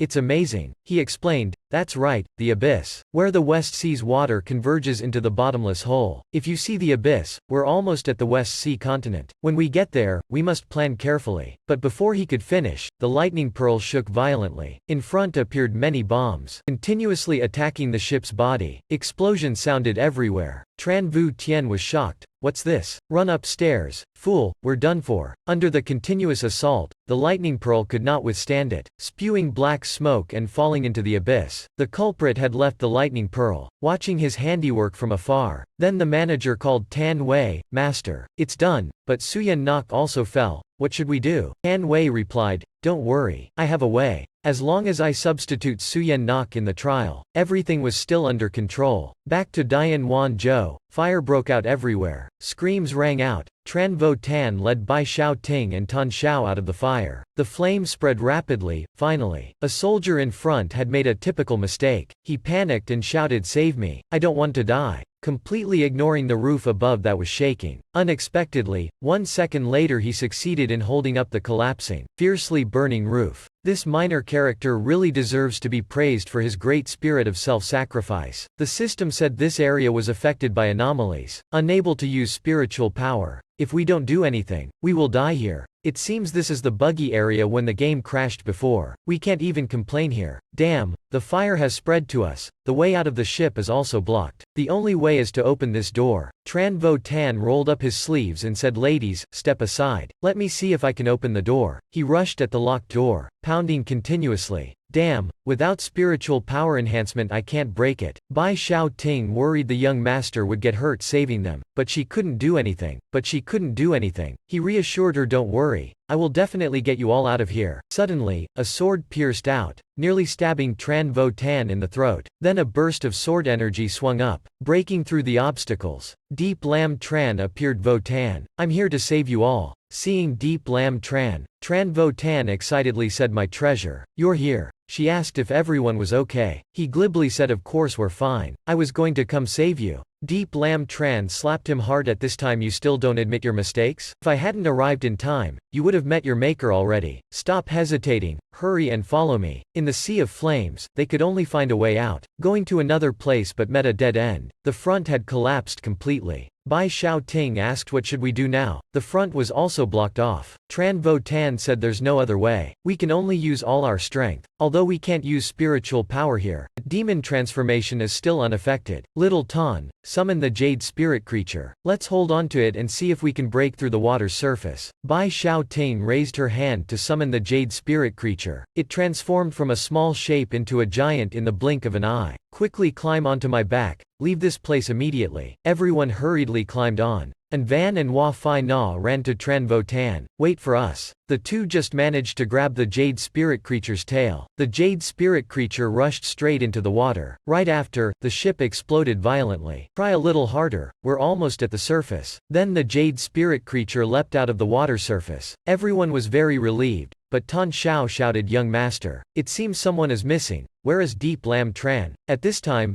Deep Lam Tran was sinking to the bottom of the sea. Tan Xiao shouted that it seemed someone was missing. Tran Vo Tan suddenly remembered Deep Lam Tran was afraid of water. But now Van and Hua Fai Na were exhausted, lying flat on the jade spirit creature. Finally safe. From afar, Tran Vo Tan called to the two, "You guys stay and watch everyone. I'll go find her." Then he jumped into the water, diving quickly to the seafloor to search. Tran Vo Tan worried Deep Lam Tran, "You must be safe." After searching for a while, Tran Vo Tan finally found Deep Lam Tran sinking to the seabed. He rushed over and hugged her tightly. "Oh no, she's almost at her limit." "Oh well, nothing to lose, save her first." Suddenly, Tran Vo Tan kissed Deep Lam Tran on the lips, letting his breath give her oxygen. Deep Lam Tran gradually woke up and opened her eyes. Feeling the sensation on her lips, she opened her eyes wide, her face flushed red. She pushed Tran Vo Tan away forcefully. "Pervert. Scoundrel." He explained, "I did that to save you. You're so ungrateful." Suddenly, Tran Vo Tan saw behind Deep Lam Tran a giant carp with its mouth wide open rushing at them. He shouted, "Watch out," and hugged Deep Lam Tran tightly, shielding her with his body. Too late. No time left. Next the monster carp bit down and left. After a short while, Tran Vo Tan woke up on the beach of an unnamed island. Waves continuously crashed into his body. Waking up, Tran Vo Tan held his head. "Where is this? My head hurts so much. Didn't I fall into the sea with Deep Lam Tran, and got swallowed by that monster? Why am I here? I can't sense any spiritual energy at all." Meaning we're still near the anomalies. Tran Vo Tan stood up and observed his surroundings. He saw a line of footprints. It seemed someone had been here before. Wonder if these were Deep Lam Tran's traces? Wandering alone here is very dangerous. He started following the footprints to find Deep Lam Tran. Suddenly Tran Vo Tan felt hungry and tired from running. He thought to himself, "Why am I feeling so hungry and tired? With my current cultivation, those feelings shouldn't exist. Although I can't use spiritual power here, my cultivation hasn't changed." Then Tran Vo Tan stood still. The hunger and tiredness from running were all fake. Tran Vo Tan said, finally I understand where the problem lies. Surely this realm was created by a master illusionist. Everything is just an illusion formed by my mind. Tran Vo Tan pointed at a rock. This is the real entrance. Then he shouted loudly, I've seen through everything here. Show yourself. Immediately the rock shook. A purple teleportation gate appeared. Tran Vo Tan stepped through the gate, arriving at an uncertain space. He mumbled, making it so mysterious when it's just a small realm. If the system was here, I wouldn't have struggled so much. Tran Vo Tan followed the stairs, arriving before another stone door. He wondered what could be behind this door. Really don't know. Then Tran Vo Tan pushed the door open forcefully and said, Senior, your junior Tran Vo Tan has come to take back the treasure and the senior's daughter. But looking up, he saw Deep Lam Tran with lifeless eyes. Tran Vo Tan was bragging like a reckless youth in front of the girl he loved. Suddenly Deep Lam Tran raised her hand. Numerous tentacles shot out, wrapping tightly around Tran Vo Tan. He was shocked. What's going on here? Deep Lam Tran coldly said, Are you ready to lose everything? Tran Vo Tan asked, Are you possessed by a demon? Then he stared fixedly. Suddenly 2 streams of blood dripped from his nose. He mumbled, although I don't know what kind of demon it is. Seeing Deep Lam Tran provoke me like this is really arousing. Oh well, let's just go all the way. I'm ready. At this time, Bai Tu Ting said, something's not right here. Why isn't he afraid? Or is there something wrong with our appearance? Tran Vo Tan realized Bai Tu Ting was on Deep Lam Tran's body. Shocked, oh, so it's you two controlling her. So you can talk after all. Nice to meet you two little ones. Please let me know, what trial do I need to pass to be spared? We're different from our master. Our master and you are both humans, but we are not. We are the guardians of this minor secret realm. My name is Lam. My partner's name is Hong. Tran Vo Tan thought, the design of this minor realm isn't bad. It doesn't seem to have any special treasures. Hong said, less talk, let's get to business. To survive and get out, you have to pass our trials. Now you have 3 chances. The content is guessing riddle sentences. Tran Vo Tan immediately grimaced, thinking 100% this is a trash side quest that some idiot designed. Because Tran Vo Tan answered all 3 riddles correctly, he passed the trial successfully. Lam said, young man, in all these years, hundreds have entered this minor secret realm. Whether geniuses, heroes, or immortals, no one has ever answered 3 riddles correctly in a row like you. Congratulations, you're the first to pass the trial in history. Tran Vo Tan thought, they were just elementary school level riddles. Or maybe everyone before was tricked. He asked, so I've received the reward and can leave with my friend now, right? Bai Tu Ting replied, that's right. My master has extremely great magic, incomparable to you.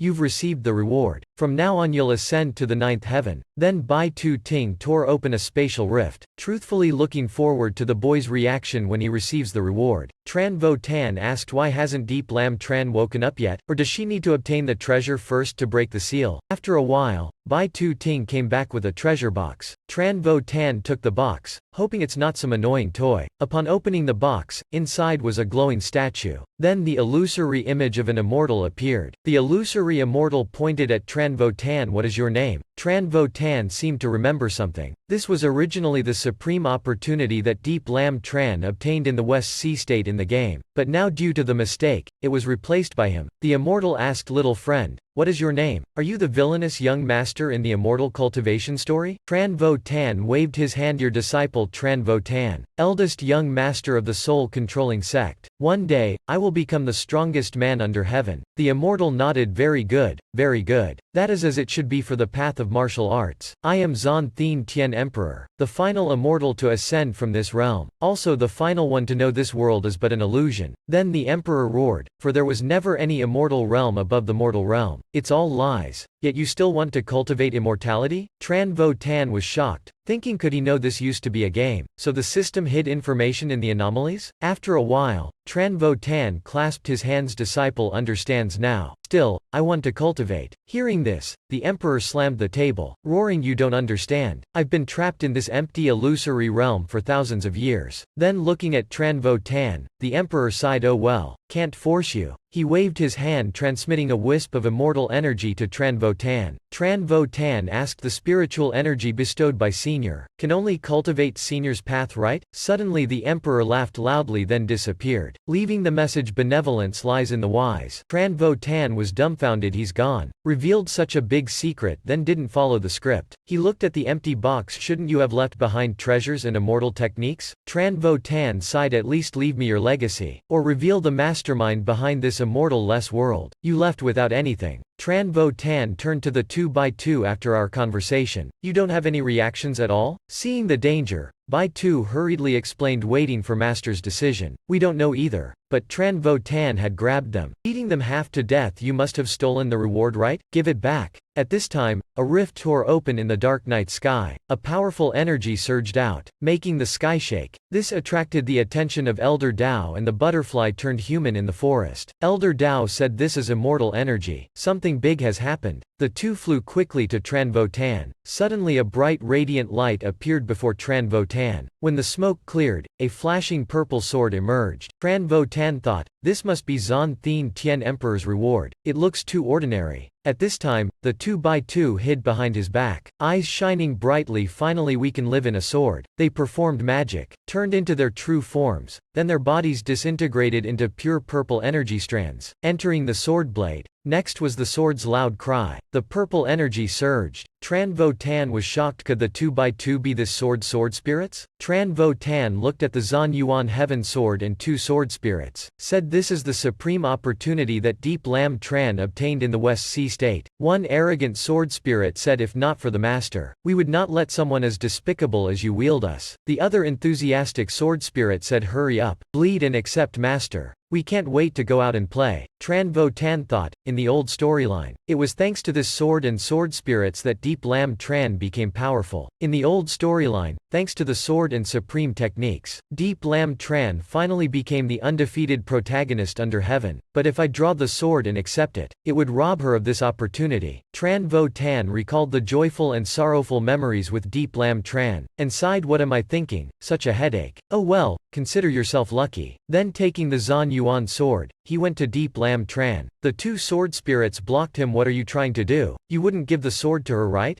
Tran Vo Tan shouted, shut up. I would never abandon my girl. Then taking Deep Lam Tran's hand, he used the Zan Yuan sword to lightly cut her finger. Blood dripped down. The sword hummed loudly. The two sword spirits also connected with Deep Lam Tran. They turned into energy flying into her forehead. Deep Lam Tran weakly fell into Tran Vo Tan's arms. He said, accepted master successfully. Deep Lam Tran inherited from Zon Thin Tien Emperor but remained unconscious. Tran Vo Tan looked at Deep Lam Tran worriedly. Why isn't she awake yet? I've already given up the immortal sword. This time I'll take interest and give her one kiss. Then he closed his eyes and went to kiss Deep Lam Tran, but the two sword spirits blocked him, scolding, shameless scoundrel, truly embarrassing. Tran Vo Tan angrily said, why don't you two hide in the new master's soul? Sword Spirit Lam explained, we were supposed to help the new master cultivate the peerless sword techniques, inherit the Taoist sect, but we discovered the new master as the invincible swordswoman, sword genius. Just needs time to unite her soul and the sword. She will be able to control the demonic sword. Hearing this, Tran Vo Tan remembered invincible swordswoman? This reminds me of some things. Aside from the Zan Yuan sword, Zon Thin Tien Emperor must also have backup plans to ensure inheritance of the sect. Sword Spirit Hong said, that's right. Inside the minor secret realm there is also a secret path leading to the hidden moonlight spring deep within the West Sea State. Just drinking the spring water can attain the invincible cultivation base. Are you jealous yet? Sword Spirit Lam continued, master even used Zhang Tu corpse as the seal. You are no longer relevant. Only the successor can pass through the Grand Heaven Heart Formation. Master set up and use the secret path to leave this place. The two sword spirits sneered, even if your bodies didn't rot at the bottom of the sea for thousands of years, when the master wakes up, he will abandon you here. But Tran Vo Tan calmly said, oh, so that's how it is. Zhang Tu corpse's undying soul, guarding this place. He bestowed the essence and void moonlight flower martial arts to the demon realm. Junior is truly admirable. Tran Vo Tan thought, then let's make a bet. Lam sneered, no, no, no. Who told you to give us up? Tran Vo Tan said, reconsider. If I can break the Heaven Heart Formation, let me use the void moonlight spring once, in exchange for freedom. Hong thought Tran Vo Tan was bluffing, shouting, liar. How can you break the guardian formation set up by the illusory demon emperor? Impossible, impossible. If you can do it, any condition will do. If you fail, stay here as dried meat. Tran Vo Tan nonchalantly said, deal. Don't cry then. Then he walked towards the grand formation. Tran Vo Tan thought, Deep Lam Tran didn't have enough cultivation base yet. The process of integrating with the sword spirits would take a long time. But Bai Xiao Ting and the others were still waiting outside. No matter what, he had to break the formation soon. Meanwhile, on the jade spirit creature's back, Suyen Nok peered down into the water looking for Tran Vo Tan. Suddenly Hua Fai Na saw Suyen Nok's leg slip, and quickly caught him. Hua Fai Na pulled Suyen Nok up, asking, whose child is this? Why are you so mischievous? On the side, Tan Xiao and Bai Xiao Ting had tearful faces. Tan Xiao asked, what should we do now? Or should we leave first then figure it out? But Bai Xiao Ting stubbornly refused. No, if I can't wait for Brother Tan, I won't go anywhere. After drifting at sea for 3 days, everyone was too hungry and exhausted. Seeing this, and thought this couldn't continue, Dian Wanzhou had been destroyed. If they kept waiting it would be very dangerous, and went over to little Hua Fai Na who was shouting and demanding to eat meat. At this time, Bai Xiao Ting was mumbling, Brother Tan, where did you go? If I can't wait for you, I'd rather die. Before she could finish speaking, and chopped her nape, knocking Bai Xiao Ting unconscious. Why are you panicking and making noise? Ah, let me explain to everyone. Listen to me. The best way is not to wait here. We have to take advantage of our remaining strength to get away from this dangerous place. Seeing the master being beaten, Nok Lin Nhi angrily waved her tail. Hua Fai woke up, shouted, you betrayer. Abandoning the master then rushed to attack An, but An dodged. Hua Fai fell headfirst into the water. An said, everyone wake up. Being close to Kai Hu, we can only die. Now we have to reconnect. Trust in Tran Vo Tan. I'm sure he will survive and give us a surprise. Tonchu nodded. I also believe the young master will return safely. Let's get out of here and go back to Ngu Lin Tong to wait for An Tan. When we return to the sect, we have countless ways to find the young master again. You despicable old man, wait for it. Meanwhile, Tran Vo Tan was dancing in front of the battle formation Chu Thin Tam. Left hand, right hand, slow right hand, left hand. Repeat slowly. This song is for you all. Are you feeling the joy? Do you love me yet? The two spirit swords Lam and Hong saw this and got angry. Oh, I can't stand it. It sounds horrifying. Stop torturing our ears. It must be unable to break the formation, so it's just making mischief. Tran Vo Tan thought, if you two leave, I almost got exposed yesterday. I realized I have to connect the dots this way to break the seal. This time I must connect the constellations correctly. When Tran Vo Tan connected all the constellations, the Chu Thin Tam formation lit up red. A series of chain reactions followed one after another. Tran Vo Tan had tried to break the formation for 3 days. He had tried countless times. All wrong.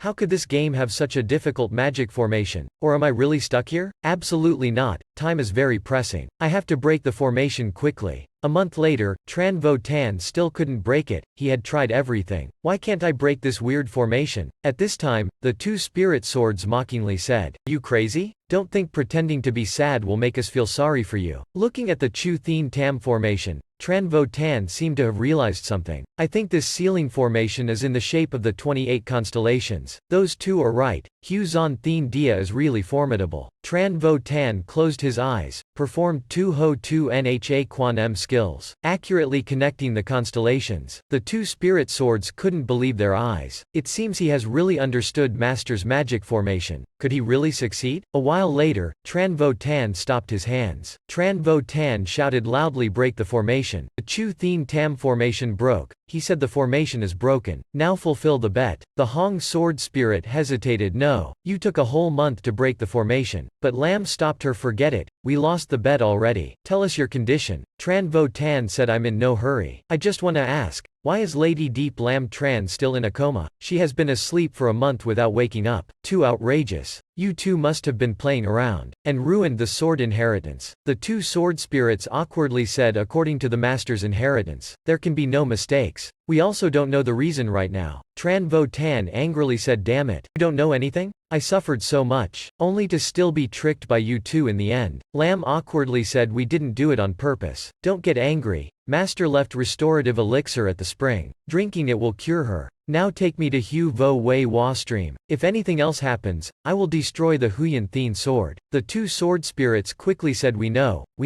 They performed magic arts. Opening a teleportation gate, Tran Vo Tan hugged Deep Lam Tran and stepped in, suddenly disappearing from there. At the bottom of the sea where Kong Tuok's remains were, the two sides were fighting fiercely. A ferocious demon ox swung its axe, chopping a little demon in half. Suddenly, a claw pierced through its chest. It was Tin Tin Nyan using his nails to kill the demon ox. Tin Nyan licked the blood on his hand. I like the taste of these vigorous demons' fresh blood. At that time, Suyen Nok and Bao Nok appeared. Bao Nok looked at the underwater fortress, said as long as I grasp the secrets here, the right to rule the demon tribe will belong to me. But then a great blade blocked the two's path. The man said naive words. Laughable. Teacher Kong Tuok said those who destroy the trial must be you all. Quickly get out of here or I won't forgive you. Bao Nok recognized it was Long Bat Nhi, the strongest heir of the dragon bloodline. She scoffed, just ascended and already so arrogant. No wonder the demon tribe is declining more and more. Long Bat Nhi said I don't care what realm you're at. In this sacred place, the demon world can only use the strength of those at the Dan realm. Everything is one slash from me. Suddenly, Long Bat Nhi discovered Tin Nyan trying to assassinate him from behind. The great blade slashed over, Tin Nyan was hit and disappeared. Long Bat Nhi said useless worms. We'll send you on your way. He raised the 40-meter great blade high, slashed down, but Suyen Nok easily blocked that slash. Long Bat Nhi was stunned. Impossible. No one at the Dan Thap realm could block my slash. Next, Suyen Nok used his strength to crush the great blade, then punched a hole through Long Bat Ni's chest. Long Bat Nhi spat blood, struggled to slash Suyen Nok but was dodged. Long Bat Nhi collapsed, said with difficulty earlier was really frightening. You are a demon slave here. Long Bat Nhi thought demon slave. No, that is a human cultivator. He must have surpassed the Da Tian Keep realm. Then Long Bat Nhi struggled and said you traitor of the demon tribe. Bao Nok coldly laughed. Betrayal? For thousands of years, the demon tribe has always been in the hands of big demons like you all. Did you ever care about us? Bao Nok recalled the past, tears streaming down. I was once just a little butterfly in Vo Tan Hua Si. You were lucky to gain spirit wisdom, transformed into a human. Those days after, I lived happily amongst the flowers and grass. With my help, many sisters also gained spirit wisdom. Vo Tan Hua Si became a famous cultivation place for the tribe, because of a nearby greedy demon king, who took all the precious nectar we worked hard to gather. He burned Vo Tan Hua Si, kidnapped all the butterfly women. He even did horrific things to us. Therefore, I had to take 500 years to kill that stupid pig. The demon tribe only follows the law of the jungle. Beyond strength everything is meaningless. At that time, Long Bat Nhi gestured. Bao Nok said about to die yet still wanted to do something, but Long Bat Nhi slapped the ground, used his bloodline to activate the Long Huyat Thong Ton arcane art. Bao Nok yelled demon slave, stop him. Suyen Nok shot an invisible sword, severing Long Bat Ni's arm. Long Bat Nhi weakly said too late. The Long Huyat Thong Ton talisman is complete. You fool, when that person knows about this, you will surely be torn apart. On the ground, the bloodline formed a dragon pattern, emitting a dragon aura. Long Bat Nhi had used Long Huyat Thong Ton sound transmission talisman to fly away. Bao Nok turned away, disdainfully said thinks himself so clever. Then she and Suyen Nok left Long Bat Nhi behind. Departing,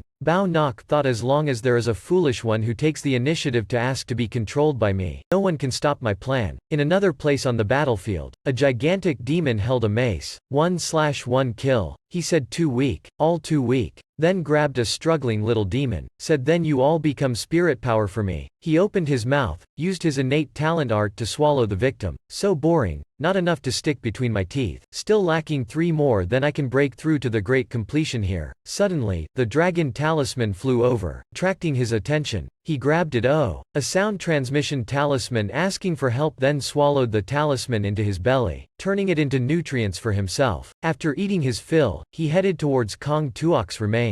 At that time, the monster was fighting with Suyen Nok. Suyen Nok used the Dai Heap divine sword, summoning an enormous thunder sword. The thunder overlord pressed down, piercing through the monster. Suyen Nok looked at the monster's corpse, said just stepped into the Da Tian Keep realm and thought yourself invincible. Let's see how strong the golden core you're so proud of is. Then he jumped onto the corpse, searched and dug out the dantian. Suyen Nok held the golden core, said what's this? It's just a low-level golden core. Why did you crawl out? Don't pretend. Suyen Nok killed the monster with one move, then took out its golden core from the corpse. Bao Nok said demon slave. Enough, the challenger's blood is enough. At that time, at the center gas vent of Kong Tuok's remains, the patterns lit up, shining brightly. Kong Tuok's remaining soul jumped out. Bao Nok happily thought, now I just need to shatter Kong Tuok's weak soul, then everything is mine. But Kong Tuok angrily rushed to attack Bao Nok for revenge. Suyen Nok immediately jumped out to shield Bao Nok. The two intense energies collided. The surrounding structure started collapsing. Suyen Nok struggled with all his might against Kong Tuok's power. Bao Nok said, true to being an ancient beast, even with just 1/10,000th of your power left, you're still difficult to deal with.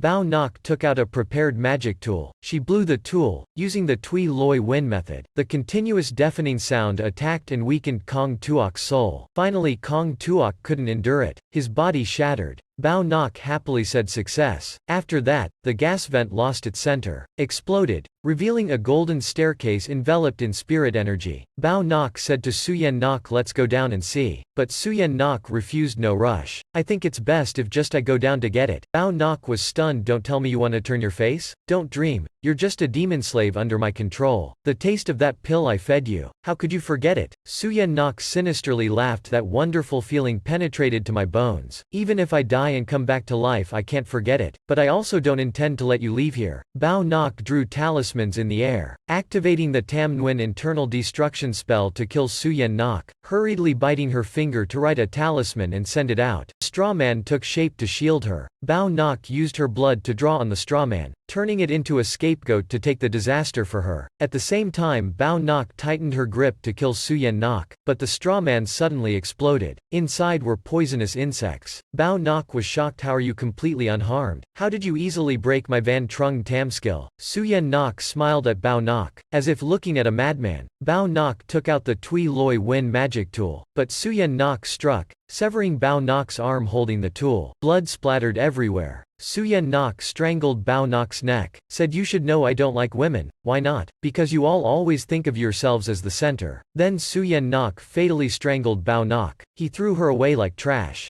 Bao Nok looked up at the sky, recalled the past. In the end, I still couldn't change anything. I'm sorry. Then Bao Nok died, eyes still wide open. After killing Bao Nok, Suyen Nok went alone down into the underground chamber. Suyen Nok thought, just imagining when Tran Vo Tan sees all this. I'm excited again. Going down, Suyen Nok saw gold, silver, treasures, even the rare Hu Vo Wei Hua stream. Looking around, Suyen Nok gleefully laughed. Everything here belongs to me. Just as Suyen Nok was being complacent, a sudden accident happened. Space was torn, a rift appeared. Suyen Nok yelled, what is this? Why so cheap? Clearly seeing the person from the rift, Suyen Nok was shocked. Tran Vo Tan. Impossible. You couldn't have survived Kai Hu. Stepping out from the rift was Tran Vo Tan holding Deep Lam Tran with hair down to her waist. Mumbling, where is this? Suyen Nok angrily yelled, you should have died at Kai Hu already. Don't tell me you opened it, you liar. Then sinisterly laughed, oh youngster, so you're here. What a coincidence. Tran Vo Tan put Deep Lam Tran down, tilted his head 45 degrees. Since you ask sincerely. Great hero, I'll tell you. Then posed confidently, because I represent justice and love. As if you die easily. Seeing the enemy, cursing aloud, Tran Vo Tan took out flying sabers, shooting randomly, making Suyen Nok scream loudly. Continuing posing, then it's time for you and I to settle the score. Suyen Nok was furious, face blackened. Then coughed a few times. I was trapped in the secret realm for too long, so couldn't control my hilarious power. Tran Vo Tan pointed at Suyen Nok anyway. Between us there must be a reckoning. This time I will kill you with my own hands. Suyen Nok rushed forward, hands gathering purple energy. I became a new formation. The compressed energy caused a huge explosion. Dust clouded the air. Deep Lam Tran woke up after drinking the void water, but was tricked by Tran Vo Tan, so her face reddened. She was about to kiss Tran Vo Tan, but the scene was cut. After that a huge explosion happened. Dust filled the air. Tran Vo Tan said, seems I haven't controlled my power yet, but it should be over now. In the rubble, Suyen Nok lay gasping, stomach pierced. How could I die in this place? My dignity and efforts, can it be in vain? Suyen Nok took out a ring from his hand, uttering, I promised him that. He recalled his childhood in the ruined Kuyet Nhac sect, and the promise with his senior brother Little Tan Wei. Only you and I are left of Kuyet Wei sect. Useless senior brother caused great harm. Promise your senior brother you will glorify Kuyet Wei sect. Then his senior brother gave Suyen Nok a ring. The senior brother stroked Suyen Nok's head. Don't be upset anymore. Only then can my heart heart be at ease. Then drew his sword to block the slash of the attacker, shielding little Suyen Nok behind him. Suyen Nok couldn't hold back his tears, said junior brother promises, I will definitely glorify Kuyet Vong sect, make it the #1 sect under heaven. Suddenly Tran Vo Tan evilly raised both hands, shredding Suyen Nok's memories. He said enough, this isn't a very emotional movie. No need for so much drama. As the undefeated villain, you have to be lonely. Then Tran Vo Tan teased and made funny gestures in front of Suyen Nok. Tran Vo Tan took water from the Hu Vo Wei Wa stream for Deep Lam Tran to drink. The two sword spirits anxiously waited. After a while, Deep Lam Tran woke up. Looked at Tran Vo Tan dazedly. My mind is so messy. Feels like there's something more. The sword spirits explained it's nothing. When the sword is fully tamed, the master will know everything. It's just side effects. Deep Lam Tran pointed at the sword spirits. Who are those two? Where is this place? Tran Vo Tan waved his hand, sealing the mouths of the two sword spirits who were chattering non-stop. He said you forgot what happened? You only remember us going to the West Sea province together. The things after you can't remember clearly. Tran Vo Tan sneered. The West Sea province matter was from 10 years ago already. After that you suffered spiritual injuries, so I brought you here for treatment. Deep Lam Tran blankly said, so we got married? You didn't trick me to take advantage, right? Tran Vo Tan embraced Deep Lam Tran. When will you remember the happiness of our marriage? Tran Vo Tan ardently said, or only the deepest, most passionate kiss can awaken your memories. Then he moved in to kiss Deep Lam Tran, but was suddenly blasted away, face swollen. Tran Vo Tan sighed. I'm the most tragic male lead now. Wait, but. Tran Vo Tan firmly held her hand, said we're already married, what's there to be shy about? Deep Lam Tran blankly believed him, closed her eyes waiting for the kiss. Tran Vo Tan hurriedly kissed Deep Lam Tran. The two sword spirits were shocked, covered their eyes, scolding him for being shameless. But Tran Vo Tan was extremely delighted. Suddenly, Deep Lam Tran's forehead emitted a blue light. Sword energy shot out, nearly killing Tran Vo Tan. He was terrified, cold sweat streaming down. Deep Lam Tran blankly asked what happened. The two sword spirits laughed loudly. Don't you know the self-defense divine tool? So funny. I knew it would be like this, yet still couldn't resist. Deep Lam Tran asked what happened during this time. Explain properly. Tran Vo Tan awkwardly changed the topic. It's a long story. I'll explain later. But Deep Lam Tran coldly said, even though the sword spirit and I have unified, it'll be a long time before I can control it myself. The Hong sword spirit pointed at Tran Vo Tan. He's cheating. He's a liar. Tran Vo Tan angrily rushed to cover the sword spirits' mouths. I've never met such insufferable ghosts. Tran Vo Tan hurried to cover the sword spirits' mouths. Shut up for me. But his hands passed through them as they had become invisible. Tran Vo Tan blankly said, what's going on? The sword spirit said, HMPH, no need to say. Our duty is done. Now we'll disappear too. Tran Vo Tan turned around, seeing the sword spirits gradually fading. He sighed, how regretful. Wished to see the outside world one day. Then pretended not to care. Whatever, forget them. Insufferable ones. At that time,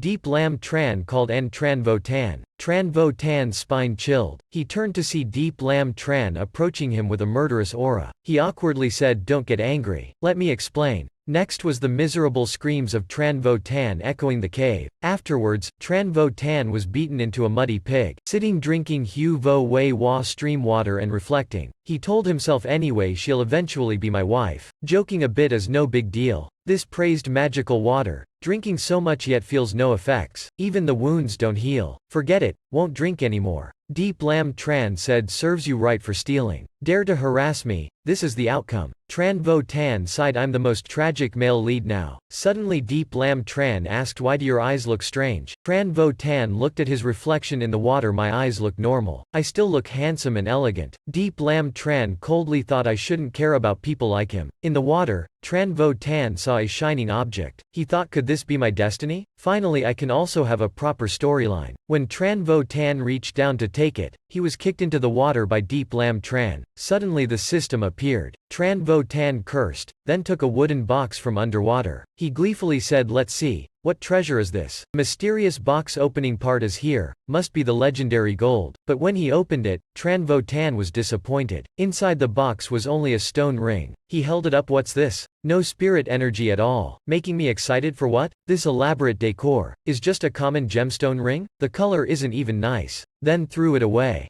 Turned to Deep Lam Tran listened to my explanation, but Tran Vo Tan suddenly recalled the ring's pattern, felt it was off. He picked it up and examined it closely. How fortunate. This is an ancient treasure. I recognize this as the Kan Kong seal. Thanks to my extensive knowledge, I know of its value. Previous players who obtained the Kan Kong seal became filthy rich just from selling it. Tran Vo Tan's eyes shone brightly looking at the pile of assets. It's all mine now. Pack it all up and take it home. Meanwhile, the two left the secret realm, rode a whale back to the mainland. Tran Vo Tan explained to Deep Lam Tran what happened when she was unconscious. Deep Lam Tran said, I already have impressions of the other things. I believe you, it's fine. Tran Vo Tan said, that's not the point. Why don't you care about the sword spirit at the bottom of the sea? Demon tribe's plot? Deep Lam Tran indifferently said, with you here, I'm not worried. Tran Vo Tan was confused. Why is her mindset so strange? My whole explanation was useless. But seeing Deep Lam Tran's flushed cheeks, he realized what she cared about. Tran Vo Tan stammered, no,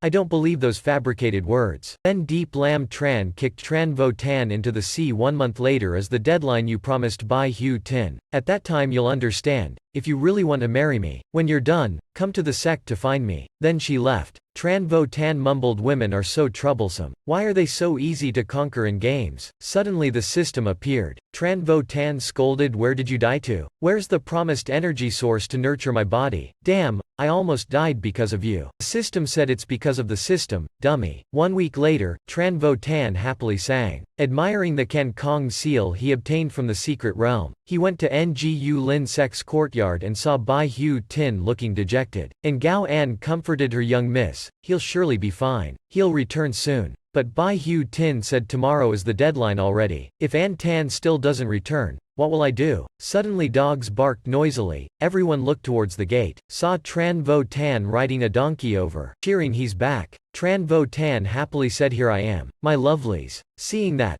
B Hugh Tin cried, ran over hugging Tran Vo Tan, the elegant and handsome one has returned. Tran Vo Tan imagined B Hugh Tin would hug him tightly, but unexpectedly she slapped him hard. Tran Vo Tan painfully said, what's this? Why is it different? The system secretly thought something interesting is about to happen. B Hugh Tin continuously beat up Tran Vo Tan. And Gao An and the dogs looked at each other confused. What is this act again? His swollen face, Tran Vo Tan said, why does hitting still feel so gentle? No progress at all? Then stroked B Hugh Tin's head. There. Don't cry anymore. Your face will wrinkle. I won't leave you again, agree? Then hugged her tightly, but B Hugh Tin still beat his chest, saying in tears, I don't believe you. You're tricking me again. Suddenly Tran Vo Tan carried her up, said sinisterly, if you don't believe, I still have this method. Then stepped into the room. B Hugh Tin panicked, what are you doing? Let me go. Scoundrel. The system warned, hey, what are you planning to do? You and I are one. But Tran Vo Tan sinisterly laughed, then let's go together. The system angrily said, let me teach you a lesson. Next was a violent scene no one wants to see. The next morning, Tran Vo Tan was exercising. Yawning, people of the past don't understand us. B Hugh Tin's face slightly flushed, asked, then what happened next? Tran Vo Tan said, the best part is after that. I generously forgave Deep Lam Tran, conquered her with my charm. Not only did I get Deep Lam Tran, I also learned the sect rules, found suitable golden cores. Tomorrow I'll start taking on jobs. But not today, I need to sleep one more round.